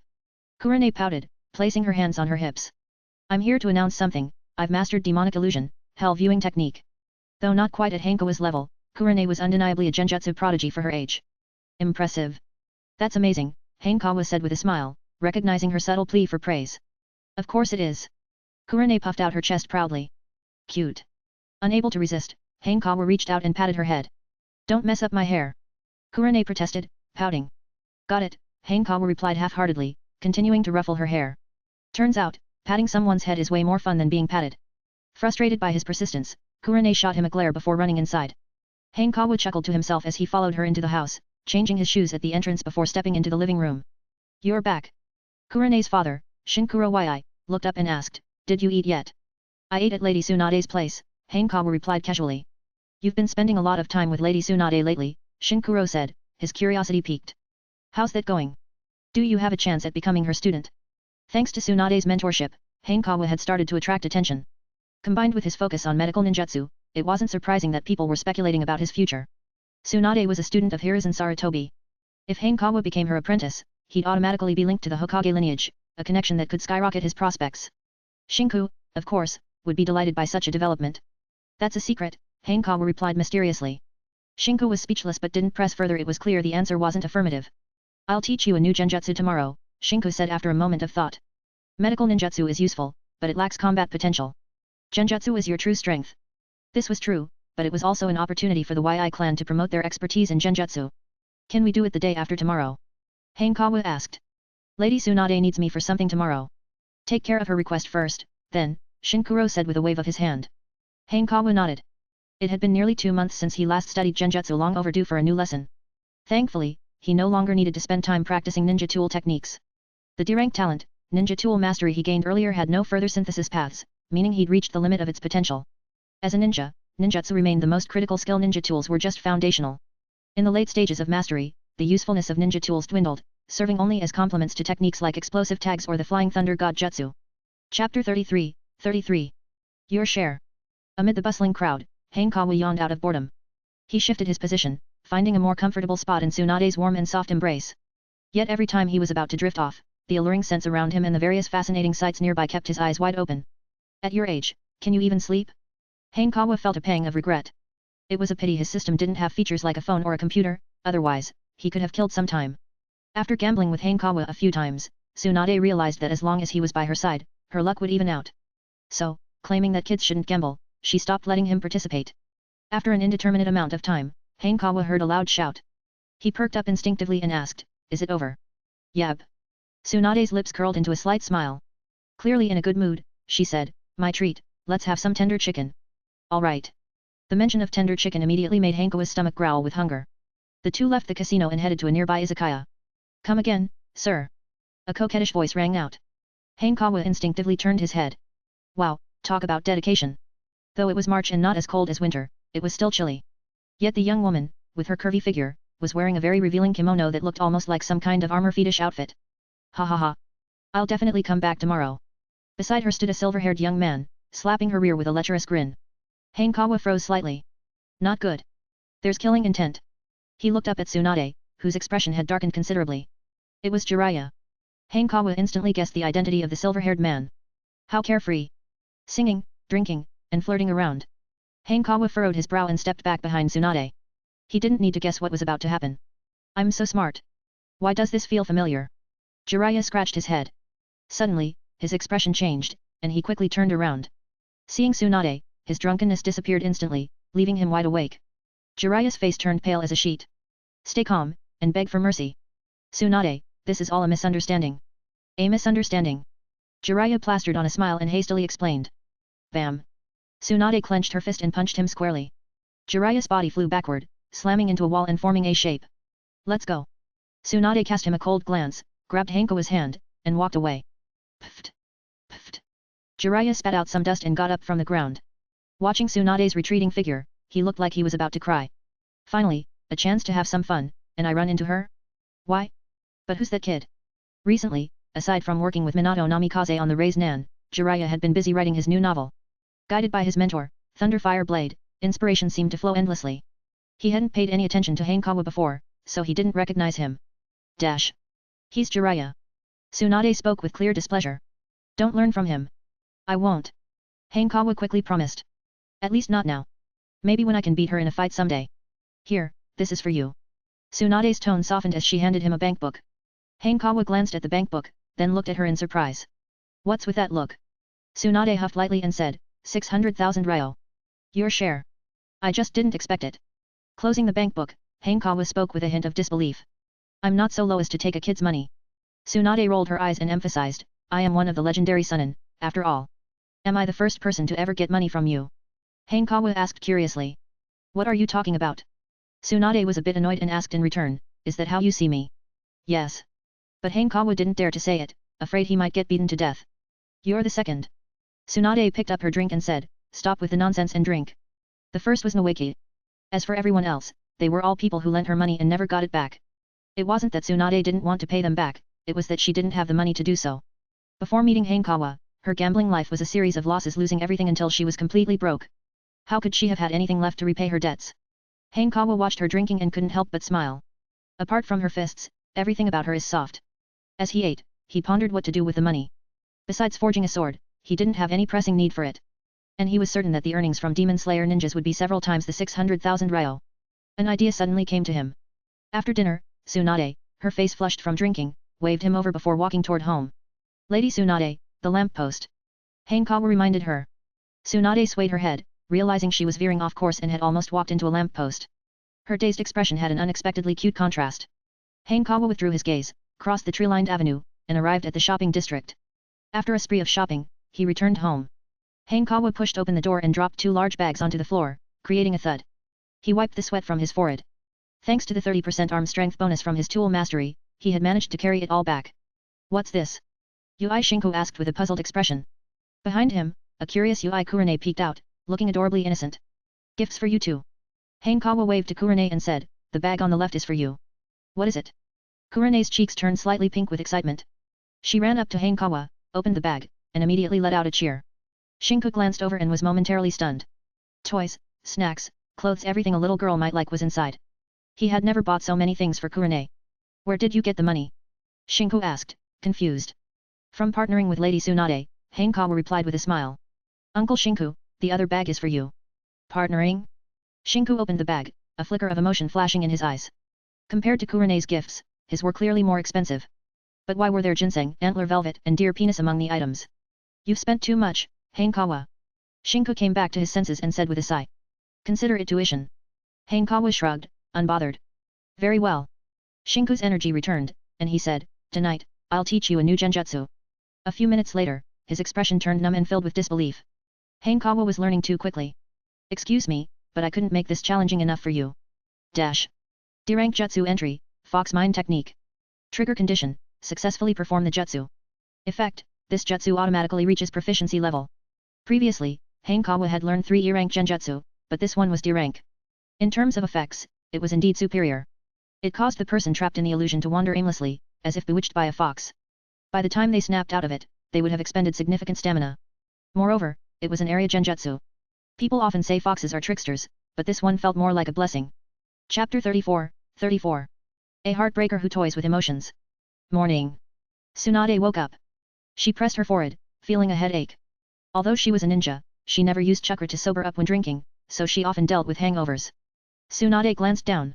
Her clothes were half undone, revealing a large expanse of fair skin. Her chest suddenly rose and fell with her breathing. She vaguely remembered that she had fallen asleep while taking off her clothes halfway through last night. Tsunade didn't mind. She casually fixed her outfit. After all, she was alone at home, so there was no risk of exposing herself to anyone. Tsunade suddenly caught a whiff of a pleasant aroma coming from the living room. Her body tensed slightly as she prepared for an attack. Why is it you? Tsunade opened the door and saw Hanekawa. Good morning, Lady Tsunade. Hanekawa greeted her with a wave, adding, I came to bring you breakfast, and I also brought a gift.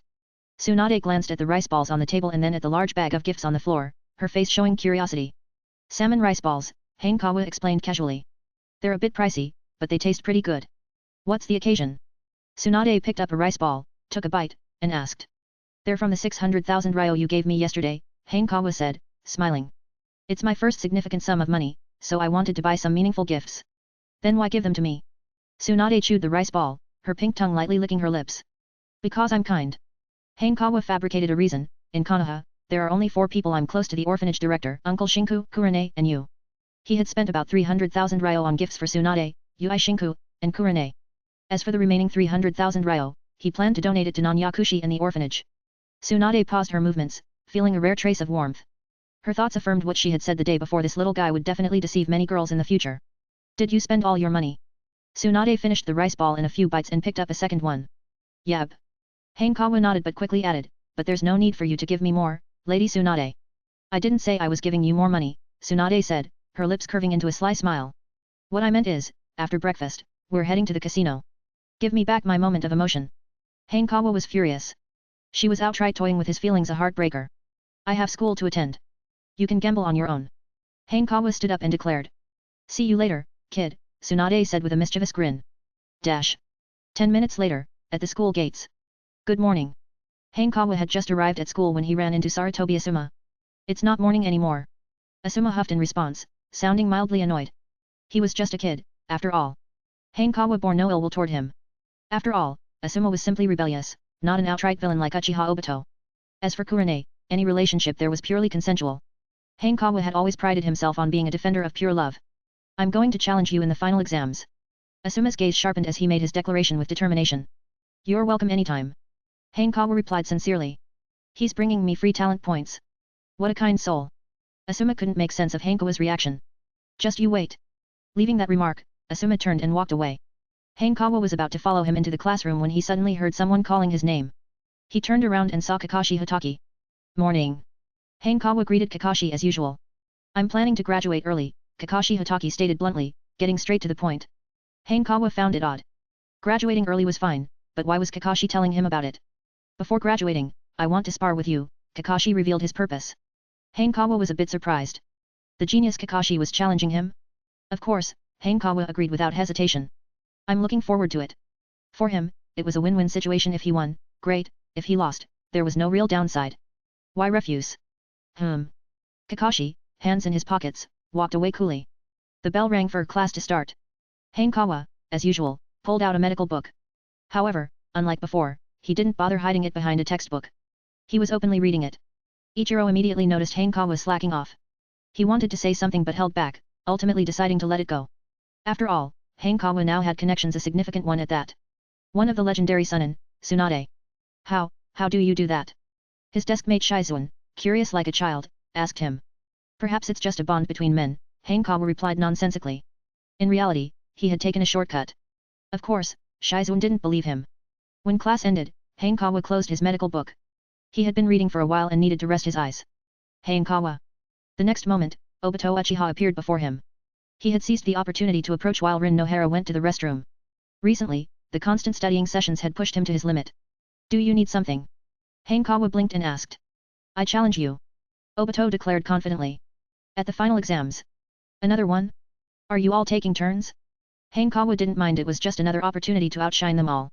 Sure, Hanekawa nodded slightly. I'm going to defeat you this time. Obito exclaimed, his face lighting up with pride. While he lacked confidence in theory, he was absolutely sure of his abilities in combat. Among first years, only a few could use ninjutsu already, and he was one of them. Good luck, Hanekawa replied casually, unfazed. Obito, irritated, turned on his heel and stormed back to his seat.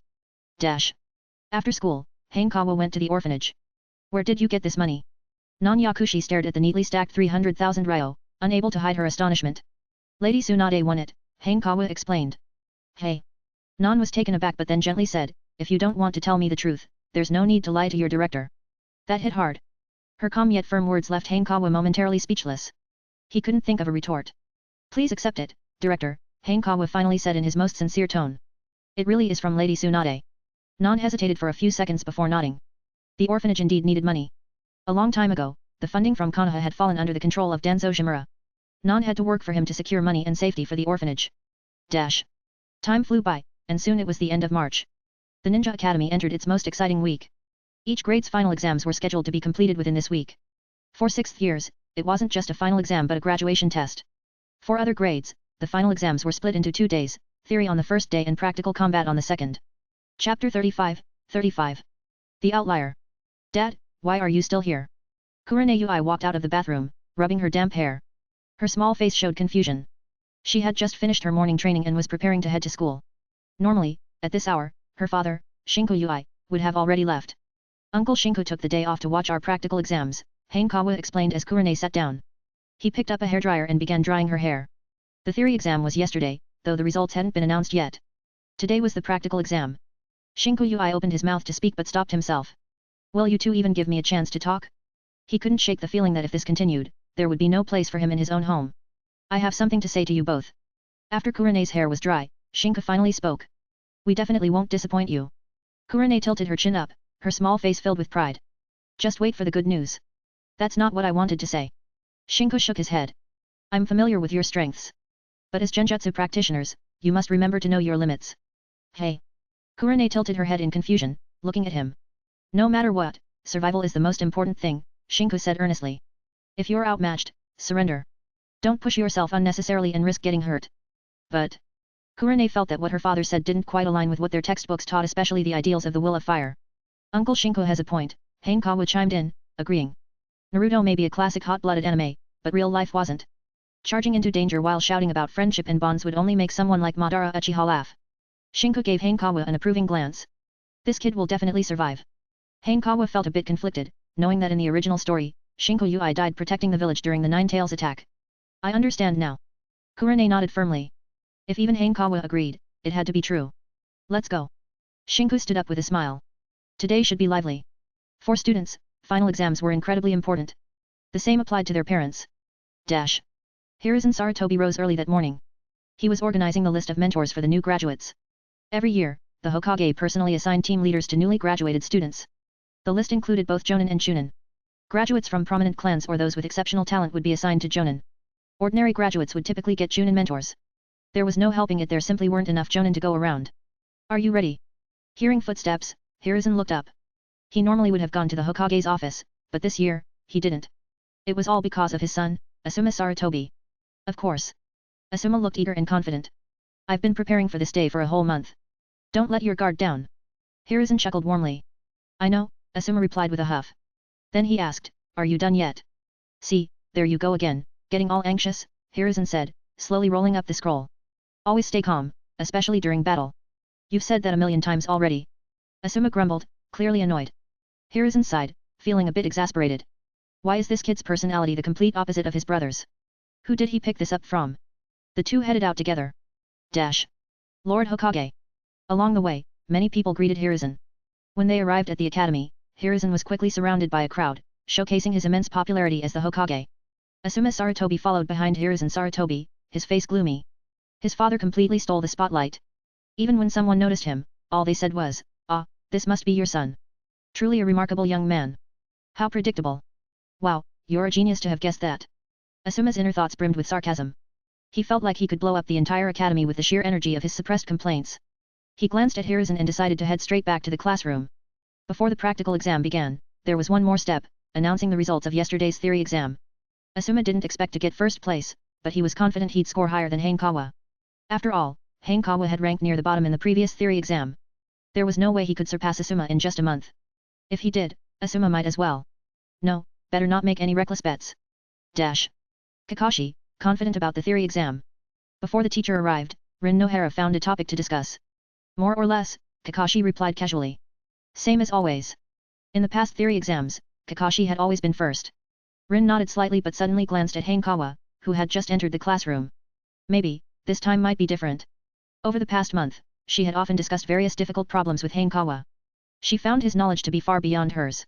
Rin, why didn't you ask me?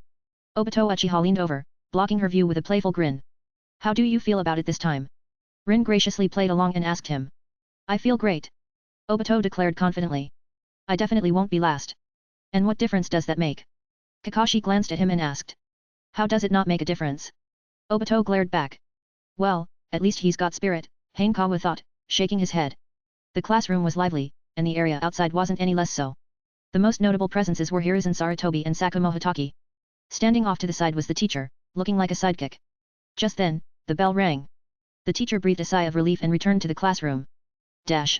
Now, I will announce the rankings for the theory exam. The teacher, with all eyes on him, smiled and said, first place goes to Hanekawa. Let's congratulate him. He clapped as he spoke, but many students wore expressions as if they'd seen a ghost. Yes. Kurane Yui was overjoyed, as if she herself had taken first place. How could it be Hanekawa?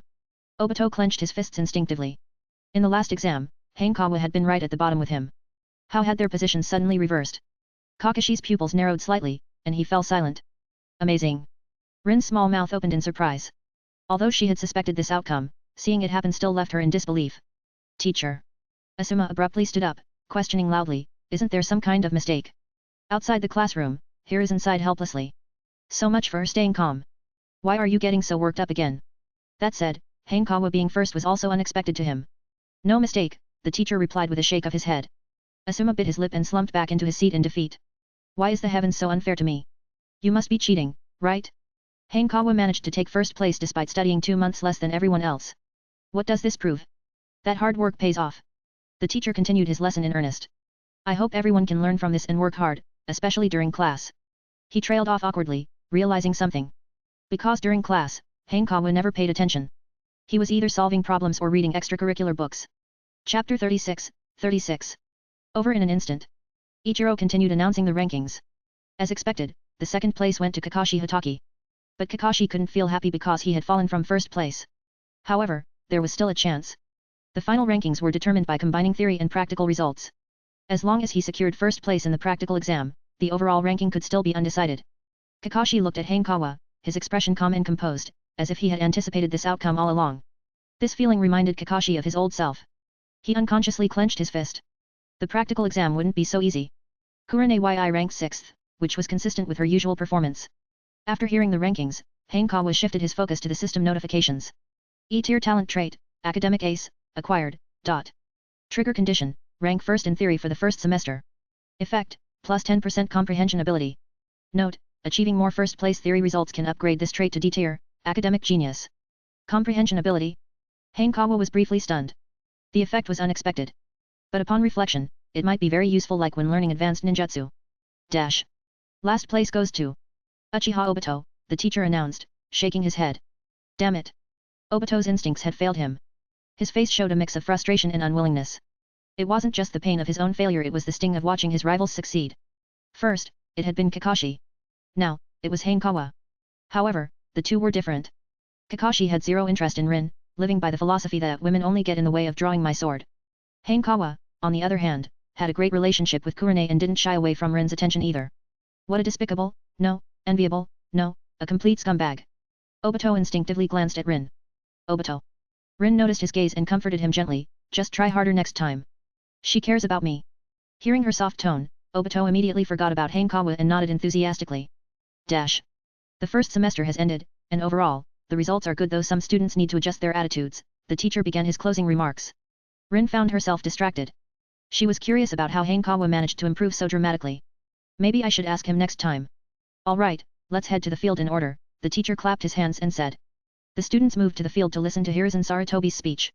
It was a tradition for the Hokage to give a speech at both the opening and graduation ceremonies of the Ninja Academy. As both Hokage and the Academy's symbolic headmaster, Hiruzen took this opportunity to instill the will of fire in Konoha's future generations, hoping to nurture their growth. Now, let me share 6 key points. Hiruzen stood on the podium, smiling as he began. What the heck is this? Half an hour later, Asuma was on the verge of storming the stage to drag his father down. The old man is completely wasting my time. Hanekawa silently approved of the familial tension. Hiruzen was truly verbose, his speech flowing endlessly like a river. After another half hour, the speech finally ended. The teacher sighed in relief. Now, we'll begin the practical exam. Teacher. Asuma immediately raised his hand. I want to challenge Hanekawa. No way. Obito jumped up. Hanekawa is my opponent. No, he's mine, Kakashi said coldly. Rin raised her hand but then put it down again. She wanted to tell them all to stop fighting, but she knew her friends too well, they weren't easily persuaded. The only surprise was that Kakashi, usually aloof, had taken the initiative to challenge Hanekawa. Hey! Obito couldn't hold back. Kakashi, why are you getting in my way? He couldn't recall any direct interaction between Kakashi and Hanekawa. The only explanation was rivalry. You're not his match, Kakashi replied calmly, glancing at Obito. What did you say? Uchiha Obito exploded with anger. You're too impulsive. If you step in, you'll just embarrass yourself, Kakashi calmly analyzed. You. Obito completely lost his temper. Then I'll defeat you first. Don't ignore me. Sarutobi Asuma shouted loudly. Is Hanekawa really that popular? Hiruzen Sarutobi, who had just stepped off the podium, glanced at this chaotic scene and unconsciously stroked his beard. It reminded him of his 3 disciples in their youth so full of energy. Quiet. The teacher, Ichiro, noticed Hiruzen's presence and quickly intervened. If the commotion continued, he might lose his job. However, the current situation was genuinely tricky to handle. A Hokage's son, a White Fang's son, and an Uchiha, he couldn't afford to offend any of them. Hanekawa, what's your take on this? Ichiro thought quickly and asked. I'm watching with my eyes, Hanekawa thought but only coughed lightly and said, since my 3 classmates are so eager, let them all come at once. Hey! Ichiro was stunned. Those 3 weren't just ordinary students. Especially Kakashi, he was a genius among geniuses. Typical kids, Hiruzen Sarutobi chuckled. After all, only kids would want it all, adults understood their limits. You wicked little brat, Hanekawa. I'll show you. Asuma, enraged by Hanekawa's arrogance, was about to make a move when Obito jumped in to claim the first spot. In that case, I'll start with Obito, Hanekawa said indifferently. Ichiro hesitated for a moment before agreeing. Hanekawa casually pulled out 2 kunao. Using kunao against a Uchiha? That's the dumbest move you could make. Obito smirked in disdain, his face all but saying, "How dare you show off your petty tricks in front of an expert?" Hanekawa simply smiled. "So cocky? Are you even good at fighting, little brat?" Whoosh. 2 kunai flew past Obito's face. He instinctively touched his cheek and felt blood. "I haven't even moved yet, how did I get taken down in an instant?" He froze on the spot, completely stunned. "Good control." Sakumo Hitaki appeared in a flash, catching the 2 kunai mid-air and praising Hanekawa. "Superhuman strength? No, it wasn't that." Hiruzen, as an expert in ninjutsu, could immediately tell there were no special techniques involved, just raw strength. This reminded him of Tsunade, the girl who used to climb walls with ease. No wonder she had been spending time with Hanekawa lately. So fast. Kakashi's inner alarms were blaring. His family's swordsmanship was renowned for its speed, yet he had barely reacted to those kunai. "Winner, Hanekawa," Ichiro announced, swallowing nervously. "What kind of monster is this kid?" The kunai throw alone was terrifying, and he was supposed to be a Chunin. "Wait. I'm not done yet." Obito snapped out of it, waving frantically at Ichiro. "Obito." Rin Nohara walked over, gently pulling him aside and taking out a bandage. "Let me patch you up." Her actions not only tended to his wound but also gave him a way to save face. She had already realized that Obito wasn't remotely a match for Hanekawa. "OOT, do you guys know which novel in this site where the MC was transmigrated into a sect elder but he didn't have any power at all, and must went through everything by pretending? I remember he has Phoenix Mount, but he was constantly scared of getting accidentally killed by it. The story is so good, but too bad I forget the title. Thanks." Chapter 37, 37. Stay away from me. Hanekawa felt very satisfied. The effect of the D-level trait Ninja Tools expert was truly overwhelming in the first year. Although Obito Uchiha wasn't a complete underachiever, apart from his fire release, great fireball jutsu, his basic skills were weak. Coupled with the lack of the Sharingan, he couldn't evade kunai thrown with 30% increased arm strength. At that moment, 3 lines of text appeared before Hanekawa's eyes. E-level talent trait, Little Fire Starter. Trigger condition, defeat young Obito Uchiha. Effect, fire release proficiency increased by 10%. Double the rewards. Like Asuma Sarutobi, Obito Uchiha had triggered a new trait as well. The difference was that his was tied to fire release. "Asuma," Hanekawa called out, waving his hand. "Come here." Now, he eagerly anticipated Asuma Sarutobi bringing more rewards to the table. Asuma Sarutobi had lost the arrogance he showed earlier. He wasn't a fool. Those 2 kunai throws earlier had made him feel a strong sense of danger. At the same time, he couldn't help but feel puzzled. "Aren't you supposed to be an illusion ninja? Why are your kunai skills getting scarier?" However, he couldn't back down at this point. With a serious expression, Asuma Sarutobi walked to stand across from Hanekawa. After completing the seal of confrontation, Asuma's hands rapidly formed seals. Wind release, gale palm. Chakra transformed into wind. With a clap of his hands, a compressed blast of wind surged forward violently. He aimed for a swift attack. But in the next moment, Hanekawa simply sidestepped to the left, effortlessly avoiding the gale as if he had anticipated it. "What?" Asuma Sarutobi's eyes widened in shock. "Could it be that I've fallen into a genjutsu again?" But when? Panicking, Asuma reflexively began forming seals. Genjutsu release. The chakra flow in his body wavered slightly, but nothing changed, he wasn't under an illusion. Breathing a sigh of relief, Asuma suddenly found Hanekawa's face inches away from his. His heart skipped a beat. "Oh no, stay away from me." Fox's mind disturbance jutsu. Caught off guard, Asuma Sarutobi froze on the spot, unable to react. Watching from the sidelines, Hiruzen Sarutobi face-palmed. A complete mess. Everything's a mess. The whole battle has devolved into chaos. Asuma had completely fallen into Yukawa's rhythm. Hiruzen even began to suspect that defeating Obito Uchiha was part of Hanekawa's plan to bait Asuma into attacking hastily. Truly impossible to guard against. Hiruzen glanced at Hanekawa, noticing his frown. Is he dissatisfied? Such pride, a trait of true geniuses. Hiruzen sighed inwardly. Asuma's talent, in the end, fell slightly short. But as the Hokage, he was pleased that Konoha had gained another genius and one he had personally recruited. Damn it! Asuma Sarutobi could do nothing but fume with anger. It took him 3 whole seconds to break free from the fox's mind disturbance jutsu. If this had been a life-or-death battle, those 3 seconds would have been enough for him to die multiple times. "I'll be back!" Asuma shouted, leaving with a frustrated glare. "Asuma!" Hanekawa suddenly called out. "What is it now?" Asuma asked impatiently. "Your wind release is really strong," Yukawa said earnestly. "Of course it is." Asuma froze for a moment before shouting loudly, "Next time, you'll see an even stronger wind release. I'll definitely win then." Success. Hanekawa couldn't help but smile. Just now, after defeating Asuma Sarutobi, Hanekawa didn't trigger a new trait, which left him frowning in dissatisfaction. He speculated that the lack of a trigger was due to insufficient challenge. After all, the last upgrade of the Whirlwind Chronicles trait had elevated it to a D-level trait. To upgrade further, Asuma Sarutobi might need to reach the rank of Genin or Chunin. This must be the will of fire. Hiruzen Sarutobi watched the scene unfold with a gratified expression. In his view, children didn't fake emotions, this must be a genuine display of passion. Konoha had no shortage of geniuses, another one wouldn't make much difference. But a genius imbued with the will of fire? That was entirely different. Perhaps he could persuade Tsunade to take Hanekawa under the Hokage's lineage. It's my turn. Kakashi Hatake stepped into the arena with an expressionless face and unsheathed the short blade from his back. Hanekawa's Genjutsu and ninja tool skills surpassed his own. His only advantage was the Hatake family's Genjutsu. How does Kakashi's Genjutsu compare to yours? Hiruzen Sarutobi asked Shakumo Hatake curiously. Lord Hokage, Shakumo smiled faintly. He's just a child at most, he's mastered 10% of my ability. Even with 10% of your strength, he already surpasses most genin, Hiruzen Sarutobi remarked, shaking his head. You flatter me, Lord Hokage. Shakumo replied humbly. You, always so. Hiruzen trailed off as his eyes caught sight of Hanekawa unsheathing a katana. Interesting. Sakumo's eyes lit up. It seems Hanekawa has been holding back. What is going on? Standing on the sidelines, Asuma Sarutobi looked incredulous. Does that mean he wasn't even trying against me? Seriously, were you just toying with me? Asuma clutched his neck, feeling a sudden shortness of breath. Hey, is he crazy? Using a sword against Kakashi. Obito Uchiha was stunned. The Uchiha clan's proficiency with Kunao was well known, but only with the aid of the Sharingan. Without it, losing was understandable. However, the Hatake family's Genjutsu had no such limitations. In terms of renown, it was no less prestigious than the Uchiha clan. Obito, Rin Nohara shook her head. Don't underestimate Hanekawa, he's really strong. This isn't about strength, Obito argued. It's about... Go, Hanekawa. Before he could finish, Kurenei interrupted him with a cheer, sparking a wave of support from the crowd. Obito was dumbfounded. Since when did Hanekawa get this popular? Curse you. You're even more infuriating than Kakashi. He instinctively glanced at Rin, noticing the light in her eyes, and was immediately gripped by a strong sense of crisis. You can use a sword? Kakashi asked, slightly surprised as he eyed the katana. I know a little, Hanekawa replied with a smile. Against Kakashi, Hanekawa wasn't entirely confident of victory. However, with a 30% strength boost from ninja tools mastery and a 10% enhancement from Konoha-style swordsmanship, his chances were still quite high. After all, Kakashi was only 5 years old.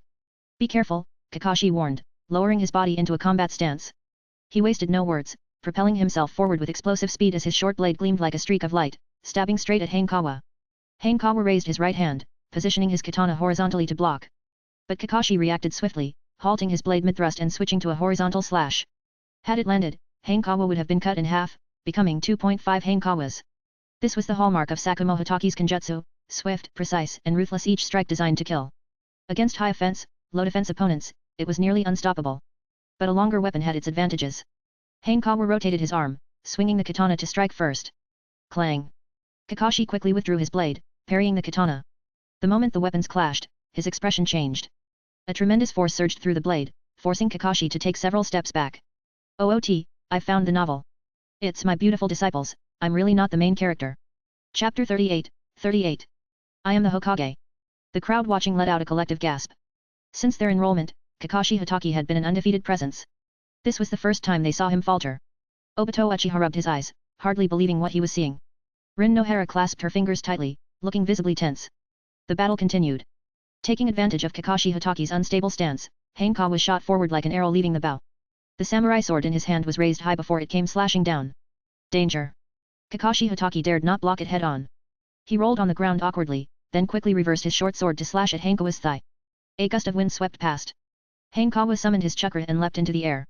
In midair, she spun her right leg around, striking Kakashi Hatake square in the chest. Bang!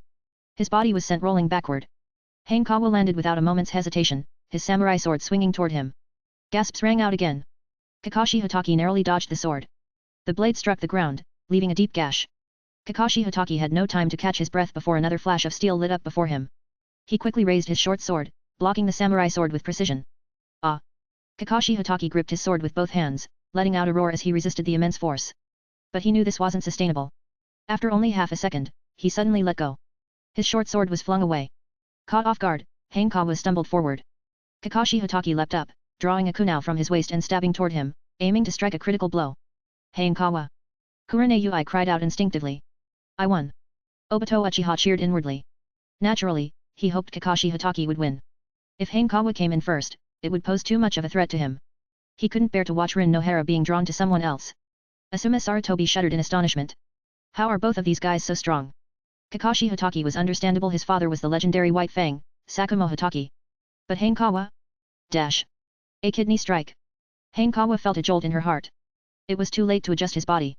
He made a snap decision. His right hand twisted, and he hurled his samurai sword like a ninja tool. What? Kakashi Hatake had no choice but to turn and use his kunao to block the incoming sword. In that instant, his pupil shrank. Hanekawa, using astonishing core strength, spun his body and caught the samurai sword mid-air. Under her control, the blade sparked against the kunao, followed by a crescent slash aimed at Kakashi Hatake's torso. Clang! Kakashi Hatake drew another kunao with his left hand, narrowly deflecting the strike. Hanekawa pressed his sword downward, forcing him to hold off his blade with both kunao. Then, with his left hand, he threw a punch. Kakashi Hatake could only watch as the fist closed in, ultimately meeting his face mask with a forceful impact. The strength, far beyond his peers, left his cheek swollen as he fell backward. Hanekawa took a step forward, pointing his sword at him and pinning him down. The training field fell silent. Is that Konoha-style swordsmanship? Hiruzen Sarutobi stroked his beard, visibly surprised. Hanekawa's proficiency was beyond his expectations. More importantly, his genjutsu and skill with ninja tools were equally remarkable. To achieve this level in under a year was nothing short of astonishing. That's a fine blade. Sakumo Hatake's eyes lit up. Kakashi's defeat wasn't undeserved. But this wasn't to say the Hatake swordsmanship was inferior. If both were equally skilled, Konoha-style swordsmanship might not even have a chance to parry. Well done.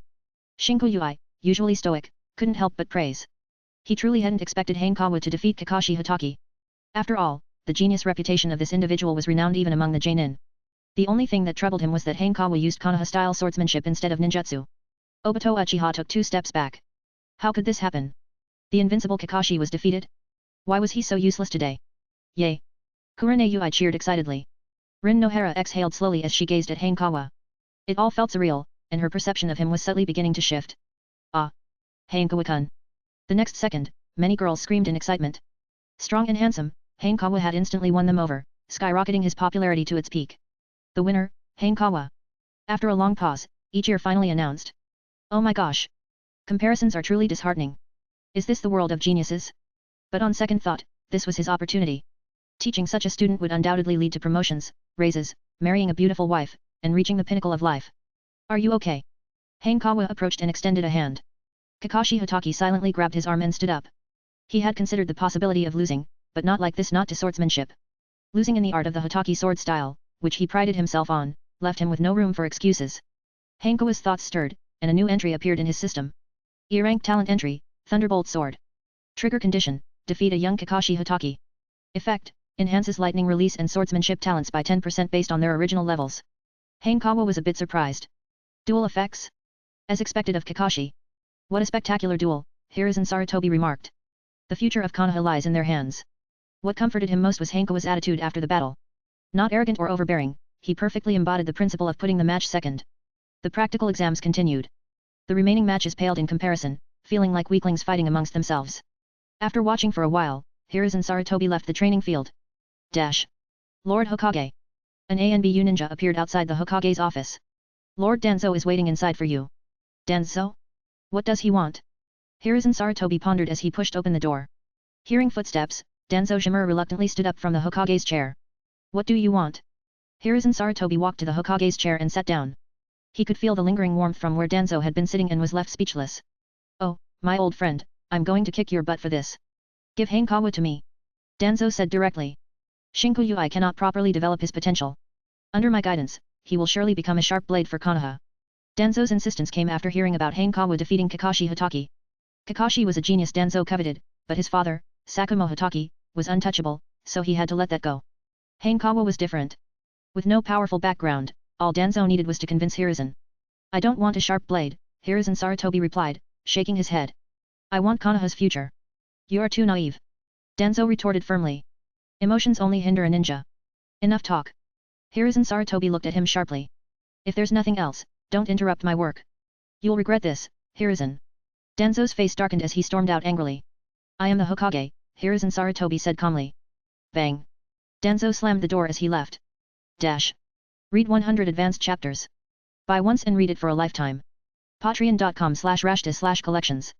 Or be a member so you can read. 460 ADVCH of Jianrongxu's younger brother. 240 ADVCH of Uchiha Madara's cousin. 163 ADVCH of WDQK, divorcing Ling Qingzu, complete. Chapter 39, 39.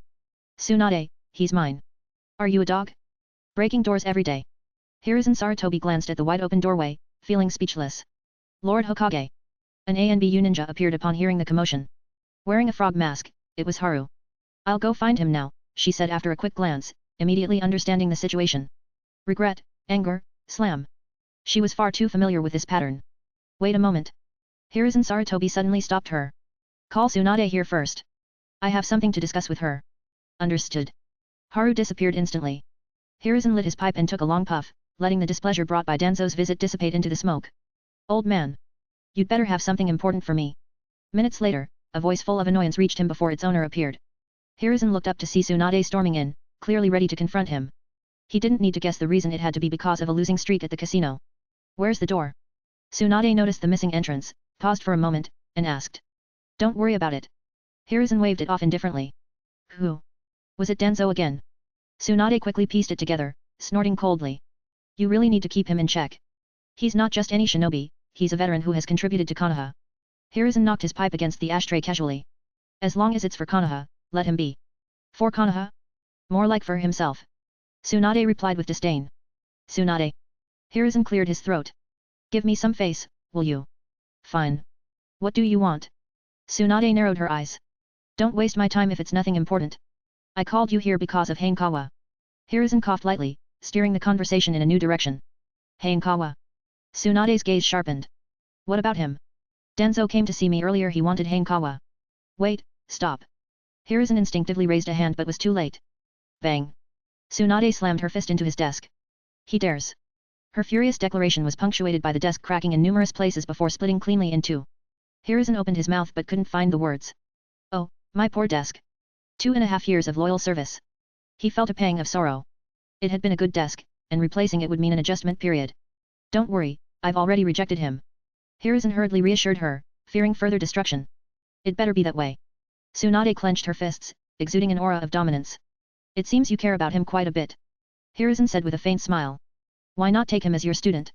He's still not there yet. Tsunade replied with a slight smirk. Do you know why Danzo came knocking today?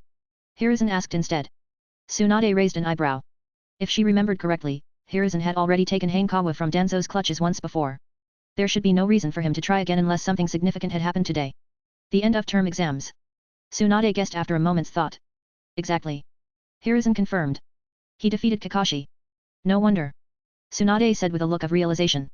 Based on Hanekawa's current performance, he was already on par with Minato Namikaze. Adding to the fact that Hanekawa had grown up in an orphanage, Danzo Shimura was naturally unwilling to let him go so easily. The best way to protect Hanekawa was to give him a clear identity. Making him her student was undoubtedly the best option. I have high hopes for Hanekawa. Hiruzen Sarutobi said after a pause. If you don't take him as your student, I'll ask Jiraiya. He might be a better fit than you. No way. Tsunade instantly shot back. He's mine. This was the first time she had met someone who could potentially change her luck. How could she let him go to someone else? Besides, what if following Jiraiya turned him into a pervert? So, neither this nor that. What's next? Do you expect me to take him as my student? Hiruzen chuckled. As Hokage, making him his student would put Hanekawa in even greater danger. Plus, Hiruzen was old and no longer had the energy to teach. He was pushing Hanekawa toward Tsunade not just because of the boy's talent but also to give her some companionship. Ever since Nowake's death, Tsunade had been alone, without any close bonds. Being the most outstanding medical ninja in the shinobi world and the granddaughter of Hashirama Senju, she needed to remain tied to Konoha, no matter the reason. Damn Danzo. Tsunade muttered irritably.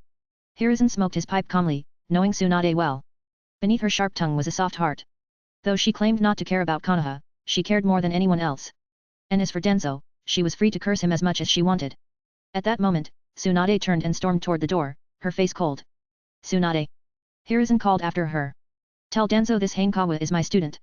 He'd better not show his face around us again. Tsunade punched the doorframe as she spoke. Hiruzen twitched slightly at the corner of his mouth. My goodness, Tsunade, can't you just talk without hitting things? Haru. Hiruzen sighed. Record all damages under Danzo's name. There was no point billing Tsunade, she was broke anyway. Dash. Hey, old man, what happened? Moments later, a head popped in through the window. It was Jiraiya. He jumped into the office and glanced around, clicking his tongue in amazement. What happened? Did Kumogakure invade? Jiraiya joked. Kumogakure doesn't have the guts to storm my office. Hiruzen replied dryly. What brings you here? I need to leave for a while. Jiraiya said after a brief hesitation. Off to find your so-called child of prophecy again. Hiruzen frowned. The child of prophecy is real. Jiraiya insisted firmly. Konoha isn't exactly stable right now. Hiruzen said slowly. Minato has already mastered the Flying Thunder God Jutsu. With him around, there won't be any problems. Jiraiya dismissed the concern, unshaken by the tense atmosphere. You. Hiruzen slammed his hand down on his desk only to realize there was no desk anymore. If anything happens, have Minato contact me. I promise I'll return immediately. Jiraiya assured him. Fine, go then. Hiruzen sighed, deciding not to stop him. With Jiraiya's strength, there wasn't much he could do to prevent it anyway. Thanks, old man. Jiraiya grinned, tossing a book to Hiruzen as he turned to leave through the window again. A gift for you. Hiruzen caught the book and read the title aloud. Demon Slayer Ninjas. He opened it out of curiosity and immediately felt his heart skip a beat. This unfilial disciple. Do I look like that kind of person? Hiruzen coughed awkwardly and quickly tucked the book away. Chapter 40. Your reward is becoming my student. You all did great today. Let's go for some barbecue. Yi Shinku said, barely suppressing his urge to laugh aloud, his mouth twitching as he spoke. Hanekawa glanced at him, tempted to say, just laugh already. Your mouth is practically crooked. Barbecue. Kurene's ruby-like eyes sparkled with excitement as she exclaimed, I want beef. Just as the three of them stepped out of the school gates, they encountered an unexpected visitor Tsunade. Lady Tsunade. Yi Shinku greeted hurriedly. I'm here for Hanekawa. Tsunade said bluntly. Hanekawa, you should go with Lady Tsunade.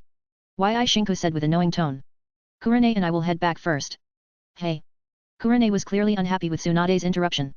She looked reluctantly at Hanekawa but ultimately followed Yi Shinku and left. Hanekawa's expression turned odd.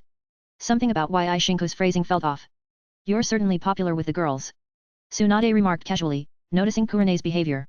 I'm popular with the boys too, Hanekawa thought. Just earlier, three of them were arguing over who got to beat me up. He then asked, Lady Tsunade, what can I do for you? Are we heading to the gambling den? No. Tsunade shook her head, then asked, I heard you defeated Kakashi.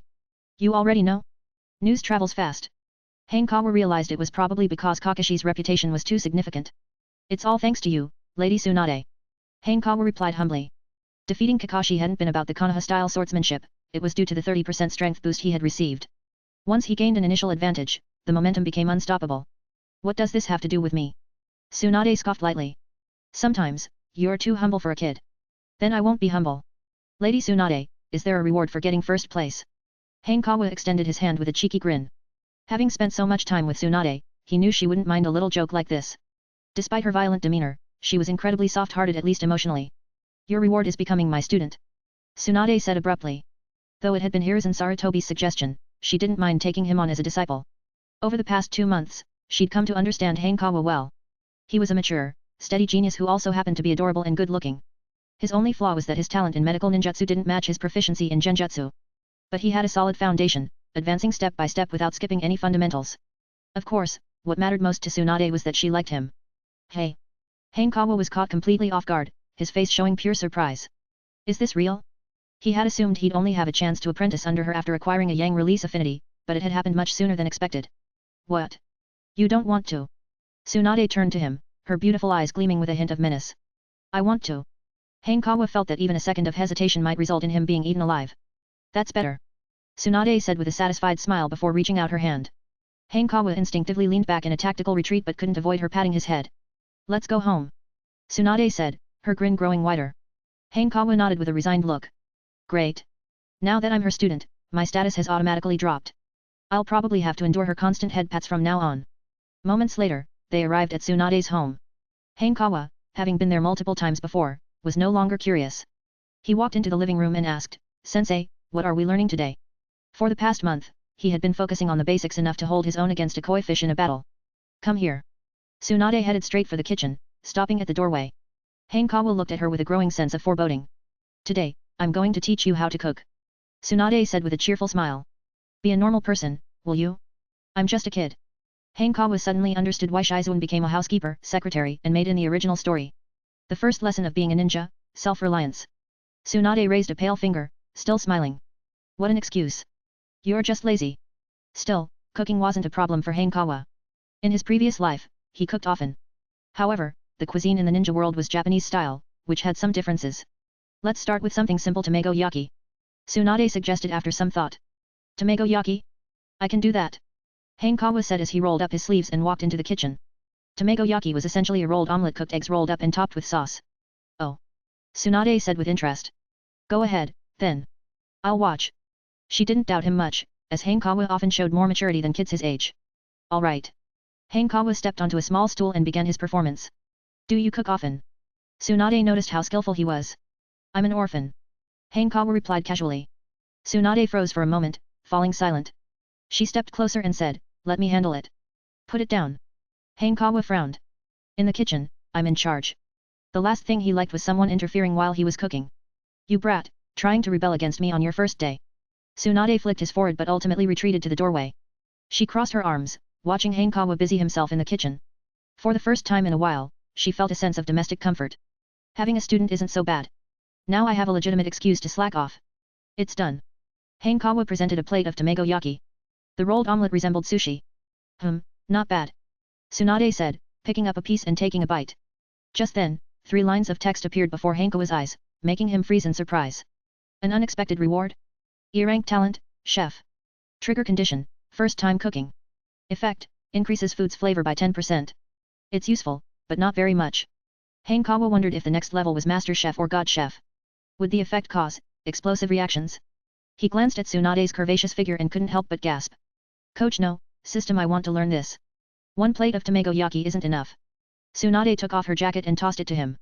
Go wait outside. I'll make another dish.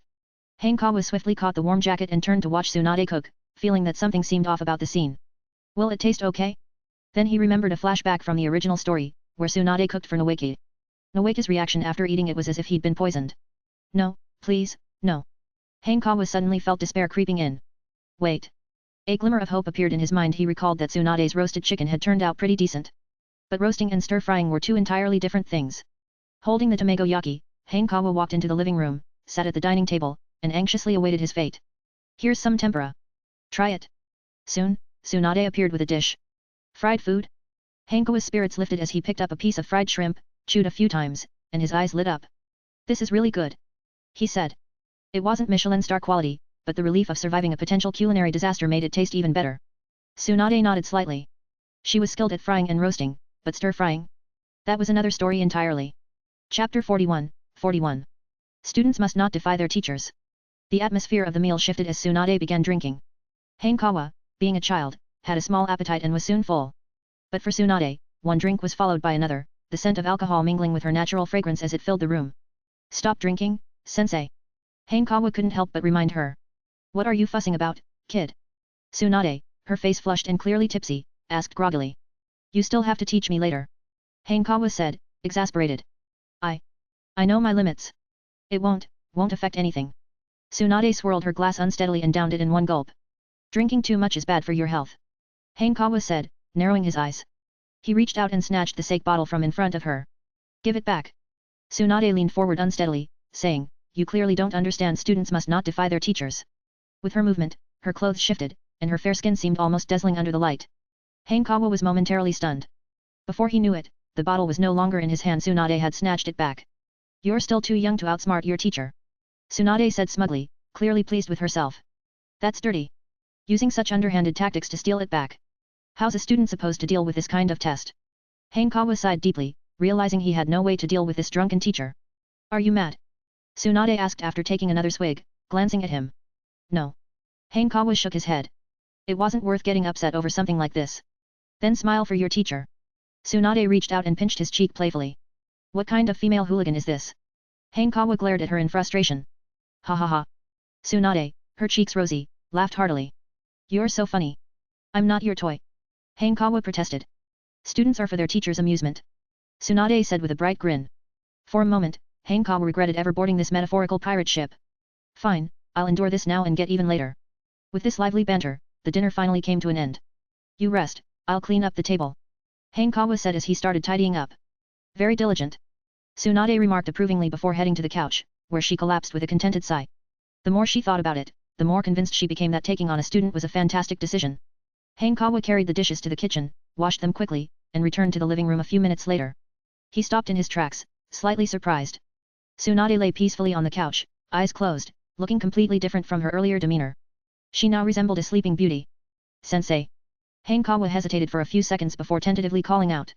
Tsunade furrowed her brows in her semi-conscious state, then abruptly grabbed him and pulled him into her arms, covering his mouth. Hanekawa's head collided with her chest, which even bounced slightly. It took him a few seconds to realize what had just happened. I almost got trapped in the baby food buffet. Don't disturb me. I'm sleeping. Tsunade muttered as she released him and lay back down. Soon, the sound of steady breathing filled the room. Hanekawa, face still warm from the contact, struggled to free himself from her embrace. He took a deep breath. The air was still filled with her scent. I knew this would happen. Hanekawa muttered, shaking his head as he looked at the sleeping Tsunade. But losing one evening didn't matter. Patience was key. Besides, the semester was almost over, and he'd have 2 months of vacation, giving him plenty of time. Without disturbing her further, Hanekawa quietly left and headed home. You're back. Why? Shinku curiously asked, what did Lady Tsunade want you to do? To take on a student. Hanekawa glanced around, not seeing Shinku immediately. Oh, taking a student, hey? Shinku smiled briefly, but his expression froze. He shot up from his seat and urgently asked, what did you just say? Who's taking on a student? Who's the teacher? Am I supposed to be the teacher? Hanekawa chuckled and replied, of course, Lady Tsunade is my teacher. Tsunade, being a student of the third Hokage, Sarutobi Hiruzen, and one of the legendary Sannin, wouldn't be able to keep this news a secret even if she wanted to. And why should it be hidden? In a way, the more famous Hanekawa became, the safer he would be. Maybe the hidden cloud village should offer me some sort of reward for this, Hanekawa thought, deciding he might visit them when he had the chance. On top of that, he still needed to collect his royalties from Demon Slayer ninjas and commission someone to forge a proper katana. Ha ha ha ha ha. Shinku froze for a few seconds before bursting into laughter. Are you one of the 4 Uchiha legends? Laughed widely like a maniac. Hanekawa thought, listening to Shinku's exaggerated laugh. I'm guessing it's because you defeated Kakashi that Lady Tsunade decided to take you on, Shinku said, finally calming down after taking a deep breath. Hanekawa, work hard and don't let her down. Got it, Hanekawa nodded and then asked, where's Kurane? She's in her room doing homework, Shinku replied, still visibly excited. Although Hanekawa didn't share the YI surname, his mastery of Genjutsu and the fact that he lived in their household made him almost like family. With Hanekawa becoming Tsunade's student, the YI family could benefit indirectly from the association. And who knew? They might even become a true family someday. Watching Hanekawa walk into YI Kurane's room, Shinku's face was filled with joy. Hanekawa. Kurane looked up instinctively when she heard the door open. Why are you doing homework so soon after the start of break? Hanekawa asked seriously. Shouldn't homework be saved for the last 2 days before school starts? What kind of logic is that? Kurane snorted, but her curiosity was piqued. It's perfectly reasonable, Hanekawa replied with a straight face. Let me tell you about my 4 rules for avoiding homework. Rule 1, I don't do homework that's too simple. Kurane couldn't help but laugh, her mood brightening instantly. After a moment, she calmed herself, patting her chest to stop laughing, and asked, why are you back earlier than usual today? Normally, studying medical ninjutsu took up most of Hanekawa's time, so he wasn't often home early. I didn't have lessons today, Hanekawa said casually. I was busy becoming a disciple. You became Lady Tsunade's disciple? Kurane asked, her eyes wide with amazement. Yet. Hanekawa nodded. That's amazing. Kurane said excitedly. That's Lady Tsunade we're talking about. She's alright, I guess. Hanekawa sighed. But she's a real handful. For some reason, Kurane suddenly felt the urge to punch him. Dash. As night fell, Tsunade woke up. She stared at the familiar ceiling, her thoughts gradually clearing. That kid's pretty thoughtful. Tsunade remarked, noticing the blanket draped over her. She tossed it aside, sat up, and lazily flicked her wrist. A precise burst of chakra hit the light switch, illuminating the room. Her eyes caught sight of a note on the coffee table, which she casually picked up. It was from Hanekawa. If you're awake, go to your room to sleep. I'll come by tomorrow morning. Tsunade stared at the note, lost in thought. Chapter 42, 42. I, Hanekawa, am the true culinary god. Hiruzen. In the dead of night, a furious roar echoed through the root headquarters of Konoha. Shimura Danzo woke up with a grim expression. In his dream, he had once again relived the agonizing scene of when Hiruzen was appointed as the Hokage. His fists clenched tightly. Hokage. I will become Hokage, even if it kills me. Taking a deep breath to steady himself, Danzo rose and left his room. Walking down a dimly lit corridor, he arrived at a particular room, pushing the door ajar to peer inside. There, sleeping soundly on the bed, was Yamato, or as he was now known, Tenso. Yamato was the sole survivor of the experiments on wood release. What Orochimaru didn't know, however, was that his experiment hadn't entirely failed. While he believed all the subjects had died, Danzo had stealthily taken Yamato and brought him back to root. At least I still have hope, Danzo muttered with a twisted smile. As a student of the second Hokage, Tobirama Senju, Danzo had personally witnessed the sheer power of the first Hokage's wood release. If Yamato could reach his full potential, he could help eliminate Hiruzen Sarutobi. With Hiruzen out of the picture, Danzo could position himself as the savior of Konoha during its time of crisis and ascend as the fourth Hokage. The plan was flawless. But Danzo's ambitions didn't stop there. No matter how strong Yamato became, he was still an outsider. Danzo wanted to transplant Hashirama's cells into his own body to gain the power of wood release himself. Though his earlier attempts had failed, Hashirama's cells were far too aggressive. Yamato's success offered a glimmer of hope for future trials. Closing the door, Danzo turned and headed to his office en route. With his sleep disturbed, he decided to check the progress of the wood release research. As the lights flickered on, he casually picked up a file on his desk. The contents made his expression darken instantly. It was a directive from Hiruzen Sarutobi. 2 points were made. 1. Danzo was to compensate for the damages to the Hokage's office. 2. Hanekawa was now officially Tsunade's student, and Danzo was to abandon any delusions otherwise. Danzo's entire body trembled with rage as he read the note. Tsunade chooses today of all days to take on a student? This is clearly aimed at me. Hiruzen. You'll regret this. Danzo bellowed, his voice echoing through the empty halls. The news of Tsunade taking a student spread quickly. Thanks to Hiruzen's deliberate encouragement, by morning, the information had reached every major ninja clan and jonin in Konoha. The common villagers, however, would probably only hear about it in a few days. At the Hotake residence, Sakumo Hotake opened the door and found Kakashi standing silently by the window, radiating a gloomy aura. This was the first time Sakumo had seen his son in such a state. There was no need to ask, the reason was obvious. The genius Kakashi, undefeated in Hotake swordsmanship, had been bested by Hanekawa. It was a crushing blow, moving him from the realm of prodigy to a don't laugh challenge meme overnight. Not upset, are you? Sakumo asked casually. No, Kakashi replied curtly, unwilling to admit any such thing. I had a chat with Lord Hokage yesterday. Do you know why you lost? Sakumo asked after a moment of thought. Why? Kakashi turned, his expression stoic. Proficiency, Sakumo explained. If your swordsmanship was as polished as Hanekawa's, you could have easily defeated him. Kakashi immediately headed for the door. I'm going to train. Hey, eat first. Sakumo called after him. Meanwhile, at the Sarutobi residence, Asuma Sarutobi had risen early despite having no classes that day. His loss to Hanekawa haunted him, motivating him to start training as soon as possible. But his enthusiasm was short-lived. What did you say? Asuma asked, shocked. You've got to be kidding me. Why didn't you stop her? Tsunade wasn't just any medical ninja, her strength was terrifying. The realization hit him like a ton of bricks. Hanekawa's position as Tsunade's student would make him an even more formidable opponent. If Hanekawa mastered the yin seal and monstrous strength, Sarutobi Asuma couldn't help but feel a shiver down his spine at the thought. An opponent with maxed out attack power and recovery abilities? Forget fighting, you'd be better off setting up a market stall instead. Scared?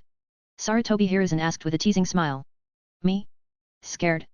Asuma straightened his neck defiantly and said, the past is the past, the present is the present, and the future is the future. I won't keep losing forever. Well said. Hiruzen coughed lightly and added, don't forget, Tsunade is my student. Asuma froze for a moment, then his eyes lit up. Tsunade? So what?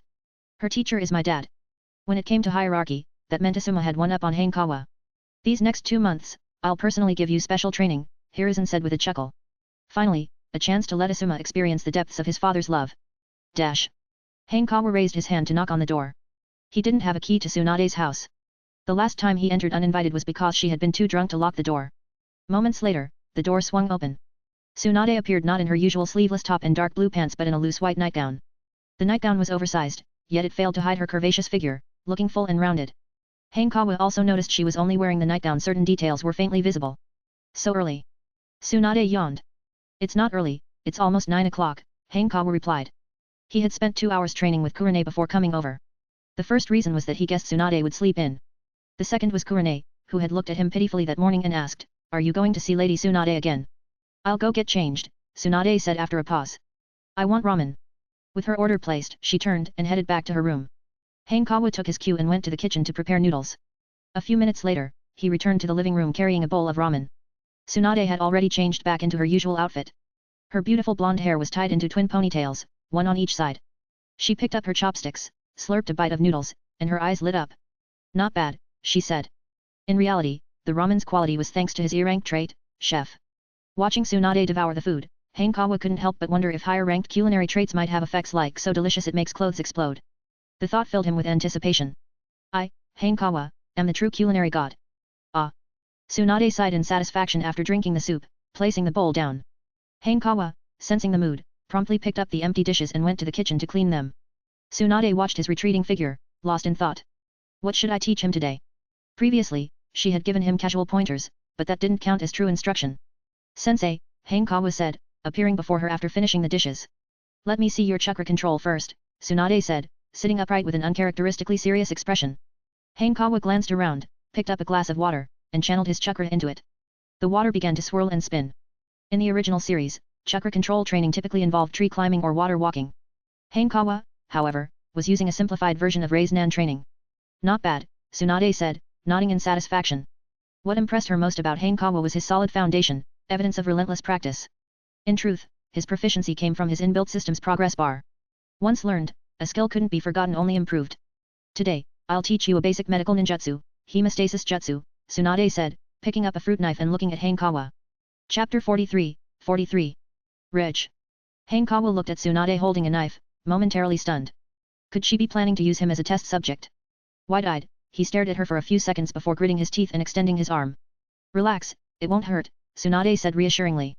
As she spoke, she used a fruit knife to make a thin, shallow cut on the back of his hand. A faint trace of blood trickled out. It hurt a little, but not much. After all, she was the most skilled medical ninja. Hanekawa suddenly remembered a news story from his previous life about a medical student who inflicted more than 20 cuts on himself and only ended up with minor injuries. Use your eyes to see, and your heart to feel. Tsunade raised her hand, and pale green chakra surged from her palm. A vibrant, life-filled energy spread through the air. The wound on the back of Hanekawa's hand slowly healed. How does it feel? Tsunade asked. The wound is a bit itchy, Hanekawa replied honestly. That's because your cells are accelerating their reproduction, Tsunade explained, gently holding his small hand. It may look no different from before, but you've already consumed a considerable number of cells. I see, Hanekawa nodded seriously, absorbing the information. But there's a limit to cell division and reproduction, Tsunade said with a suddenly serious tone. The more you use it, the faster you age. Hanekawa thought of her yin seal. When the yin seal is released, combined with the strength of 100 technique, any injury can heal rapidly and automatically. However, overuse could lead to an aged appearance. In other words, even medical ninjas have limits.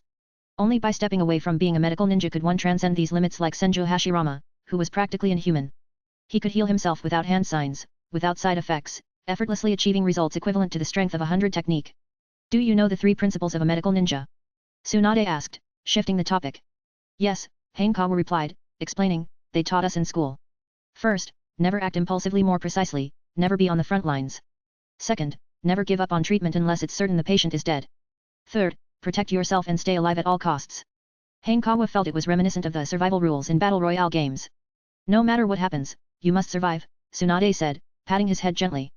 Hanekawa couldn't shake the feeling that it was similar to the classic line from anime, if you come back alive, we'll get married. Let's go to the hospital, Tsunade said, withdrawing her hand. What are we going to the hospital for? Hanekawa asked, momentarily taken aback. What, do you want to be a patient? Tsunade chuckled. If you're willing to sacrifice yourself, we can just practice at home. Let's go to the hospital, then, Hanekawa quickly shook his head. It hurts too much. What do you mean? Tsunade glared at him. Did I hurt you just now? Now is not the time to focus on that detail. Hanekawa coughed awkwardly and changed the subject. Will the hospital patients let me treat them? By yourself? Of course not, Tsunade replied with a smug expression. But with me there, they'll definitely be more than willing to receive treatment. You meant to say be guinea pigs, didn't you? Hanekawa followed her to Konoha Hospital. As she predicted, when the patients heard that Tsunade was involved in the treatment, they were overjoyed to become teaching materials for free. The day passed quickly. Hanekawa finally came to appreciate the strength of the C-rank ability innate full soul. With his innate yin release talent, he could learn Genjutsu in just a few minutes. But learning medical ninjutsu? He hadn't mastered it even after an entire day. Aside from the greater difficulty of medical ninjutsu, Hanekawa lacked the added boost of a yang release talent. But it didn't matter, there was plenty of time. As long as he learned 3 medical ninjutsu techniques, he could synthesize the C-rank ability innate divine strength. Let's call it a day, Tsunade said, glancing at the sunset on the horizon before turning her gaze to Hanekawa, who was sitting on a chair, panting from exhaustion. The depletion of chakra also meant the depletion of physical energy. After a full day of training, Hanekawa was naturally worn out. Can you still walk? Tsunade absent-mindedly rubbed her fingers together. A day without gambling made her hands itch. I need a moment, Hanekawa waved his hand and said, Sensei, you can head back first. No, you can't rest yet. Tsunade walked over, scooped him up, and said, we're going to the casino. Seriously, not surprising at all. Hanekawa buried his face in her chest, inhaling her rich fragrance, and continued to rest. The warm and soft moment passed quickly. A new day arrived. Hanekawa woke up early. After running 2 laps around the streets, he turned a corner and entered the Konoha Knowledge Bookstore. Number 9527, you're amazing. Upon seeing him, Tsuchibashi greeted him with the enthusiasm of meeting a long-lost relative. Hanekawa thought for a moment and understood the reason. Tsunade. Over the past couple of days, news of him becoming Tsunade's student had spread, and Tsuchibashi was no exception. Moreover, as a spy planted by the hidden cloud village in Konoha, Tsuchibashi undoubtedly had access to alternative sources of information. Uncle Tsuchibashi, Hanekawa asked directly, is there a reward for me?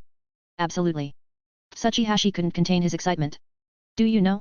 You're the highest-ranking spy in the history of the Hidden Cloud Village. Hanekawa was momentarily stunned.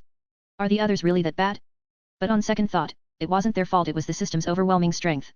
Other spies couldn't possibly evade detection by Konoha's various sensory and intelligence ninjutsu. The Yamanaka clan's memory extraction alone could end any hopes of advancement, let alone infiltrating Konoha's upper echelons. Of course, there was another reason geniuses wouldn't be sent to be spies. Oh, except for Shimura Danzo. I sent a message to the Hidden Cloud Village yesterday. We should hear back in a couple of days. Come back then, Tsuchibashi said after calming himself. Keep up the good work, the future is yours. Hanekawa was his subordinate. His success meant rewards for Tsuchibashi from the Hidden Cloud Village as well. Understood, Hanekawa said with a determined expression. For the Hidden Cloud Village. For the Hidden Cloud Village. Tsuchibashi echoed. By the way, about the royalties for Demon Slayer Ninja, could we settle them? Hanekawa coughed lightly, changing the topic. Of course. Tsuchibashi smiled, pulling out a bankbook. Here are the royalties from the publication up to now. Hanekawa opened the bankbook with anticipation. 12 million ryo. I'm rich. He hadn't expected the royalties to amount to a third of the bounty on Sarutobi Asuma's head. I'm planning to release the middle volume of Demon Slayer Ninja this week. You can look forward to next month's royalties, Tsuchibashi said, patting him on the shoulder. Does your friend have any other ideas? I'll check with them, Hanekawa replied, putting away the bankbook. I don't know yet myself. It was true he hadn't decided what to write next. Chapter 44, 44. Contract Scroll. Cloud Village, Reikage Tower. Dode sat at his desk, reviewing documents. As the third Reikage's right-hand man, he possessed the lava release Kekkei Genkai and was not only a formidable fighter but also the chief examiner for the legendary double lariat technique. In the Cloud Village, there was a tradition: once A was chosen as the Reikage candidate, B had to be selected as the Reikage's bodyguard. Together, A and B had an explosive combination move called the double lariat. For someone like Dode to serve as the chief examiner, his status was no less significant than that of Shimura Danzo in Konoha. Suddenly, Dode's eyes widened. What the hell? This kid. What did he just read? A spy codenamed 9527 had somehow become Tsunade's student. This was the pinnacle of absurdity. Tsunade, one of the legendary Sannin and a student of the third Hokage, taking in a Cloud Village spy as her student? It was as ridiculous as if the third Reikage himself had taken a student who turned out to be a Konoha spy. Is this for real? After the initial shock, Dode felt disbelief. However, the intelligence report had been sent by his cousin, Tsuchibashi. Blood ties didn't allow room for trickery, and besides, who would dare mess with the Reikage? His infamous temper was like a bomb ready to explode at any moment. Realizing the gravity of the situation, Dode quickly stood up and headed to the Reikage's office. After receiving permission, he pushed the door open and walked in. Lord Reikage, Dode said, bowing slightly. Tsunade of Konoha has taken on a new student, and he's a ninja from the Cloud Village. The third Reikage's face immediately twisted in confusion. Did you even hear what you just said? It's true, Dode assured him, presenting the intelligence report from Tsuchibashi. Who assigned him to this mission in the first place? After reading the report, the third Reikage frowned. Why would we send someone with such potential to be a spy? Hanekawa didn't show much promise before. It was a misjudgment on their part, Dode replied. I'll punish them when I return. But there's no denying this is a huge stroke of luck for the Cloud Village. Is he loyal? The third Reikage asked, tapping his desk. Lord Reikage, as you know, all spies have a secret technique implanted in their minds, Dode said confidently. There's no way he'd dare betray us. What Dode didn't know was that when the Yamanaka clan attempted to extract Hanekawa's memories, the implanted technique had been erased by Hanekawa's system. However, it didn't matter whether the technique was present or not. Hanekawa had an A-rank trait, Infiltrator, which ensured that even if the Cloud Village tested him, his cover wouldn't be blown. It seems his luck really is extraordinary, the third Reikage remarked. Indeed, Dode agreed. Spies typically undergo rigorous scrutiny, yet Hanekawa had somehow passed every test without a hitch. The Cloud Village has always repaid debts and rewarded merit, the third Reikage said after some thought. What do you think we should give him as a reward? The training method for lightning release, Chakra mode, Dode suggested, immediately offering his reasoning. Lightning release, Chakra mode involved using lightning release chakra to stimulate body cells, enhancing physical strength. The Cloud Village's abundance of powerhouses was largely due to this technique, which was also the foundation for their unique lightning release taijutsu. Once Hanekawa learned it, he would need to earn more achievements to exchange for advanced lightning release taijutsu, thereby ensuring his continued loyalty. And there's another advantage, Dode added with a smile. Since lightning release taijutsu is unique to the Cloud Village, if he ever tries to betray us, we can force him to use it, and it'll expose him immediately. The third Reikage nodded in agreement after hearing this. After leaving the Konoha Knowledge Bookstore, Hanekawa turned onto a street lined with shops specializing in ninja tools. In the ninja world, money was important, but strength was fundamental. Money could be earned again, but once a person was gone, they were gone forever. The first thing Hanekawa decided to do with his newfound wealth was to commission a master swordsmith. He already had someone in mind. Soon, he stopped in front of a shop. Amid the many ninja tool shops with traditional Japanese aesthetics, one stood out. Its design resembled a martial arts hall from his past life. A wooden sign hung at the entrance, bearing 4 large characters, Tenten Ninja Tools. In the original series, Tenten was one of Konoha's rookie 12, a teammate of Hyagoniji and Rock Lee, and skilled in ninja tool throwing. More importantly, she was incredibly lucky, even stumbling upon the Sage of Six Paths tools. As the saying goes, spearmen often have bad luck, but Hanekawa figured that even though he wanted a katana rather than a spear, a little good fortune couldn't hurt. He entered the shop, and a young man greeted him. At this time, Tenten hadn't been born yet, so this was likely her father. In the original series, her parents were never mentioned, so Hanekawa wondered if her father's name might be 11 or 22. "Hello, young one," the man said with a smile. "Are you here to buy some ninja tools?" "I'd like to commission a katana," Hanekawa replied after a pause. "It needs to include chakra metal." "That won't be cheap," the man said, his eyes lighting up. "Where are your parents?" "My guardian is Tsunade," Hanekawa said seriously. "Don't joke, wait, are you Hanekawa?" The man had been about to dismiss him but immediately recalled the rumors he'd heard that day. No one in Konoha would dare falsely claim to be Tsunade's student. Moreover, an ordinary child wouldn't even know about chakra metal, so the man believed him. "That will be 10 million RY, the man said, raising one finger. "Deal," Hanekawa replied. He had already researched the market and knew this was a fair price. "Even though you're Lady Tsunade's student, the amount is large, so I'll need a 1 million RY deposit," the man added. "By the way, my name is Amura." "No problem," Hanekawa said, now wealthy enough that a million RY was pocket change. Besides, with Amura's shop in Konoha, there was no risk of him running off. As Tsunade's disciple, Hanekawa was also backed by the Hokage's faction. "How long will it take?" Hanekawa asked after paying the deposit. "About 2 months, Amura replied after thinking for a moment. "All right, I'll come back then," Hanekawa said, leaving the shop. He jogged all the way to Tsunade's house. "You're back? Sign this," Tsunade said lazily, reclining on the sofa. She lifted her slender foot, flexing her toes to gesture at the coffee table. A scroll lay spread open on the table in front of her. Hanekawa glanced at it and immediately recognized it, the Shikotsu Forest Contract Scroll. In the original series, there were 3 major sacred lands of summoning beasts, Rika Cave, Shikotsu Forest, and Mount Maiboku. These summoning beasts were immensely powerful. As sacred lands, they also taught their contractors Sage Mode and Senjutsu. While Hanekawa was too young to learn such techniques now, having the qualification to do so was vastly different from being unable to learn them. By signing the scroll, he would gain that qualification. "Today, I'll teach you the summoning technique," Tsunade said after Hanekawa signed the scroll. She began explaining the details of Shikotsu Forest. Although Hanekawa already knew about it, he listened attentively to avoid arousing suspicion. Chapter 45, 45. Guide to Evaluating Ninja Girls of Different Races. "Watch closely," Tsunade said as she formed seals at a deliberate pace. "Boar dog bird monkey ram." Summoning technique. After completing the seals, Tsunade pressed her palm onto the ground. Tadpole-like patterns spread outward, followed by a puff of white smoke that quickly dissipated. In front of her appeared a slug with a white body and a blue back. "Lady Tsunade," the slug greeted politely.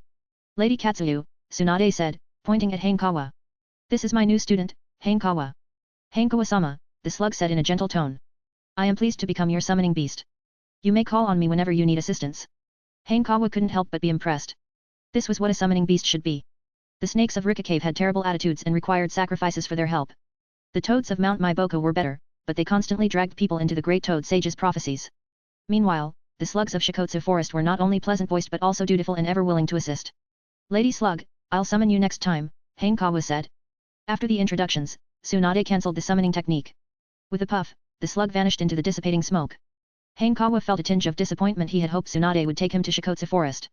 Perhaps it was because he couldn't yet learn Sage Mode, so there was no point in visiting. "Shikotsu Forest has only one summoning beast, and that's the slug," Tsunade said as she stood up. "Its true name is Katsuyu. What we summon are merely its split forms." Hanekawa nodded. The summoning technique adjusted the size of the summoned beast based on the amount of chakra used. In the original series, even when Tsunade and Sakura combined their efforts, they couldn't summon Katsuyu's true form. This spoke volumes about its enormous size. "All right, let's head to the hospital," Tsunade said, stretching lazily. "Go grab my coat." Hanekawa went to her room. As he opened the door, a faint fragrance greeted him. Scanning the room, he didn't see her coat, so he opened the wardrobe. Inside were various articles of clothing, including some intimate items. For some reason, Hanekawa felt Tsunade had no defenses around him. Was it because of his young age? Or perhaps her carefree personality? Taking the coat, he returned to the living room. Tsunade took it and casually put it on. With a flick of her hands, the tea-green coat billowed dramatically, the kanji for gamble on the back clearly visible. At that moment, playing the theme music of a gambling god would have been perfect. After all, wasn't her perpetual losing streak a sign of her unparalleled gambling luck? Dash. After 3 days of training at Konoha Hospital, Hanekawa finally mastered the Hemostasis Jutsu. E-rank ninjutsu keyword, Hemostasis Jutsu. Trigger condition, successfully perform the technique. Effect, the technique is automatically upgraded to the proficient level. With the successful casting of the technique, a new keyword appeared. Hanekawa let out a sigh of relief. 3 days not particularly fast, but not slow either. It was a decent pace. He felt like Shizune from the original series. While she became an excellent medical ninja, she never reached Tsunade's level, such as mastering the Yin Seal. Your talent is peculiar, Tsunade remarked as she watched him perform the hemostasis technique. You just learned it, yet you're already this skilled. Is that bad? Hanekawa asked in return. It's not bad, it's excellent, Tsunade explained. Learning and mastering the hemostasis jutsu in 3 days already qualifies you as a genius. 3 days to learn the jutsu wasn't particularly fast, but Hanekawa's ability to master it made up for that. After all, learning and mastery were two entirely different things. How long did it take you? Hanekawa asked curiously. Tsunade held up 3 fingers. 3 days as well. Hanekawa's eyes lit up. 3 hours, Tsunade said, lifting her chin slightly with a smug smile. You're still far from surpassing me. I'll do my best, Hanekawa said, undeterred. After all, he had a cheat system, let's see your limits. Good attitude, Tsunade said, reaching out to ruffle his hair. To celebrate you mastering the hemostasis jutsu, let's hit the casino for a few rounds.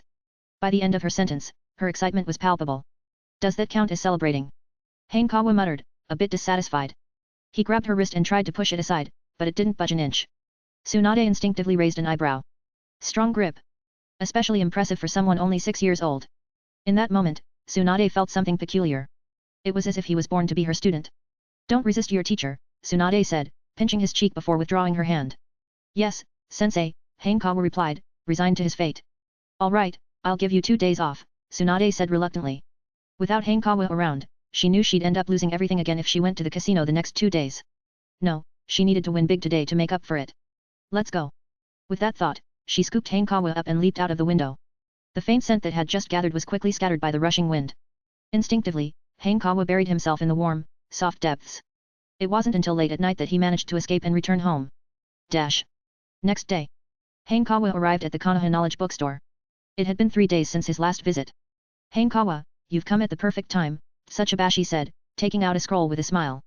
This is a reward personally sent to you by the Raikage. Hanekawa eagerly opened the scroll. The words lightning release, chakra activation leapt out at him, leaving him stunned.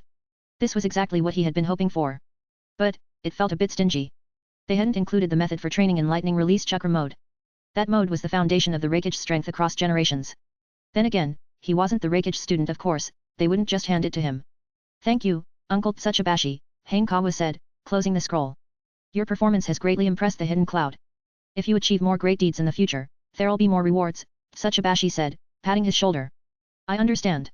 Hanekawa took out a new scroll and handed it to him. This is my friend's new book. Guide to Evaluating Ninja Girls of Different Races? Tsuchibashi opened the scroll, skimmed through it, and froze. This is pure genius. In the ninja world, there were no concepts like beast-eared girls or demi-human girls. At most, there were summoning beasts and tailed beasts. A book about beast-eared or demi-human girls becoming ninjas. It was groundbreaking. This will be a hit. A huge hit. Tsuchibashi felt as though he had just opened the door to a new world. When will it be published? Hanekawa only cared about the money. Give it 2 more months, Tsuchibashi said after calming himself. Publishing it now would steal the spotlight from Demon Slayer Ninja. A professional's wisdom. Hearing this, Hanekawa agreed. After saying goodbye to Tsuchibashi, he headed downstairs. Just as he left the bookstore, he ran into Rin Nohara. Hanekawa. Rin's face lit up with delight upon seeing him. Good morning, Rin, Hanekawa said, stopping in his tracks. Are you here to buy a book? Yes, Rin nodded shyly. What kind of book are you looking for? He asked casually. A book for medical ninjas, Rin replied, a bit embarrassed. Her decision had been influenced by Hanekawa. Normally, Rin wouldn't start learning medical ninjutsu until after graduating, but Hanekawa's journey had inspired her. This one is good for beginners. Hanekawa quickly found a basic medical textbook and handed it to her. Let me know if you have any questions. Thank you, Hanekawa, Rin said gratefully, holding the book tightly. Chapter 46, 46. The enthusiastic Kushina. Hanekawa arrived at Tsunade's house but didn't knock right away. Instead, he pulled out the scroll Tsuchibashi had given him. Lightning release, chakra activation. It sounded simple, but execution was far more complicated. After reading through it, Hanekawa noticed a problem. He was too young. His body hadn't fully matured yet, so training in this technique would require at least another 2 years. Fortunately, the scroll wasn't entirely useless. It provided a method for physical training, far more complex and effective than mere jogging. Hanekawa put the scroll away and knocked on the door. Moments later, the door opened. Tsunade stood there in an oversized pajama set, clearly just out of bed. "Good morning, sensei," Hanekawa greeted. Tsunade nodded slightly before suddenly extending her hand. "Here, take this key." "Why are there 2 keys?" Hanekawa asked, puzzled. One was large, the other small. They clearly weren't for the same door. "The other one is for the room next to mine," Tsunade said lazily, yawning. "If I don't wake up, you can go take a nap there." "Sensei, you really haven't read the ninja code, have you? Ow. What was that for?" Before Hanekawa could finish his sentence, Tsunade flicked his forehead. "You're the student. Why are you always trying to boss around your teacher?" Tsunade said, her eyes narrowing slightly. "Go make me breakfast." "Yes, ma'am," Hanekawa replied, walking toward the kitchen. After a few steps, he turned back and emphasized, "I'm not bossing, just giving advice." With that, he hurried into the kitchen, leaving Tsunade no chance to reply. "That brat." Tsunade froze for a moment, then smiled. She returned to her room, removed her pajamas, and revealed her perfectly proportioned, curvaceous figure. After changing clothes, she stepped out and sat at the dining table, combing her hair as she waited. Tsunade raised her hands, gathering her hair to reveal her fair neck. After a few simple adjustments, her twin ponytails were complete. Hanekawa came out of the kitchen with ramen just in time to see the final moment of her transformation. His hands itched with the urge to play with her twin tails. But, of course, that wasn't going to happen. "Beef ramen," Hanekawa announced, setting the bowl on the table. "Where'd you get beef?" Tsunade asked, stirring the ramen with her chopsticks. "I bought it on the way here," Hanekawa replied casually. "Not bad. You're already learning to contribute to the household," Tsunade chuckled. "This isn't my household," Hanekawa corrected her. "It is now that you have a key," Tsunade said, slurping some ramen. A faint sheen of oil glistened on her soft lips. Hanekawa blinked. What was this supposed to mean? It almost felt like he was being taken care of. No, wait, actually, if you looked at it, he was the one paying and doing the work. Tsunade was the one being taken care of. "Don't you have the day off? Why are you here again?" Tsunade asked, glancing at him. "Because I'm a filial student," Hanekawa replied with a grin. "I was worried my teacher might go hungry." "I'm not that helpless," Tsunade said, rolling her eyes, though the corners of her mouth lifted slightly. "So she's trying to act tsundere now?" Hanekawa quickly shook off his stray thoughts. "Well, since you're here, why don't you accompany me to the casino?" Tsunade suggested, a sly grin forming. And there it was, the legendary 4 famous excuses. "Since you're already here. It's a big holiday. He's just a kid. Everyone's having a hard time. I'm just a kid." Hanekawa countered Tsunade's proposition with humor, using what his father once said, "Fight magic with magic." "And what exactly do you plan to do?" Tsunade slurped her ramen in one go, setting the bowl down without a change in expression. "Training," Hanekawa replied after some thought. "Training should be balanced work and rest," Tsunade said, placing her chopsticks down. "How about this? I'll take you to visit someone." "Where?" Hanekawa paused, curiosity piqued. Considering Tsunade's circle of acquaintances, there weren't many places they could visit. "Could it be Hiruzen Sarutobi?" "You'll find out when we get there," Tsunade replied with a mysterious smile. "I guarantee it won't be boring." Hanekawa sighed inwardly. Why is she being so cryptic? He stood up and picked up her bowl and chopsticks. "What are you doing?" Tsunade asked, a hint of dissatisfaction in her tone. "I'm washing the dishes," Hanekawa replied, walking toward the kitchen. Tsunade pouted slightly. She realized that her student wasn't the least bit afraid of her. How strange. "I'm not even nice." A few minutes later, the two of them left the house. As they walked through the village, the roads became increasingly remote until there were no passers-by in sight. Hanekawa began piecing things together. If it was this far and this isolated, then it could only be Kushina Uzumaki. "We're almost there," Tsunade said, looking up at a 2-story wooden house in the distance. "Lady Tsunade." A cheerful voice rang out the next moment. Kushina Uzumaki appeared before them, her vibrant red hair flowing behind her as she rushed over. "Kushina," Tsunade greeted with a smile. "This is Hanekawa." Kushina cut her off, grinning. "Minato and I met him before, but I didn't know he was your student." "I only just took him in," Tsunade replied, slightly surprised. "Welcome, little Hanekawa." Kushina grabbed Hanekawa's hand and began walking toward the house, enthusiastically pointing things out. "See that cherry blossom tree? Minato planted it." Tsunade sighed as she followed behind them. Only a select few had the privilege of visiting this house: her, Hiruzen Sarutobi, Minato Namikaze, and now Hanekawa. Kushina's lively personality meant she was always excited to meet new people, and Hanekawa was no exception. "There's a peach grove behind the house. Come back in a couple of months, and you'll get to taste fresh peaches," Kushina said, gently ruffling Hanekawa's hair. "Oh, and there's a swing too. Feel free to use it." Hanekawa blinked in surprise. Isn't this a little too warm? Before he could even react, she had already patted his head. Darn it, is this the power of a Jinchuriki? Tsunade walked alongside them, glancing at the two with a slight pout. She was used to being the center of attention, but today, she felt completely ignored. Inside the living room, Kushina pulled Hanekawa onto the sofa and shifted the conversation to the recent finals. How did you beat Kakashi? She asked eagerly. With a sword, Hanekawa replied casually. Details. Kushina pressed. Hanekawa relented and recounted the story. That's amazing. Kushina exclaimed, her tone filled with admiration. It's a shame I don't have any students of my own. As the Jinchuriki of the Nine Tails, Kushina was unlikely to ever become a team leader. If she were to take on a student, it would have to wait until the next Jinchuriki was chosen, and even then, finding someone to her liking would be tough. Someone like Hanekawa, however, caught her eye. He's so good looking, after all. Are you interested in sealing techniques? Kushina suddenly asked, her enthusiasm reignited. Kushina, he's too young for all that, Tsunade interjected, sensing Kushina's attempt to poach her student. He hasn't even gotten through the basics of medical ninjutsu yet. True, Kushina said with an apologetic smile. Well, let's wait until you're older. Got it, Hanekawa replied eagerly. Sealing techniques are practically cheat codes in the ninja world. Of course, I want to learn. But as he turned to glance at Tsunade, he noticed her face darkening with a hint of murderous intent. Chapter 47, 47. Tsunade's utter defeat. Danger. Hanekawa immediately declared his loyalty, there's only one teacher in my heart. Tsunade's killing intent vanished instantly.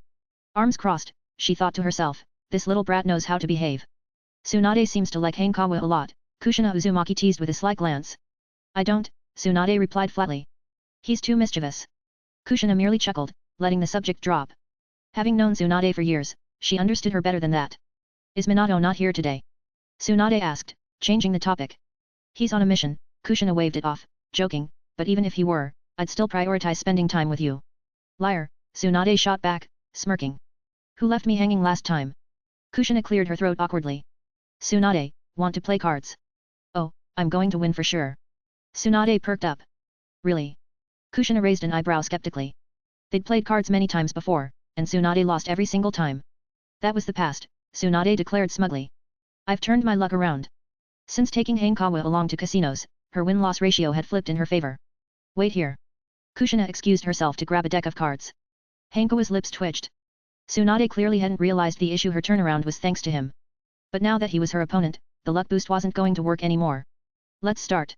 Kushina returned, holding the cards. Are we gambling for money? Hanekawa asked out of curiosity. Gambling ruins friendships, Kushina said pointedly, shooting a glance at Tsunade. We'll bet with sticky notes instead. Fine by me, Tsunade said confidently. Kushina couldn't help but wonder, where is all this confidence coming from? Shrugging, she began shuffling the cards. The first round was just bad luck, Tsunade muttered as her grin froze after losing. Still, she refused to back down. Hanekawa, Kushina said with a playful glint, holding up a sticky note. Don't go easy on her just because she's your teacher, okay? Don't worry, Hanekawa replied with a serious tone. I'm completely impartial. Tsunade, you know the rules, you have to take your punishment, Kushina said, enjoying the show. Yet. Tsunade pouted, bending down slightly due to her height. Her sleeveless top tightened, accentuating her curves. Kushina instinctively glanced down at herself, and her smile faded. The comparison was brutal. Hanekawa, meanwhile, summoned every ounce of willpower to keep his eyes locked forward, resisting the temptation to glance downward. Reaching out, he placed a sticky note on Tsunade's chin. Tsunade glared at him, already plotting how she would turn the game around. But she soon realized she was delusional. The first round wasn't an anomaly, it was the beginning of a streak. How did you beat me in just 17 moves? An hour of losses later, Tsunade was utterly dazed. Sorry, Kushina said sympathetically, though her tone lacked sincerity. Damn it. Tsunade gritted her teeth in frustration. Should we call it a day? Hanekawa glanced at Tsunade, who was now covered in sticky notes, and cautiously suggested. No way. Tsunade shot back without hesitation. I'm not leaving until I win at least one round. Hanekawa and Kushina exchanged a glance, both sharing a sense of helplessness. Should we cheat? A thought sparked in Hanekawa's mind. But to his astonishment, the moment he considered cheating, his cards became absurdly good, so good that he couldn't lose even if he played randomly. The morning passed quickly. I'm done. Tsunade threw her cards onto the table and leaned back, looking utterly defeated. She hadn't won a single game all morning. At last, she realized the turning of luck was a lie. The only one who had good fortune all along was Hanekawa. I'll cook, Kushina said with relief. She was genuinely worried that Tsunade might keep dragging them into endless card games. Need any help? Hanekawa offered. No need. Kushina headed into the kitchen. Hanekawa turned his attention to Tsunade. At that moment, she looked like a limp snake slumped across the sofa. Sensei, let me help you remove the sticky notes, Hanekawa said, crouching in front of her. His gaze instinctively drifted to the sloping snowy mountains. You seemed pretty happy putting them on me, Tsunade said, narrowing her eyes. Weren't you the one who agreed to the rules? Hanekawa teased as he gently peeled a sticky note from her face. Agreeing to the rules is one thing, but your betrayal as my student is another, Tsunade retorted with a sudden grin. Oh, women. Hanekawa sighed. Fine, go ahead. Go ahead with what? Tsunade blinked, confused. Aren't you going to get back at me? Hanekawa paused and added, but no touching my head. Without hesitation, Tsunade reached out and messed up his hair into a tangled mess. Hanekawa's expression turned lifeless. Tsunade, however, laughed heartily, her mood visibly lifted. What a dazzling smile, Hanekawa thought to himself. Totally worth it. After lunch, the three of them took a stroll around the area under Kushina's guidance before bidding her farewell. The next day was still part of the holiday. Hanekawa went out to purchase workout equipment.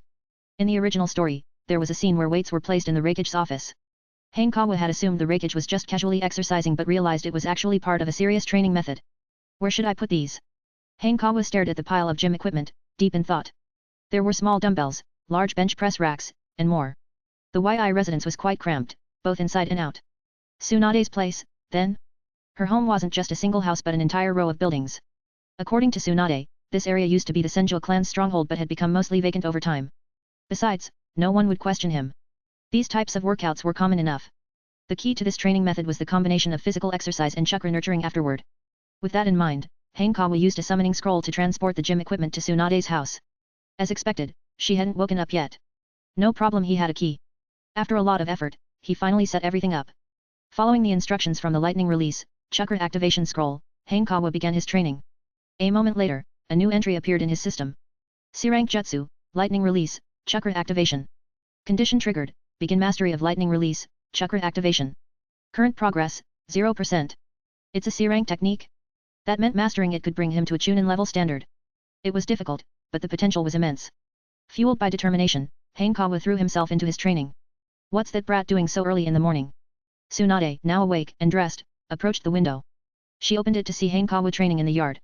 He was completely focused, sprinting at high speed, leaping, and clearing a high jump bar with ease. Tsunade watched for a moment, then closed the window and went back to sleep. 2 months flew by in the blink of an eye. Soon, it was time for the new semester to begin. Chapter 48, 48. A slash that shatters graduation dreams.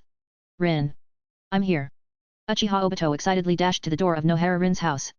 Today was the first day of the new semester, marking the start of their second year. He had woken up extra early, all to ensure that the first person Rin would see in the new school year was him. For Obito, the first day of school was incredibly significant. The previous year, he had arrived late and missed the registration. But it was also on that day he met Rin, the kind girl who helped him get admitted. It's you, Obito. The door opened to reveal a young man who bore some resemblance to Rin. It was her father. Uncle Nohara, is Rin home? Obito asked eagerly. She's already left, the man replied with a shake of his head. Hey. Obito was stunned. I remember she usually leaves at 7:30. She went to Kurane Yui's house, Rin's father explained. Kurane. Obito looked puzzled. Rin and Kurane weren't particularly close, definitely not best friends. Since when did they become so friendly? Wait. Obito suddenly froze as realization struck him. Hanekawa lives at Kurane's house. Thank you, Uncle Nohara. Obito's expression changed drastically, and he took off running. Before long, he arrived at Kurane's house. The door was ajar. He rushed inside and saw Rin. She was seated to Hanekawa's left, holding a book and reading intently. Meanwhile, Kurane was on Hanekawa's right, whispering something to him. Obito. Hearing the footsteps, Rin turned her head instinctively and looked surprised. Rin, Obito exclaimed, hurrying over. Why are you here? I came across a difficult problem, so I came to Hanekawa for help, Rin explained. You could have asked me. Obito said confidently. I studied hard all summer and mastered the textbooks. Do you know medical ninjutsu? Rin asked, turning her book to show the cover, Human Anatomy and Histology. Hey. Obito was dumbfounded. When did you start learning medical ninjutsu? Just this summer, Rin admitted, glancing at Hanekawa. It's all thanks to his help. Obito clenched his teeth. Medical ninjutsu? What's the point? Can it fight well? I'm an Uchiha. At that moment, a knock came from the door. A white-haired boy walked in. I'm here for Hanekawa, Kakashi Hatake said, ignoring the scene in the living room. Hey, Kakashi, I was here first. Obito protested. What do you want? Hanekawa asked, looking Kakashi over. It had been 2 months since they last met, and Kakashi's presence felt heavier, evidence of intense training. A duel, Kakashi said flatly. If I defeat you, I can apply for early graduation. What? Obito exclaimed in shock. You want to graduate? Why? Rin also looked incredulous. Graduating at the age of 5 after just a year at the academy was unprecedented. There's no one left in the academy who can challenge me, except for Hanekawa, Kakashi said coolly. In short, being invincible was lonely. You jerk. Obito felt insulted and shouted, let's go outside and fight. I need to be in my best condition to face Hanekawa, Kakashi replied calmly. You. Obito's face turned red with anger. Obito. Rin quickly pulled him back. Shall we start now? Hanekawa asked, standing up. Kakashi nodded. The sooner we finish, the sooner I graduate. No need to waste time registering. Unlike Obito, Kakashi didn't exaggerate. He was stating a fact. According to Sakumo Hatake, Kakashi's mastery of Hatake swordsmanship had surpassed Hanekawa's level from 2 months ago. Of course, Hanekawa might have improved too. But the limitations of Konoha swordsmanship meant its ceiling was lower, and progress was limited. Kakashi was brimming with confidence. Hanekawa stepped outside. The challenge had been issued, and the stage was set. Based on Sarutobi Asuma's experience, it seems likely that this time Hanekawa can level up again. After all, Hatake Kakashi looks way too confident. Not to mention, he also has a sharp-eyed father to guide him. But, sorry. Hanekawa drew a katana. This was the Chakra metal sword he had commissioned from Amura, costing a whopping 10 million ryo. C-rank ninja tool entry, Thunderfire sword. Trigger condition, possess a Chakra metal katana. Effect, Chakra conduction speed increased by 10%, durability increased by 100%. Let's begin. Hanekawa gestured for Kakashi to make the first move. Hatake Kakashi snorted softly. He felt underestimated. But things were different now. Hatake Kakashi's body flickered, appearing instantly in front of Hanekawa. Gripping his short sword with one hand, he thrust directly forward. So fast. Uchiha Obito's expression turned grim. He couldn't keep up. But in the next moment, he froze in shock. Hatake Kakashi flew backward at an even faster speed. What just happened? Nohara Rin blinked, confused. How did the fight end so quickly? 2 months ago, at least they could exchange blows. Hatake Kakashi lay on the ground, stunned. When he charged forward, his short sword was blocked by Hanekawa. Then, a powerful counterforce sent him flying. Are you hurt? Hanekawa walked over and asked, I can heal you. My hand, Hatake Kakashi said, realizing his right hand had gone numb. Hanekawa extended both hands, and a faint green chakra glowed. Is that medical ninjutsu? Nohara Rin's eyes widened in disbelief. Although she was learning medical ninjutsu herself, it was just the basics far from actual ninja techniques. From what she knew, due to the high difficulty of medical ninjutsu, most ninjas couldn't learn it until years after graduating. E-rank talent entry Swift Thunder Blade upgraded. Lightning release and swordsmanship talents increased by 30%. Hanekawa withdrew his hands, looking satisfied. Hatake Kakashi picked up his short sword and turned to leave. Wait. Hanekawa smiled and extended an invitation. Let's head to academy together. Hatake Kakashi paused. He hesitated for a few seconds before nodding. One duel had shattered his hopes of graduating. He had no choice but to continue attending academy, and he wanted to know why Hanekawa's progress was so terrifying. If Hanekawa knew what he was thinking, he'd simply tell him, kid, this is what having a cheat ability is all about. In just 2 months, Hanekawa had mastered 3 medical ninjutsu techniques, hemostasis jutsu, healing jutsu, and anesthesia jutsu. Then, he obtained a new entry. D-rank talent entry, medical ninja. Trigger condition, possess 3 medical ninjutsu entries. Effect, all medical ninjutsu effects increased by 30%. The effect was as expected, but Hanekawa was more excited about the synthesized entry. C-rank talent entry, innate strength. Trigger condition, synthesized D-rank entry medical ninja and E-rank entry fleet-footed. Effect, yang release talent increased by 100%, strength increased by 50%. Note, 2 synthesis paths are available. First path, combine C-rank entry medical chunin and C-rank entry robust to synthesize B-rank entry stamina recovery. Second path, combine C-rank entry medical chunin, C-rank entry robust, and C-rank entry swift as the wind to synthesize B-rank entry seal less healing. The boost to yang release talent was exactly what Hanekawa had hoped for, with strength enhancement as a bonus. Unlike innate full soul, innate strength could be upgraded. Without hesitation, Hanekawa knew he'd choose the second path. Now the question was, could this seal less healing be the same as Senjo Hashirama's legendary ability? Chapter 49, 49. Go, Kakashi. What a lively scene. Nohara Rin glanced around and sighed in amazement. The road was packed with students heading to the Ninja Academy, both returning upperclassmen and new freshmen. We're second years now. When the first year students see us, shouldn't they call us senpai? Kurenayui's eyes lit up as she asked, an idea sparking in her mind. Hanekawa is way too strong, she'd given up on making him her subordinate. But perhaps she could enjoy playing the role of the big sister among the first year students. Technically, yes, Rin nodded and added, I wonder if there are any impressive freshmen this year. There are. Uchiha Obito seized the opportunity, squeezing to her side. Uchiha Tetsuka. He's a genius who's just as good as me. Rin's expression turned subtly awkward. A genius on par with you, does that even count as a genius? And compared to Kakashi? Rin asked after some thought. She originally wanted to compare him to Hanekawa but decided against it. That would just be cruel, so she substituted Kakashi instead. Well, probably about the same, Obito replied uncertainly. No way. Kurane lifted her chin slightly, her expression proud. Hanekawa could take on 10 of him at once. Kakashi glanced at her. Rin clearly meant me. But recalling his earlier defeat, he moved his lips but stayed silent. Hanekawa, half focused on the conversation, smiled faintly at the little girl's praise. At the same time, he examined the requirements for the 3 entries needed to synthesize the B-rank entry seal less healing. One thing he appreciated most about the system was that it wasn't cryptic. The conditions for triggering each entry were clearly laid out. Among them, the C-rank entries medical chunin and robust were the simplest. The former just required him to continue learning medical ninjutsu. The latter, similar to the E-rank entry healthy body, required his physical strength to reach the level of an elite chunin. Over the past 2 months, Hanekawa had been training using techniques from the lightning release chakra activation scroll. As a result, his progress bar for the robust entry had already reached 10%. The swift whirlwind entry, however, was more troublesome. It was a synthesized entry, requiring the combination of the E-rank entry body flicker technique, the D-rank entry genin level swordsmanship, and the D-rank entry genin level wind release. Stop right there. Just as the group of 5 arrived at the academy gates, they were blocked by someone. They turned toward the voice and saw a black-haired boy. Dressed in dark clothing with his hands in his pockets, he exuded arrogance, his demeanor full of pride. It's you, Tetsuka. Uchiha Obito immediately recognized him. Hanekawa, after a brief moment of thought, recalled who Uchiha Tetsuka was. In the original series, Tetsuka was a jonin of the Uchiha clan, possessing a 3-tomo Sharingan. His only significant appearance was alongside Uchiha Inabe and Uchiha Itsushiro, interrogating Uchiha Itachi after Shisui's death. And who are you? Uchiha Tetsuka glanced at Obito and asked with disdain. Uchiha Obito. Obito's face froze, and he erupted, shouting, "What's with today's disrespectful juniors? You should call me senpai." "Oh, it's you." Tetsuka sneered. "The clan's dead last. You're an embarrassment to the Uchiha name." "What did you just say?" Uchiha Obito glared angrily. "Am I wrong?" Uchiha Tetsuka responded fearlessly. "Every Uchiha who enrolls always ranks in the top 3 except you." I was just going easy on them." Obito stammered awkwardly, but his words remained defiant. Tetsuka's statement wasn't false. Obito's poor performance had made him unpopular among the younger Uchiha generation. Weaklings always have excuses. Tetsuka said dismissively, then turned to the group.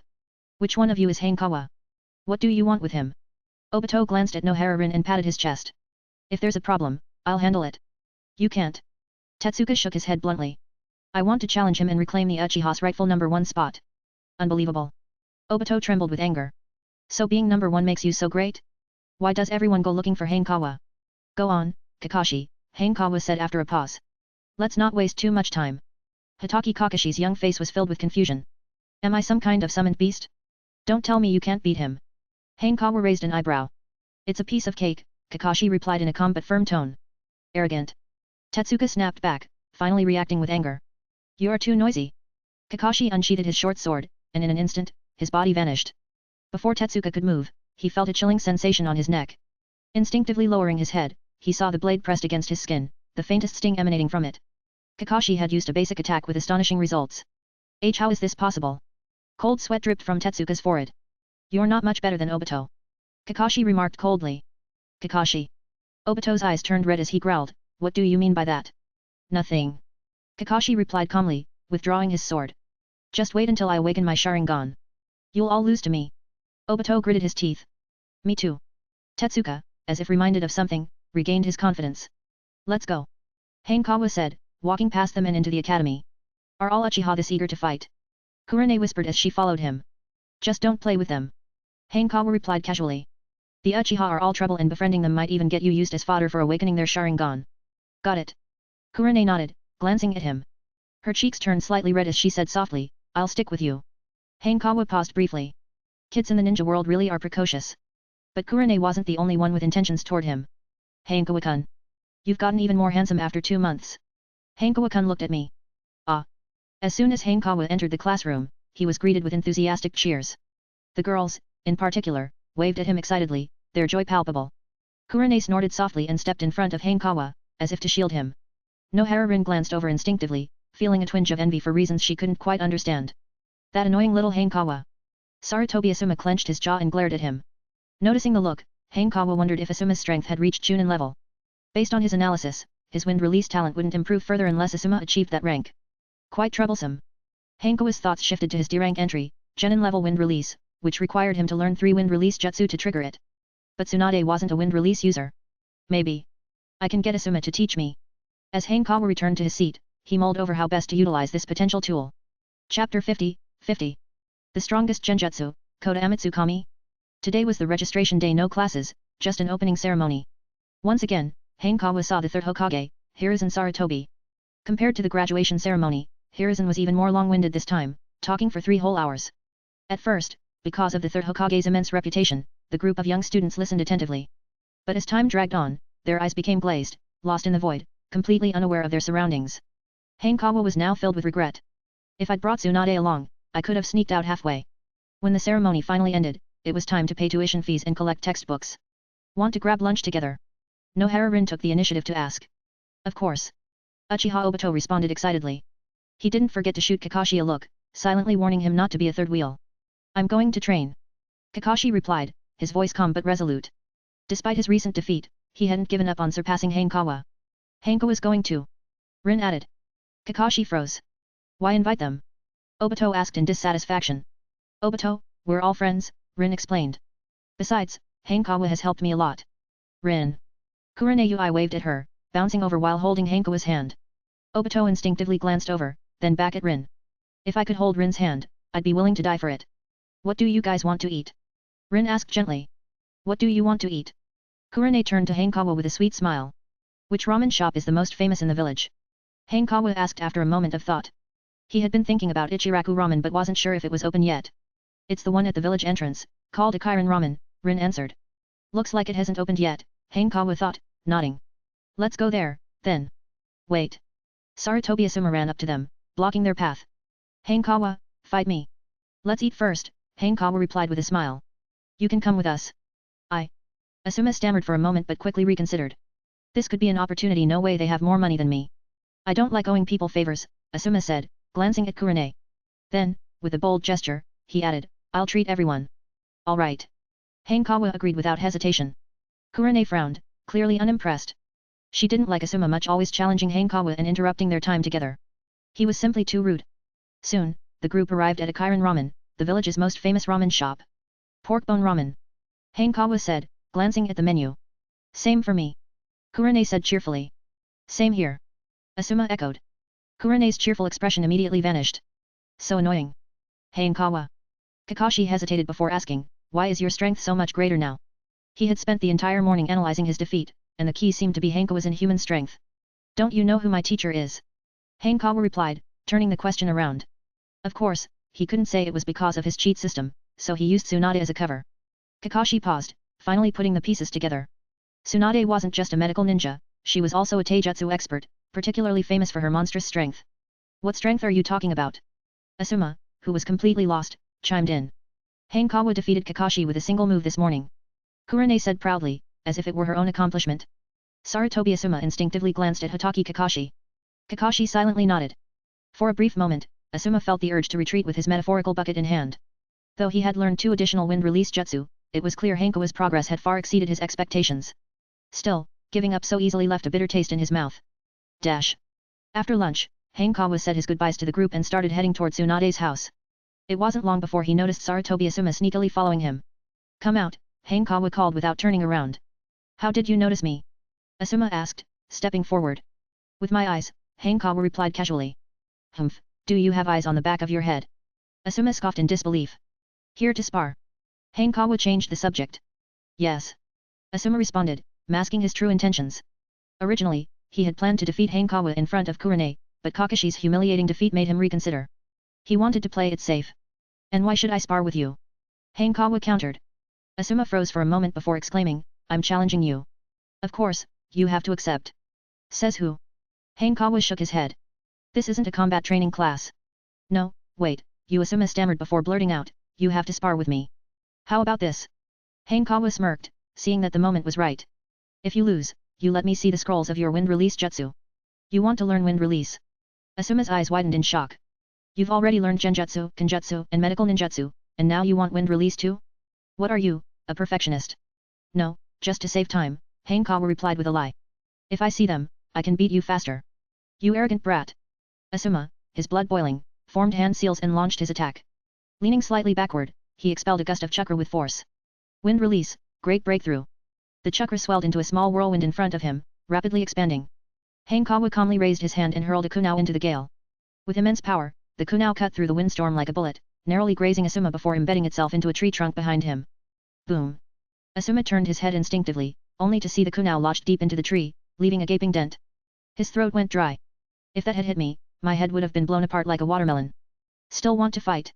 Hanekawa asked, walking up to him. Gritting his teeth, Asuma reluctantly pulled out a scroll.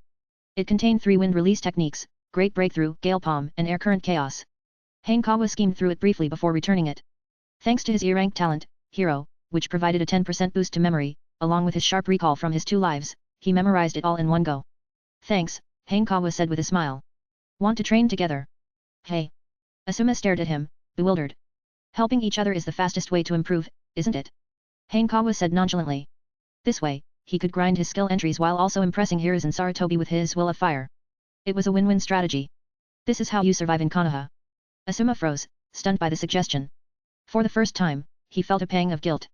He wasn't a bad person by nature, he had only been antagonizing Hanekawa because of Kurane. But now he realized he couldn't compare to Hanekawa in any aspect. Dash. Hanekawa suddenly paused. A new system notification popped up. E-rank talent unlocked, Kota Amatsukami's speech. Condition, successfully earn Sarutobi Asuma's trust. Effect, increases hand seal speed by 10%. Hanekawa was stunned. This works too? Chapter 51, 51. Wild Imagination. In the clearing outside Tsunade's house, Hanekawa leapt into the air, performing a perfect high jump. Sarutobi Asuma watched, puzzled. Does this kind of training really help? Why aren't you training? Hanekawa turned to him and asked. I don't need this kind of training, Asuma hesitated before replying. Then just stick to how you normally train, Hanekawa said casually. Hey. Asuma blinked in confusion. Aren't you going to teach me? He had assumed Hanekawa invited him to train together so he could teach him how to get stronger. I don't know anything about wind release, so how could I teach you? Hanekawa clarified with a smile. I can't teach you, but I can be your sparring partner. Asuma's eyes lit up. His father, the 3rd Hokage, had once told him, ninja battles are battles of information. Asuma had sparred with Hanekawa 3 times before, all resulting in crushing defeats. But on reflection, one major reason was that he didn't know enough about Hanekawa's abilities. A sparring partner meant he could battle Hanekawa anytime and, over time, learn his patterns and strengths, maybe even beat him someday. As the Hokage's son, Asuma had a personal elite Genin as his instructor, who also served as a sparring partner. However, due to his family status, Asuma always held back, unwilling to go all out. Glancing around, Asuma plucked a leaf from a tree and held it in his hand. Hanekawa's attention sharpened immediately. Finally, he's bringing up wind release chakra nature transformation training. However, Hanekawa didn't rush things and returned to his physical training. Dash. After what seemed like hours, Asuma stared at the leaf in his hand, now neatly split in 2. Exhaling deeply, he wiped the sweat from his forehead and slumped to the ground. What kind of training is that? Hanekawa walked over and handed Asuma a bottle of water. I've never seen it before. Of course you haven't. Asuma beamed with pride. This is wind release chakra nature transformation training. Impressive, Hanekawa said with genuine admiration. I remember this is something only Chunin are qualified to learn. Exactly. I'm a wind release prodigy, after all. Asuma's pride swelled, feeling as refreshed as if he had gulped down an icy drink on a hot summer day. Kids are so easy to impress. Hanekawa smiled and asked, can you tell me more about it? Of course. Asuma, still elated, agreed without hesitation. As Hanekawa listened attentively, he recalled the episode in the original story where Naruto learned wind release chakra nature transformation. The process was broken down into 3 steps. 1. Master the essence of wind release cutting. This starts with slicing through a leaf. 2. Increase chakra output powerful enough to slice through a waterfall. 3. Combine with jutsu maximize the effectiveness of wind release techniques. Thanks, Hanekawa said, deciding to try it out when he had the chance. Even if someone noticed, it wouldn't matter after all, he had powerful backers. No problem. Asuma waved dismissively. If you ever don't understand something, feel free to ask me. Asuma was beginning to enjoy explaining things, especially since Hanekawa was such a good listener. It made him feel important. No wonder my old man is always preaching at me. Want to stay for dinner? Hanekawa glanced at the sky. Maybe next time, Asuma declined, explaining, I didn't tell my family beforehand. All right, see you next time. Hanekawa stood up and headed to the bathroom. He needed a shower before preparing dinner. Meanwhile, Sarutobi Asuma returned home in high spirits. Why are you so happy today? Did you defeat Hanekawa? Sarutobi Hiruzen asked, noticing the smile on Asuma's face as he entered. No, Asuma replied, shaking his head. Then what's the reason? Hiruzen asked curiously. I became friends with Hanekawa, and we trained together, Asuma said with a grin. Hey. Hiruzen looked surprised. What happened? Asuma recounted the events of the afternoon. Hiruzen stroked his beard thoughtfully. Hanekawa has such a strong sense of camaraderie. But then again, a 6-year-old child wouldn't likely have the scheming ability to fake such behavior. As for Hanekawa's questions about wind-release chakra nature transformation, they were of no major concern. If Hanekawa truly wanted to learn, Tsunade could provide him with a wealth of knowledge. What mattered most to Hiruzen was Asuma's growth. My son shows the potential to be Hokage someday. Well done, Hiruzen said with a pleased smile. Hanekawa is indeed worth befriending. Yeah, Asuma nodded. I'm going to take a bath.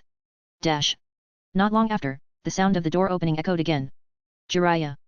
Hiruzen looked at the man who had just entered. When did you get back? Just now, Jiraiya explained. I used the reverse summoning technique. The conveniences of the 3 great sage regions, Hiruzen remarked, pausing before asking, what's that in your hand? The latest book by Thunderfire Blade. Jiraiya said, visibly excited. Hiruzen suddenly noticed Sarutobi Biwako emerging from the kitchen nearby. Did you read the last one? Wasn't it great? This new one has an even more compelling setting, you absolutely can't miss it. Jiraiya eagerly recommended. I didn't read it. Why would I read something like that? I'm focused on. Hiruzen cleared his throat, trying to change the subject. Don't pretend, old man, Jiraiya interrupted with a scornful grin. You think I don't know you by now? What book? Biwako interjected unexpectedly. Jiraiya froze, quickly hiding the copy of A Guide to Evaluate Ninja Girls. With a nervous laugh, he said, we were talking about the Will of Fire. I'm glad you're visiting, but your tone earlier was suspicious. It sounded like you were lying, Biwako said sternly, her face turning serious. I just remembered I have something urgent to do. I'll be going now. Jiraiya bolted without hesitation. Dash. Once safely out of sight of Hiruzen's house, he stopped to catch his breath. Old man, you're on your own now, Jiraiya muttered with a mischievous grin. He took a deep breath, glanced around, then climbed a tree and sat on a branch. Excitedly, he pulled out Thunderfire Blade's latest book. Thunderfire Blade is a genius. Jiraiya exclaimed after finishing the book. I have no idea how he comes up with these elves, demons, angels, snake women. He suddenly paused. Snake women? That sounded familiar. He had heard of the 3 snake princesses in Rika Cave, beings whose true forms were snakes but who could transform into humans. Jiraiya's thoughts began to wander. Do Mount Maiboku and Shikotsu Forest also have creatures that can take human form? What about the tailed beasts? He remembered that the 9 tails was a fox. Stop. Just stop. Jiraiya shook his head violently to clear his mind. Some things are possible, but some, definitely shouldn't. Chapter 52, 52. Giving up after just one loss? After leaving the Hokage's office, Sakumo Hatake let out a sigh. Scolded again. He walked silently down the street, lost in thought. What's the most important thing for a ninja? According to the ninja code, it's the mission. But Sakumo couldn't bring himself to abandon his comrades for the sake of a mission. That was his principle, his unwavering resolve. Fine, let them talk. In the end, I completed the mission and saved my comrades. I have no regrets. I'm back, Kakashi, Sakumo called out as he opened the door to his home, composing himself.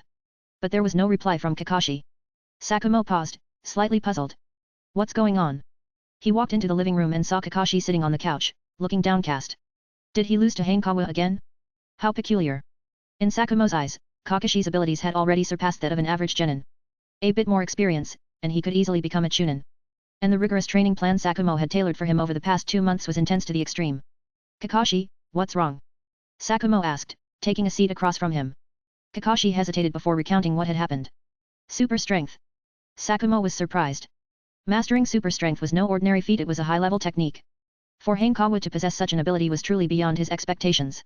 Kakashi, Sakumo said with a reassuring smile, are you going to give up after just one defeat? Of course not, Kakashi replied firmly. That's my son, Sakumo said, nodding in approval. Then, should I graduate early? Kakashi asked after a moment of hesitation. The school curriculum is no longer of any use to me. You made a promise to Hanekawa, and you should honor it, Sakumo said after a brief pause. I have an idea, train with Hanekawa. To be honest, Sakumo wasn't keen on Kakashi graduating so early. At just 5 years old, Kakashi was still very young. Will he agree? Kakashi asked, a little doubtful. He will, Sakumo replied confidently. I'm a good judge of character. Dash. Hanekawa carried a tray of tempura out of the kitchen. Tsunade hadn't returned yet.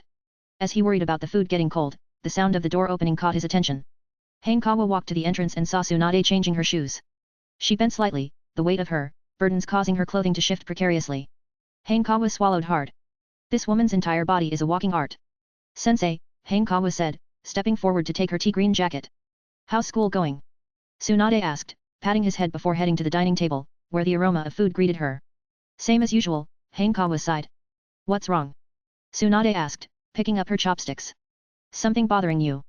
Not really, Hanekawa replied, sitting across from her. It's just that the Hokage sure knows how to talk. Tsunade burst into laughter at his remark, clearly amused. Hanekawa shot her an annoyed look. Don't worry, Tsunade said, smiling as she tried to console him. You'll get used to it after a few more times. If you can't console someone, don't even try, Hanekawa grumbled, picking up a piece of fried shrimp and shoving it into her mouth to shut her up. Tsunade didn't hold back at all. She bit into the chopsticks, using her tongue to roll the shrimp into her mouth. Hanekawa stared at the now saliva-slicked chopsticks in silence. I haven't used this pair, Tsunade said casually, switching chopsticks with him. After swallowing the shrimp, she added, your cooking keeps getting better. Not bad, keep it up. Thank the cheat skill for that, Hanekawa thought. Cooking for Tsunade every day had been steadily increasing his progress bar. His E-rank skill chef was nearly at D rank. Take the day off the day after tomorrow, Tsunade said suddenly, as if remembering something. I'm taking you somewhere. Where to? Hanekawa asked curiously. Tsunade had never interrupted his school schedule before, no matter how urgent something was. This was the first time. You'll know when we get there, Tsunade replied casually. Hanekawa noticed she seemed a bit distracted, which made him even more curious, but he didn't press further. After dinner, it was time for their daily training session.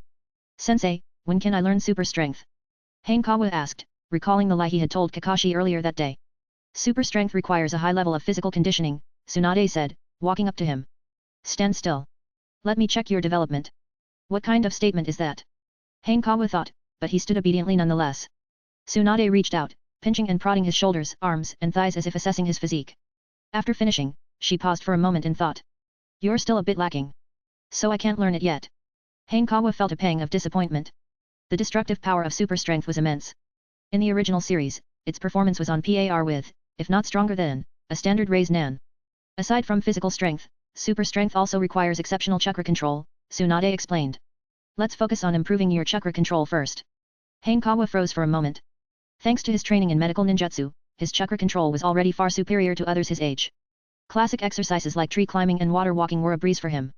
But he hadn't realized super strength demanded such a high level of control. No wonder Shizuan, despite training under Tsunade for so long, hadn't mastered the yin seal or super strength. How should I train? Hanekawa asked. Tree climbing, Tsunade said as she headed outside. Tree climbing. Hanekawa followed her. That's way too easy for me. This tree, Tsunade said, pointing at a nearby tree. Climb it. Hanekawa shrugged and approached the tree. Focusing his chakra, he directed it to his feet and began walking steadily up the trunk. Hanekawa, watch out for Kunao, Tsunade called out. Before he could react, 2 Kunao came flying toward him. Seriously? Hanekawa's face tightened as he quickly dodged. There's more, Tsunade said with a grin, tossing 4 Kunao this time. Despite his quick reflexes, one of the Kunao struck his thigh, causing him to lose his balance and fall off the tree. The Kunao were made of wood, so while they didn't cause injuries, they still hurt when they hit. Only one try and you're giving up already. Tsunade teased, her face full of amusement.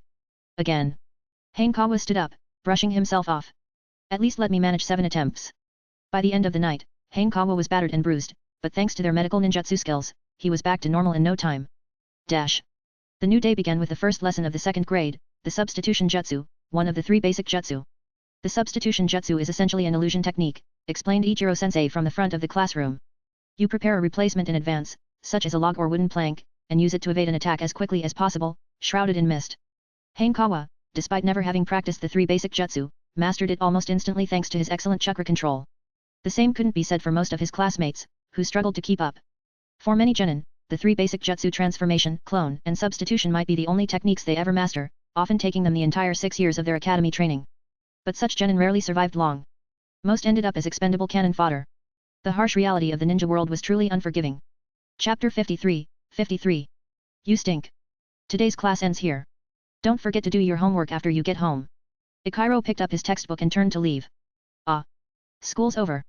Yay. Let's go play games. The classroom instantly erupted in cheers. Kurane ignored the noise, grabbed her school bag, and ran over to stand in front of Hanekawa.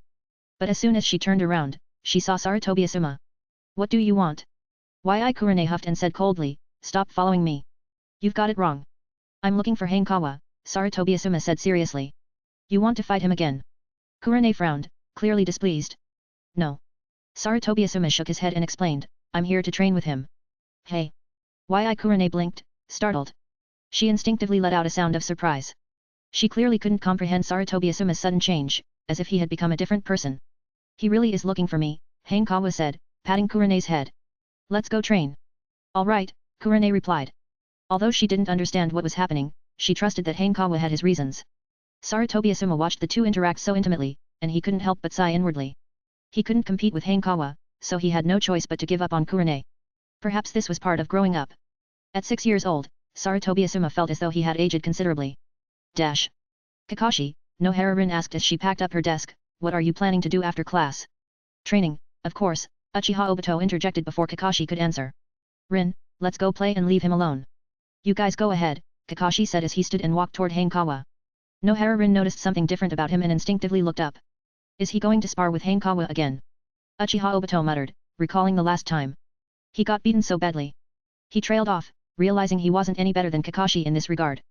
Hanekawa, Kakashi took a deep breath and asked, can I train with you? Sure, Hang Chuan replied, a bit surprised but unbothered. Sarutobi Asuma could drop wind-style talent, while Kakashi could drop lightning-style and swordsmanship talents. Comparatively, Kakashi was more like an elite monster in gaming terms. Let's go, Hanekawa said, leading the three of them to Tsunade's house. The open space outside, equipped with various training equipment, wasn't as spacious as the official Konoha training grounds, but it was more than enough for 4 people to train together. Kurene worked on her Genjutsu. Sarutobi Asuma practiced wind-style Chakra nature transformation with a tree leaf, just like yesterday. Hanekawa, Kakashi said, drawing a short sword. Want to spar? Sure, Hanekawa agreed without hesitation. He was primarily learning medical ninjutsu but hadn't neglected his training in Genjutsu or Konoha-style swordsmanship. You can't use your super strength, Kakashi suddenly remembered and said nervously. If Hanekawa used that, the spar would end in one move, defeating the purpose. I won't, Hang Chuan replied casually. I haven't mastered super strength yet, just the basics. Kakashi froze on the spot. Just the basics, and it's already this absurd? What happens if he fully masters it? Let's spar in a different way, Hanekawa suggested, drawing a katana and suddenly getting an idea. Let's fight in the trees. The trees? Kakashi asked, puzzled. Why? For chakra control training, Hanekawa explained, glancing at Kurene. Let's go over there. Kakashi's heart skipped a beat. Sparring while controlling chakra multitasking, this was practically hell-level difficulty. Is this Hanekawa's usual training? Kakashi Hataki's face was serious, yet his eyes shone with excitement and anticipation. The two of them stood sideways on tree trunks, facing off. Clang. Kakashi blocked Hanekawa's katana. However, his focus on the sword caused him to lose balance, and he slipped and fell to the ground. Again. Gritting his teeth, Kakashi climbed back up the tree. The sound of clashing blades rang out repeatedly. That day, Kakashi experienced the biggest setback of his life. As the sun set, the horizon was painted with the hues of twilight. Tsunade walked out of the gambling hall with a sullen expression. Without Hanekawa around, she had lost again, an entire day wasted. When she arrived home, she was taken aback to see the 4 of them training. It had been a long time since her home had been so lively. Her gaze landed on Hanekawa. His clothes were dirty, but Kakashi looked even worse. His face was bruised, his clothes were torn, and his white hair was tangled with bits of grass and dried leaves. Tsunade's lips curled into a faint smile. Sakumo Hataki's reputation had overshadowed hers for years. But her student had surpassed his son. Though Hanekawa's Konoha-style swordsmanship wasn't something she could take credit for. It seemed she needed to teach him super strength sooner rather than later. Tsunade glanced at Sarutobi Asuma and was a little surprised. Wasn't he at odds with Hanekawa? Why was he here too? Tsunade suddenly recalled something Hiruzen Sarutobi had said. Hanekawa had embodied the will of fire very well. She snorted softly and walked into the house. We're done, Hanekawa said, noticing Tsunade nearby and stepping back from Kakashi. Why? Kakashi gripped his short sword tightly, unwilling to stop. He had lost miserably today and didn't want to end it here. I'm hungry, Hanekawa said with a smile as he sheathed his katana. It's time to head home for dinner. Kakashi hesitated, as if about to speak. Wasn't training supposed to go on regardless of hunger or fatigue? See you tomorrow, Hanekawa said, cutting off any further discussion and heading into the living room. Done already? Tsunade asked lazily, reclining on the sofa. Yeah, Hanekawa replied, glancing at her. Sensei, why haven't you taken off your shoes? I forgot, Tsunade replied nonchalantly. Go cook. Take off your shoes first, Hanekawa insisted, shaking his head. You're so annoying, Tsunade shot him a glare, clearly unwilling to move. If you care so much, do it yourself. I'm not doing it, Hanekawa said with a raised brow. Who knows? Maybe your feet smell. What did you say? Tsunade immediately sat up, her sharp gaze locking onto him, her presence intimidating. You've had them on all day. They must have some odor, right? Hanekawa said fearlessly. Absolutely not. Tsunade ground her teeth in frustration. I have the yin seal. If you don't believe me, smell them. With that, she raised one leg. Her 7-part pants stopped just below her calf, revealing a delicate ankle. Her pale solace rested in high-heeled sandals, with her toes neatly aligned, their white-pink hues smooth and rounded. I'm not smelling them, Hanekawa quickly refused. Come here. Tsunade said, clenching her fists. Hanekawa turned and tried to flee. But in the next moment, his vision blurred as he collided with a soft yet firm body. Brat. Tsunade hooked his body with her leg, pinning him in place as she loomed over him with a fierce expression. Today, I'll teach you the meaning of respecting your sensei. With that, she reached out and ruffled his hair into a tangled mess.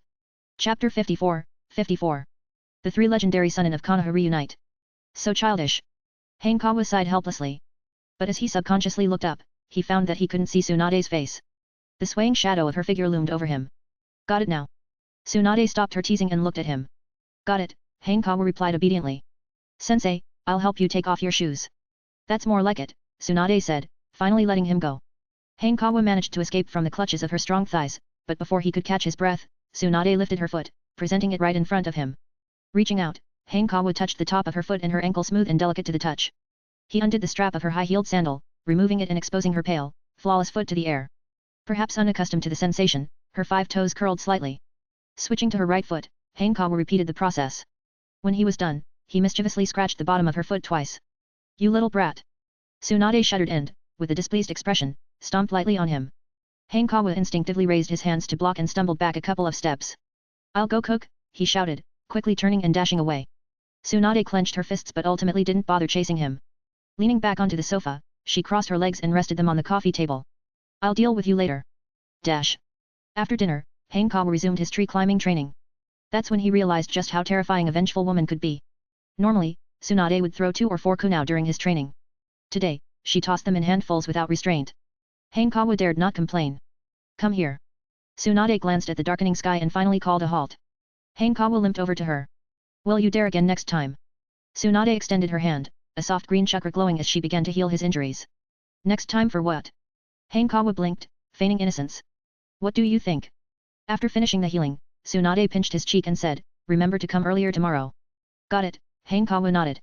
Sensei, see you tomorrow. Dash. The moon rose and fell, marking the start of a new day. Thanks to Tsunade's reminder, Hanekawa woke up extra early. However, upon arriving at her house, he found her still sound asleep. So unreliable. His lips twitched in exasperation as he raised his hand and knocked on the door. Do you have a death wish? Tsunade's voice sounded from inside. The door opened, and Tsunade appeared, her hair disheveled like an irritated cat. You told me to come early, Hanekawa said, looking up at her though his gaze ended up on her stretched to the limit nightgown. Tsunade froze for a moment, feeling a bit embarrassed but maintaining her composure. She turned and went back inside to change. Dash. After breakfast, the two left the house and walked through the streets. Where are we going? Hanekawa asked curiously. To the Yamanaka flower shop, Tsunade replied. Hanekawa glanced at her. Her expression had changed. It was heavy, with a hint of sadness faintly visible. What's going on? Though puzzled, Hanekawa chose not to ask. Before long, they arrived at the Yamanaka family's flower shop owned by Ino's parents, though she had yet to be born. Tsunade purchased 2 bouquets of white chrysanthemums, handing one to Hanekawa. White chrysanthemums symbolized mourning. Hanekawa immediately understood where Tsunade intended to go. The Konoha Memorial Stone. This was where fallen shinobi were honored and buried, essentially a public cemetery. Following Tsunade in silence, Hanekawa soon noticed a black-clad figure in the distance. The figure was slim, with long black hair and earrings dangling from his ears. Yet, judging by his build, he was clearly male. Tsunade, it's been a long time, the figure said, turning to greet them upon hearing their footsteps. Hanekawa blinked. Standing before him was none other than Orochimaru. His androgynous yet strikingly elegant features and aura made his identity unmistakable. Hanekawa. Orochimaru glanced at him, instinctively licking his lips. I've heard your name. Orochimaru, Tsunade said, patting Hanekawa's head as she introduced him. Lord Orochimaru, Hanekawa greeted politely.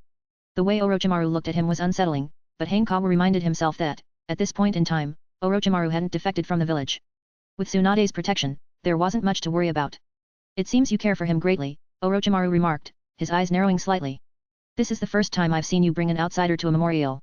He's my student, not an outsider, Tsunade replied firmly. A flicker of surprise crossed Orochimaru's face. Seriously? He had assumed Tsunade had taken on a student out of boredom. Glancing at the tombstone of Noeki, Orochimaru sighed inwardly and stepped aside. He, too, had once had a student like this. But, human life is so fragile. That thought solidified Orochimaru's resolve to transcend humanity itself. As he watched Tsunade and Hanekawa place their flowers, Orochimaru's mind began to wander. Dash. What have you been up to lately? Tsunade asked, turning toward him. The old man made me join Root, Orochimaru replied. Root. Tsunade frowned, her tone sharp. He let you go under Danzo. It's nothing, Orochimaru said nonchalantly. Root has its merits. Danzo is no good, Tsunade said disdainfully. He can't do anything to me, Orochimaru replied calmly. Dash. At that moment, a figure came sprinting toward them. Tsunade. TCH, Orochimaru chuckled lightly. Without changing her expression, Tsunade raised her hand and clenched her fist. Wait. Jiraiya skidded to a halt, waving his hands. Don't hit me. You're late, Jiraiya, Orochimaru observed. Got held up for a bit, Jiraiya said with a sheepish laugh. You reek of women's perfume, Orochimaru noted with an amused sniff. Jiraiya's grin froze, and he glared at Orochimaru. You damn snake, I'll kill you. Orochimaru met his glare without flinching. I'll pay my respects first. Jiraiya said hurriedly. Tsunade snorted, taking Hanekawa's hand and stepping away from him. Jiraiya let out a breath of relief but then noticed them holding hands, grinding his teeth in irritation. I've never even held her hand, and this brat gets to? He quickly shook off the thought. Why am I competing with a kid? Jiraiya stepped forward, placing his white chrysanthemums before Nawaka's grave. He stood silently, lost in thought. Ever since Nawaka's death, Tsunade and Orochimaru had changed. Especially Orochimaru, he felt more and more distant. Dash. It's rare for all of us to be together. Let's grab some barbecue. My treat, Jiraiya said, turning to Tsunade and Orochimaru with a grin. Not going, Tsunade said, glancing at Hanekawa. I've got things to do. What could be more important than a reunion of the three Sannin? Jiraiya protested. Don't call us the Sannin, Orochimaru said, frowning. The title Legendary Sannin had been bestowed upon them by hands of the Salamander, the leader of Omegakure. It sounded glorious, but in reality, it was a mark of humiliation because the three of them couldn't defeat him. I'll come if. Tsunade's eyes sparkled mischievously, you lend me some money. Fine, Jiraiya agreed reluctantly, wincing inwardly. Lending Tsunade money is basically charity, it's never coming back. Chapter 55, 55. A lively barbecue. The four left the Konoha Memorial Stone. Along the way, Jiraiya and Orochimaru continued bickering, to the point where the atmosphere itself seemed worn down by their squabble. Hanekawa noticed that their dynamic was strikingly similar to that of Kakashi Hatake and Obito Uchiha. You two go to the barbecue restaurant first, Tsunade interrupted their argument. Hanekawa and I will join later. What are you up to? You're not planning to gamble away the money I gave you, are you? Jiraiya asked suspiciously, glancing at Orochimaru before focusing on Tsunade. He'd been traveling frequently, searching for the prophesied child, while Orochimaru had holed up en route conducting experiments.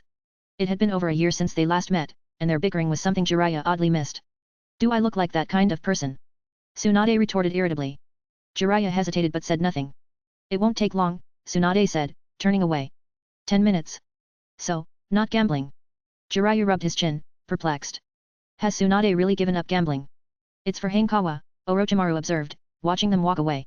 Jiraiya froze for a moment, his expression thoughtful. Not gambling, but taking Hanekawa along? Orochimaru's guess seemed plausible. What's this? Are you jealous of Hanekawa? Orochimaru teased with a sly grin. Jealous of a kid? Seriously? Jiraiya snapped, glaring at him. Tsunade treats Hanekawa better than she treats you, Orochimaru quipped, his venomous tongue striking true. You snake! Jiraiya roared. Let's see if you've improved over the past year. Resorting to fighting when you're out of words? How childish, Orochimaru said with a shake of his head, walking into the barbecue restaurant. You! Jiraiya, fuming, stormed after him. Dash! Hanekawa followed Tsunade for a few minutes until a drugstore came into view. The signboard displayed the words Nara Clan. The Nara Clan, part of the Inoshikacho trio, was renowned for its expertise in medicinal herbs, especially deer antlers. We're here to buy medicine. Hanekawa asked, confused. Is someone injured? It's for you, Tsunade replied casually. To strengthen your body. Hanekawa froze, blinking in surprise. Is this world embracing doping now? Tsunade carefully selected a large amount of medicinal herbs and paid for them using Jiraiya's money. Hanekawa's expression grew complicated. Wasn't this also a form of, well, cough? With the medicine in tow, Tsunade and Hanekawa returned to the barbecue restaurant. Dash. Lady Tsunade, the owner greeted as they entered. The Hokage and the others are in the first private room. Tsunade frowned slightly. What's that old man doing here? Why is he joining in? She opened the door to the private room. Sitting at the head of the table was Hiruzen Sarutobi, with Orochimaru and Jiraiya seated on either side of him. You're here. Have a seat, Hiruzen said, waving them over. Tsunade sat opposite Hiruzen, pulling Hanekawa along to sit next to her. Lord Hokage, Hanekawa greeted respectfully, as the youngest in both age and rank. You've been doing well lately, Hiruzen remarked, his tone approving. Asuma has changed significantly. Meanwhile, Orochimaru reached out with his unnaturally long tongue, snatching up all the meat on the grill in one swift motion. Orochimaru! Jiraiya snapped, looking furious. Use chopsticks. Their argument disrupted the conversation, leaving Hiruzen feeling helpless. He had hoped to discuss the will of fire with Hanekawa. Looking at his 3 students, he sighed inwardly. How did I end up with these 3? None of them respect their teacher or know proper manners. If only they were more like Minato. Order anything you like, don't hold back. Today, Jiraiya is treating, Tsunade said, patting Hanekawa on the head. In that case, I'll have beef. Hanekawa replied without hesitation and ordered 5 plates of the most expensive beef. You really are Tsunade's student, Jiraiya said, twitching at the corner of his mouth. You can learn anything, but don't pick up gambling, Hiruzen Sarutobi interjected with a sigh. He's a child. I won't let him gamble, Tsunade replied with a dismissive wave. Then why did you take him to a casino? Hiruzen's expression darkened. Going to the casino doesn't mean gambling, Tsunade said casually as she placed a piece of grilled meat in Hanekawa's bowl. Hiruzen's vision nearly went black. What kind of ridiculous logic was that? This kid is probably doomed, he thought. Why do you care so much, old man? Jiraiya asked while flipping meat on the grill. And you? When are you planning to leave? Hiruzen shifted his attention to Jiraiya. Jiraiya was momentarily speechless. Meanwhile, Orochimaru extended his tongue once again, scooping up all the meat on the grill and swallowing it in one go. Orochimaru. Jiraiya glared. Use chopsticks. And can't you cook your own meat? I'm helping you with the burnt ones, Orochimaru replied, his face emotionless. Burnt? I've been grilling like this for years, and I've never burnt anything. Jiraiya fumed, the veins on his forehead bulging. All right, enough. It's just grilled meat, what's there to argue about? Hiruzen tapped the table, trying to calm them down. Then you grill. Jiraiya thrust the tongs at Hiruzen. Hiruzen puffed out his cheeks in annoyance. I'm your teacher. Hanekawa quietly continued eating. For now, Orochimaru still seemed somewhat human. The rest of their personalities matched what he remembered from the original story, a mix of rebellious and irreverent behavior. It was a shame that this camaraderie would eventually turn into bitter conflict. Dash. After the lively barbecue, Hanekawa followed Tsunade back home. Train by yourself, I'm going to prepare some medicine, Tsunade said as she kicked off her shoes and headed for the kitchen. Standing under a tree, Hanekawa plucked a leaf and began practicing. Recalling Sarutobi Asuma's instructions, he focused his chakra into the leaf. Instead of cutting cleanly in half, the leaf exploded. Hanekawa wasn't surprised. Thanks to his D-rank trait Wind Whirl Gale, his wind release talent had a 30% boost, but he was far from being a top-tier genius. Succeeding on the first try? Impossible. Time passed quickly, and by dusk, Hanekawa had managed to cut a leaf into 4 pieces. According to Asuma, once he could consistently cut a leaf cleanly in 2, he could begin learning simple wind release techniques. By his estimate, he needed at least another week of practice. Hanekawa, drink this, Tsunade called, walking up with a bowl of medicine. Looking at the dark, murky liquid, Hanekawa pinched his nose and drank it in one go. His face immediately contorted in pain. The taste was indescribably awful. Follow me, Tsunade instructed, turning and leading him inside. She stopped in front of the bathroom door. Peeking in, Hanekawa noticed the bathtub wasn't filled with hot water but medicinal liquid. Take off your clothes, Tsunade said, crossing her arms. Hey. Hanekawa looked at her in disbelief. Aren't you leaving? What's there to be shy about? Tsunade asked with a mischievous smile. You're just a kid, what's there to see? Out, Hanekawa said, his face darkening. Make sure to soak for at least half an hour, Tsunade teased before closing the door and walking away. Chapter 56, 56. Nine-Tails Rampage. Hanekawa removed his clothes and sat in the bathtub. Warmth enveloped him, and aside from that, nothing unusual happened. Hanekawa let out a quiet sigh of relief. He had imagined the medicinal bath would be like those described in martial arts fantasy novels, agonizingly painful, but it turned out to be no different from a regular soak. Half an hour later, he suddenly raised an eyebrow. The progress bar for his C-rank trait robust physique had increased by 1%. Not bad at all. Just relaxing in a bath could increase the progress bar. Hanekawa got dressed and stepped out of the bathroom. Come here, Tsunade called as she noticed him. I need to dry my hair first, Hanekawa said, picking up a hair dryer. I'll do it for you, Tsunade said, scooting back on the sofa to make room. Hanekawa hesitated for a moment before sitting down without objection. How do you feel? Tsunade asked while rubbing his hair and using the hair dryer. I feel refreshed, like I have endless energy, Hanekawa answered honestly, catching a faint whiff of her fragrance. Looks like it's working, Tsunade said with a nod. If you keep this up, you should be able to learn superhuman strength soon. Thank you, sensei, Hanekawa said gratefully. It's nothing, Tsunade said with a soft laugh. After all, I'm your teacher. Sensei, what about the money for the medicine? Hanekawa asked, a question suddenly coming to mind. Jiraiya will be leaving tomorrow, so we can't borrow more from him, Tsunade replied with newfound enthusiasm. The only solution is the casino. From now on, we'll spend an extra 2 or 3 hours there every day. Hanekawa felt like he'd walked into a trap. Buying medicine seemed like a secondary goal, the main one was gambling. But I need to train. Hanekawa protested, determined. I can't afford to spend so much time there. Fine, just 1 hour, Tsunade said after hesitating for a few seconds, sounding pained. Alright, Hanekawa reluctantly agreed, treating it as an extra hour of rest. After all, napping in Tsunade's lap was pretty comfortable. Now that your hair's dry, you should go train. Use up that extra energy, Tsunade said, putting down the hair dryer. She ruffled his fluffy hair twice more before stopping herself. Another head pat. Hanekawa got up and dashed outside. Such a disobedient brat, Tsunade muttered with a pout, clearly unsatisfied. Dash. 3 months passed in the blink of an eye. Outside Tsunade's house, on a flat training ground, the sound of clashing blades echoed continuously. Hanekawa was sparring with Kakashi Hotake. Their flashing blades and rapid movements made it hard to distinguish their figures. Asuma Sarutobi clenched his fists instinctively.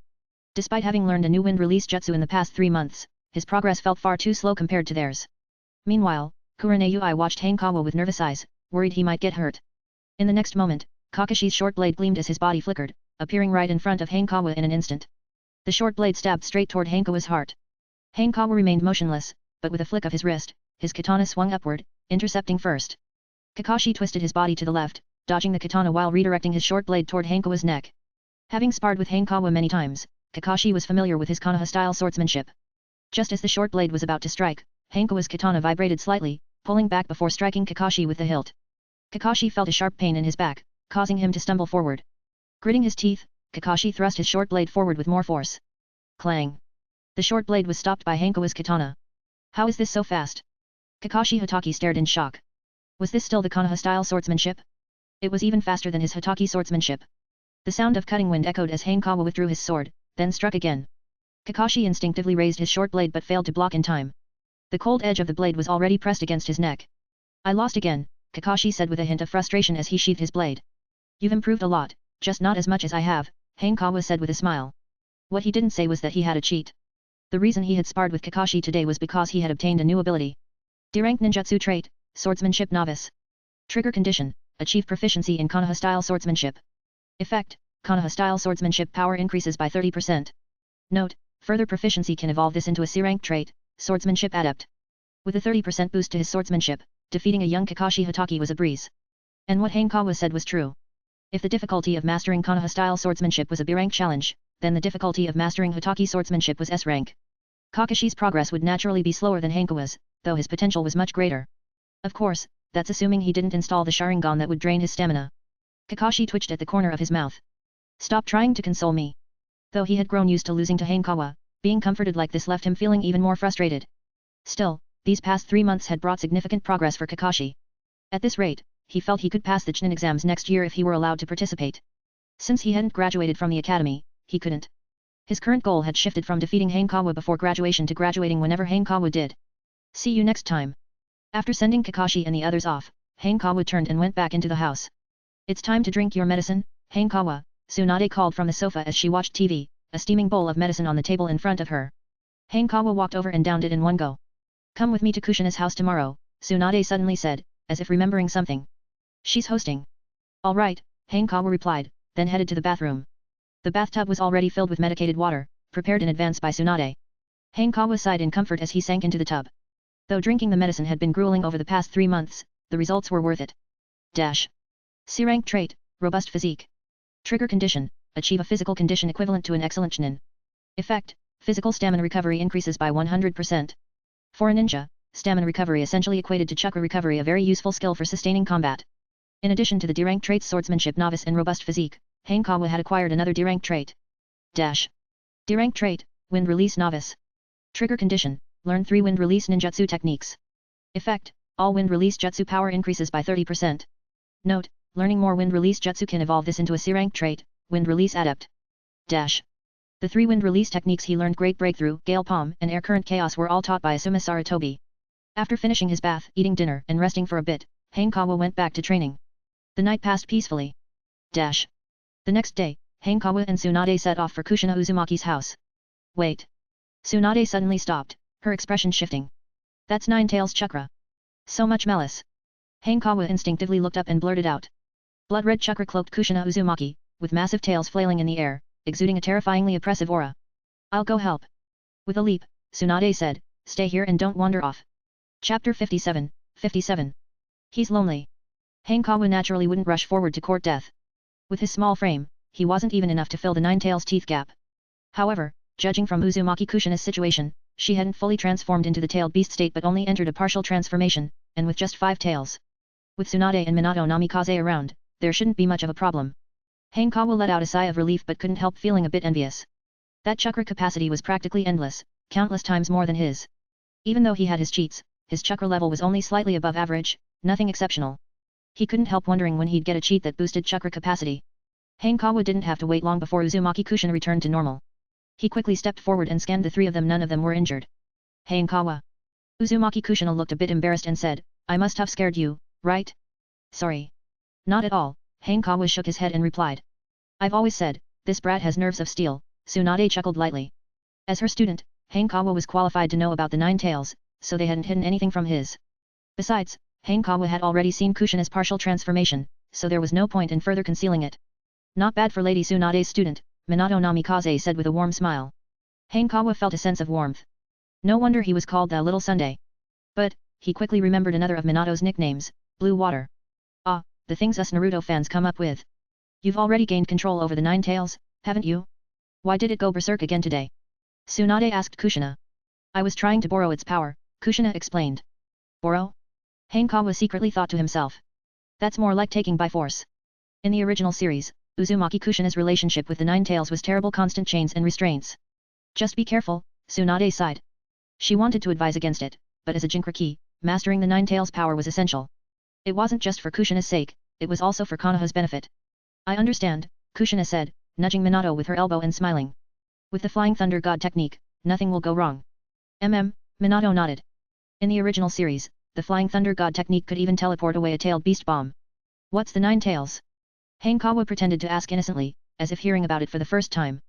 Legend has it that the Sage of 6 Paths had 9 immensely powerful summons, ranked by the number of tails from 1 to 9, Tsunade recalled. The 9 tails resides in the Hidden Leaf Village. It was the first Hokage who sealed the 9 tails, Minato added, and the ninja chosen as its container is called a Jinchuriki. I am the current Jinchuriki of the 9 tails, Kushina said with a complicated expression. Although every village treated its Jinchuriki as a trump card, the frequent rampages made their lives far from pleasant. Ever since becoming a Jinchuriki, Kushina had essentially been under house arrest. I have a question, Hanekawa hesitated for a moment before asking, does the 9 tails have intelligence? Yes, Kushina replied. Its intelligence rivals that of a human. Then why not try cooperating with it? Hanekawa asked in return. Cooperate? Kushina was stunned for a moment, then shook her head. It only harbors hatred toward me. Cooperation is impossible. I think it's worth a try, Hanekawa said firmly. If you could establish a partnership, you wouldn't have to take such risks to borrow its power. Tsunade looked surprised but couldn't deny that this was a unique perspective. Both generations of the 9 tails Jinchuriki had never considered the feelings of the 9 tails. Or rather, neither had the higher UPS of Konoha. They only cared about its power. Minato Namikaze's eyes lit up. This was indeed an unconventional idea. The problem is, we can't just let it out, Minato quickly pinpointed the issue and asked, so what kind of cooperation could there be? I'm not sure, Hanekawa paused before replying. But since it has intelligence, it might have preferences similar to humans. Teach it to gamble. Tsunade blurted out. She had never gambled with a tailed beast before. That sounds pretty fun, Uzumaki Kushina immediately became interested.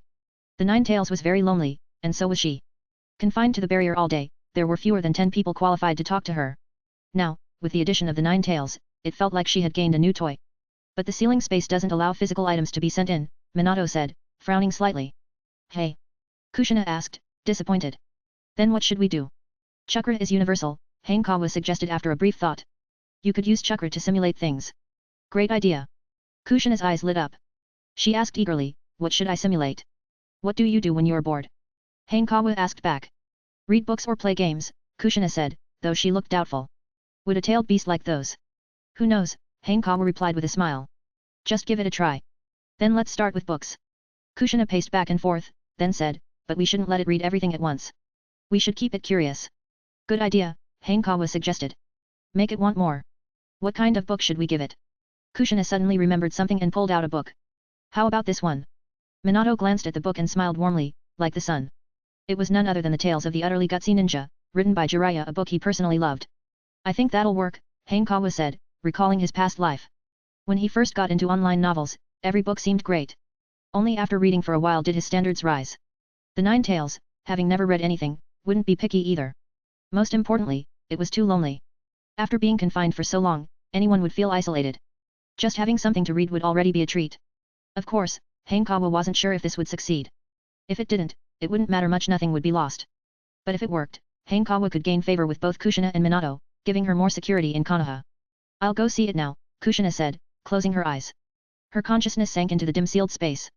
The Nine-Tails sensed Kushina's presence and immediately became enraged. It slammed against the iron gates formed by the seal and roared, "Damn human! I'll eat you alive!" A fierce wind swept toward her.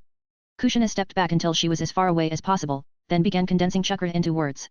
As a member of the Uzumaki clan and a practitioner of sealing techniques, her chakra reserves and control were more than sufficient for this task. "Big Fox, make sure to read this," Kushina wrote before leaving the sealed space. "What is this?" The Nine-Tails instinctively looked over, curious about what she was up to. Chapter 58, 58. Come on, you're so weak. Dusk fell. Hanekawa stopped his training and wiped the sweat from his forehead. After having lunch at Uzumaki Kushina's place, he returned home with Tsunade and spent the entire afternoon training. Taking a deep breath, Hanekawa walked into the house and collapsed onto the sofa, exhausted. Tsunade hadn't stayed to train with him, she had gone to the casino instead. He was long used to it, so he didn't mind. Closing his eyes, Hanekawa opened his skill system. C-rank ninjutsu entry, lightning release chakra activation. Trigger condition, master the basics of lightning release chakra activation. Current progress, 20%. Hanekawa noticed that the progress bar seemed to be stuck, it hadn't moved in a long time. Although his physical improvement had indeed been slow, complete stagnation felt unusual. Had he met the requirement? After some thought, he decided to try using lightning release chakra to stimulate his body the day after tomorrow. No, wait, not the day after tomorrow. Tomorrow was August 2 and Tsunade's birthday. It was the first birthday he'd be celebrating with her, so he couldn't be careless. What should he give her? Hanekawa turned off the system and rested while thinking it over. Soon, he heard footsteps approaching. Just as he was about to speak, a hand fell on his head, gently ruffling his hair. "Did you train all afternoon again?" Tsunade's voice was unusually soft. "Yeah," Hanekawa replied, opening his eyes. "Sensei, did you win today?" "Why are you asking that?" Tsunade withdrew her hand, sat down next to him, and asked curiously. "If you'd lost money, you wouldn't be in such a good mood," Hanekawa said with a cough. "You little brat." Tsunade's temper flared, and she grabbed him, pressing his head against her chest. Her left hand balled into a fist and landed a thud on his head. The dull sound resonated clearly, a healthy head. The overwhelming fragrance and soft yet heavy pressure almost made Hanekawa pass out. "Sensei, I was wrong," he stammered, struggling instinctively. Tsunade trembled slightly with laughter but eventually let go. Crossing her arms, she sneered, "Do you think just apologizing is enough? Tomorrow, I'll take you to the casino," Hanekawa offered after a pause. "You can play as long as you like." Tsunade looked at him suspiciously. "What's with you? Trying to slack off? Missing one day of training won't make a difference," Hanekawa said with a grin. "As long as sensei is happy." Tsunade stared at him, trying to discern if he was serious. After a moment, her eyes glinted mischievously. "I also want to drink tomorrow." "No problem," Hanekawa agreed immediately. "Drink as much as you like." "Did something happen to you?" Tsunade grabbed his cheek and stretched it. "You've never been this obedient before." The two had been living together for months now. Normally, Hanekawa constantly nagged her about gambling and drinking, almost like a nagging parent. He was bold, never afraid of upsetting her, leaving her with few options to retaliate. "Nothing happened," Hanekawa replied, puzzled. "Wasn't it obvious? How had Tsunade not guessed it was because of her birthday tomorrow?" Then again, it made sense. Not many people in Konoha would celebrate her birthday. "You brat," Tsunade muttered, a faint smile on her lips. "Since you're being so filial, I won't hold back. Be at my place tomorrow at 8 AM. "Sensei, can you even wake up by then?" Hanekawa asked skeptically. "What did you say?" Tsunade raised her hand and knocked him on the head again. "Don't hit my head, it'll make me dumb," Hanekawa muttered, exasperated. "Go make dinner." Tsunade glared at him. She always lost verbal sparring matches with this brat. "Yes, ma'am," Hanekawa said as he got up and headed to the kitchen. After dinner, he skipped his evening training, claiming he was too exhausted from the afternoon session. Tsunade burst out laughing, nearly saying, "Come on, you're so weak." Hanekawa left with a dark expression on his face. On his way home, he stopped in a bustling shopping district. But he still had no idea what to buy for Tsunade. Her interests were nothing more than gambling and drinking. Yet giving those as birthday gifts felt entirely inappropriate. "Hanekawa!" A sudden voice called out from nearby. Hanekawa turned his head to see Nohara Rin running toward him. She stopped in front of him, her face flushed red like an apple. "Sensei said you took 2 days off," Rin said, catching her breath. "Is something going on? You came at just the right time." Hanekawa's eyes lit up as an idea struck him. "I need your advice on something." "Hey." Rin looked surprised. "You need advice? You? There are plenty of things I don't know." Hanekawa smiled. Rin, do you have some time right now? Yes. Rin answered enthusiastically, her tone lifting with excitement. This is perfect. Finally, she could help Hanekawa with something. She had troubled him many times with her medical training and always wanted to repay him somehow. Tomorrow is my sensei's birthday. Hanekawa walked toward a gift shop. Can you help me choose something for her? So that's what this is about. For some reason, Rin felt a twinge of disappointment. Do you have any suggestions? Hanekawa asked, scanning the shelves filled with gifts. What does Lady Tsunade need? Rin thought for a moment before asking. Money, Hanekawa replied instinctively. Rin froze in place. Even someone as skilled as Lady Tsunade is short on money? Hanekawa suddenly chuckled. Actually, giving her money directly might make her really happy, he joked. I was kidding. Hanekawa shook his head.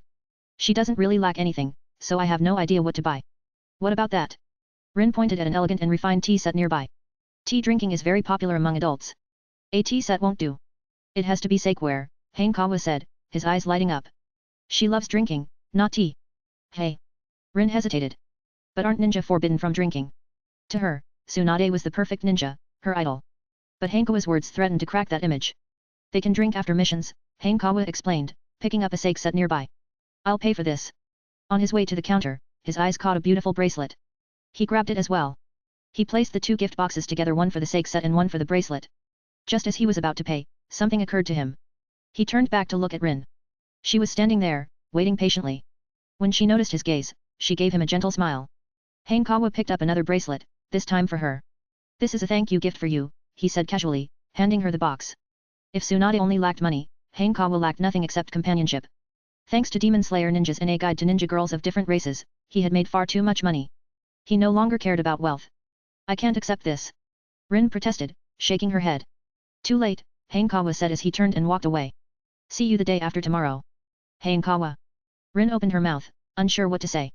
She looked down at the gift box in her hands, hesitated for a few seconds, then opened it. Inside was a delicate red bracelet. Her cheeks turned red as she gazed at it.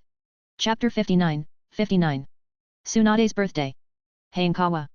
Kurenei asked in surprise, why are you back so early today? I'm here to train with you. Hanekawa patted her head and said. Then let's go. Kurenei happily grabbed his hand and started pulling him outside. Girls grow up so fast. Yui Shinku sighed and followed them out. Hanekawa and Kurenei exchanged the seal of confrontation before starting their sparring session. Both of them used Genjutsu, so the fight didn't appear intense, but it was extremely dangerous in reality. However, Kurenei was no match for Hanekawa and quickly lost. Lost again, Kurenei pouted, puffing out her cheeks. As a Genjutsu ninja, you need to judge your opponent's intentions. Don't start with Genjutsu immediately, Hanekawa said, helping Kurenei review their match. Although Genjutsu has its limitations, it can be a powerful weapon against ordinary ninja. Mastering Genjutsu won't necessarily make someone an elite ninja, but it will provide a reliable means of self-defense. Hanekawa looked at Kurenei's serious expression and thought to himself, should I give her a pair of Sharingan in the future? But after some thought, he dismissed the idea.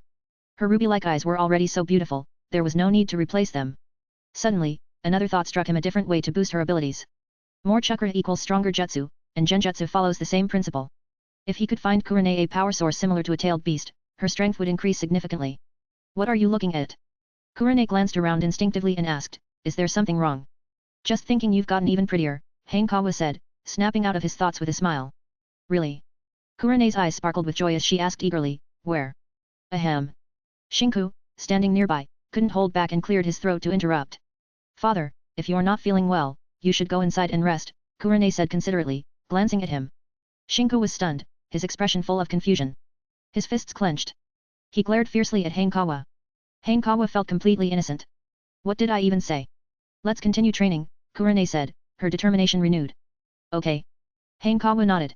Shinku's lips twitched. What? Are you two just going to ignore me? With a sigh, he turned and went back inside. In the end, I'm the extra one here. Dash. The next morning, Hanekawa arrived at Tsunade's house at 8 a.m. sharp, just as she had told him. He knocked on the door and waited, but there was no response even after several seconds. Just as he was debating whether to use the spare key, the door opened to reveal a drowsy Tsunade. She was wearing a camisole nightgown, her smooth, bare shoulders glistening, and the fabric flowed gracefully down to her chest, where her curves became more pronounced. Sensei, Hanekawa said with a smile, holding out a gift. Happy birthday. Birthday? Whose birthday? Tsunade, still half asleep, instinctively asked. She rubbed her eyes, and after a few seconds, it clicked, it was her birthday. Thanks, Tsunade said, taking the gift. She finally understood why Hanekawa had been acting so unusually yesterday. This kid is surprisingly thoughtful. I'll make red bean rice, Hanekawa said, stepping into the house and heading for the kitchen. In the ninja world, eating red bean rice on birthdays was customary, much like eating longevity noodles in his past life. Tsunade shifted her gaze to the gift box and opened it. 2 items? She glanced at the sake set first before picking up the bracelet. The bracelet was silver, strung together with pearls and small locks, giving it a simple yet elegant appearance. Tsunade remained silent for a few seconds before putting it on. She rarely wore jewelry, except for. She extended her hand and touched the necklace around her neck. Without saying anything, she turned and went back to her room. After changing into her clothes, she sat at the dining table, waiting. Not long after, Hanekawa brought out the red bean rice. When's your birthday? Tsunade asked. I don't know, Hanekawa replied with a shake of his head. It was the truth. He was a war orphan, taken in and trained by the Hidden Cloud village before eventually being chosen as a spy. Birthdays didn't matter to him, he only knew he was 7 years old. Tsunade pursed her lips. Seeing Hanekawa eating red bean rice alongside her, she said, then today will be your birthday too. Alright, Hanekawa replied after a brief pause. The next second, he felt something warm placed in his hand. A gift for you, Tsunade said, picking up her chopsticks to taste the red bean rice. It tastes decent. Hanekawa looked down at the pendant necklace in his hand and fell into deep thought. Can I refuse this? This necklace was none other than the relic of Hashirama Senju, something Tsunade treasured deeply. In the original story, Tsunade gave this necklace to 3 people, all of whom ended up dead, earning it the nickname the Death Necklace. Hanekawa began to question whether his luck was strong enough to withstand this. Not satisfied. Tsunade looked up at him, her expression unreadable. Satisfied. Hanekawa quickly nodded. He unfolded the necklace and placed it around his neck. So fragrant. Taking a deep breath, he could detect a faint, pleasant scent. The necklace itself, of course, had no smell. The source was obvious. Take good care of that necklace. Don't lose it, Tsunade instructed, meeting his gaze. Of course not, Hanekawa replied, knowing this pendant was far more than just jewelry. It was a chakra crystal containing Hashirama Senju's chakra, capable of suppressing the 9 tails. More importantly, it held immense sentimental value for Tsunade. Receiving this necklace meant he had earned her true recognition. In other words, he now had free rein to do as he pleased in Konoha. Sensei, this bracelet looks amazing on you, Hanekawa said, noticing the one on her wrist and immediately complimenting her. Smooth talker, Tsunade said with a smile. Eat up. After breakfast, we're heading to the casino. Yes, ma'am. Hanekawa replied with exaggerated seriousness. Tsunade chuckled, even more amused. Dash. After breakfast, the two went to the casino. Tsunade sat at the gambling table and casually pulled Hanekawa onto her lap. Hanekawa, already used to it, leaned back against her, finding her lap a soft and comfortable cushion. Tsunade didn't seem to mind, her focus entirely on the table, exuding a fierce determination. She was ready for an all-day battle. Hanekawa, on the other hand, fell asleep while watching. When he opened his eyes, he found himself back at home, or rather, Tsunade's home. Afternoon already. He looked out the window to see the bright August sunlight streaming in. Getting up, he walked into the living room. Awake. Tsunade said, moving from the sofa to the dining table. Today is our shared birthday. Come eat some cake. She placed candles on the cake and lit them one by one. Blow out the candles and make a wish, she said, patting his head. Hanekawa looked at her, a wave of emotion welling up in his heart. For once, he didn't tease her for always patting his head. Taking a deep breath, he blew out the candles. Both of them clasped their hands together, closed their eyes, and silently made their wishes. Chapter 60. Building a new Konoha. What did you wish for? Tsunade asked casually as she sliced the cake. Can you say birthday wishes out loud? Hanekawa blinked, then asked, won't it stop working if I say it? Why wouldn't you be able to say it? Tsunade handed him the first slice of cake and said, I don't believe in that kind of thing. Alright, but if I tell you, you can't get mad, Hanekawa hesitated. Why would I get mad? Tsunade blinked, staring at him with her bright eyes. What kind of rebellious wish did you make? How could I dare? Hanekawa quickly shook his head. My wish was for you, sensei, to become Hokage. Hokage? Tsunade fell silent for a few seconds, then asked, why? Don't you want to become Hokage? I'm too young. Hanekawa smiled. You'll be the 4th Hokage, and I'll be the 5th. Together, we'll make Konoha great and even build a new Konoha. Do you want to die, brat? Tsunade couldn't help but raise her hand and give him a light smack on the head. Do you think becoming Hokage is that easy? Like it's something you can just decide on a whim. I won't say more, but if you ever want to try, sensei, it'll definitely be a breeze for you, Hanekawa replied seriously. You don't understand anything, Tsunade scoffed, rolling her eyes. I'm not the only candidate. If it comes down to it, there are several tricky contenders. Sensei, you have the biggest advantage, Hanekawa said knowingly. He already understood the key players, Hitaki Sakumo, Orochimaru, Jiraiya and Minato Namikaze, with maybe even Danzo Shimura thrown in. But none of them could match Tsunade. Hitaki Sakuma was doomed to commit suicide next year if the timeline stayed intact. Even if he didn't, his personality wasn't suited for the role. Orochimaru? Hiruzen Sarutobi had already started to distrust him. Jiraiya? Too preoccupied with finding the child of prophecy and had no interest in being Hokage. Minato Namikaze? Although he would become a hero during the Third Shinobi War, he was still too young and inexperienced. In the original story, Minato only succeeded because his competitor was Orochimaru. If it had been Tsunade, his chances would have been much slimmer. Tsunade had too many credentials: the granddaughter of the first Hokage, student of the third Hokage, the most powerful medical ninja, and one of the legendary Sannin. As for Danzo, well, good luck to him. You're such a little schemer, Tsunade chuckled, taking his words as flattery. Hanekawa wished they could sit down and have a philosophical debate. I laugh at Hiruzen's lack of foresight, Danzo's petty schemes. Today's true heroes are none other than you and me, sensei. But alas, he was too young. Saying too much would be shocking and draw unwanted attention. I'm not interested in being Hokage, Tsunade said, shaking her head. I support you becoming Hokage, but you're far from ready. You'll have to keep working hard. Yes, sensei, Hanekawa replied, not pressing the matter further. There was still plenty of time. No need to rush. Besides, this Tsunade was different from the one in the original story, who suffered from hemophobia. She would definitely participate in the Third Shinobi War. With her contributions in battle, it would be nearly impossible for her to avoid being nominated. After all, the ninja allied with her would push for her to take the mantle. Are we going to the casino later? Hanekawa asked after finishing his cake. No, I'm teaching you how to use superhuman strength this afternoon, Tsunade said, reluctantly but decisively. Although she hadn't agreed to Hanekawa's birthday wish, it had clearly touched her.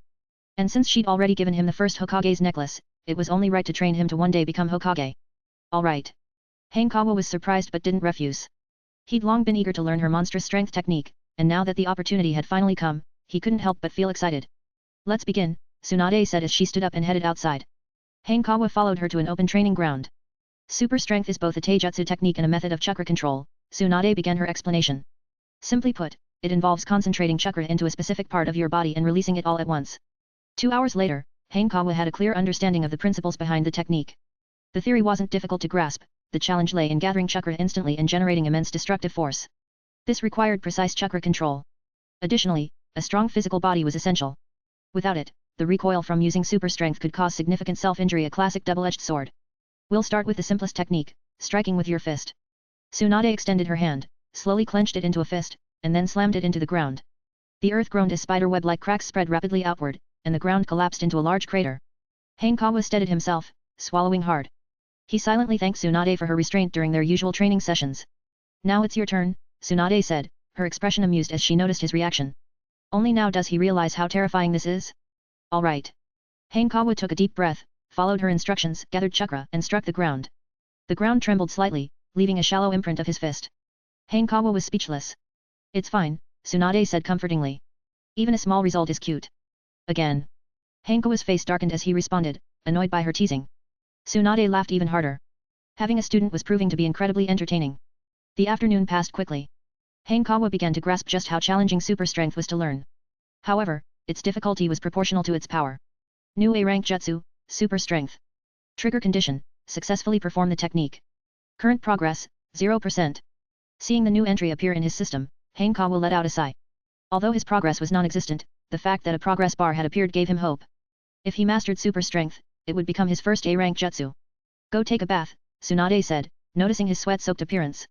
Okay, Hanekawa replied, heading toward the bathroom.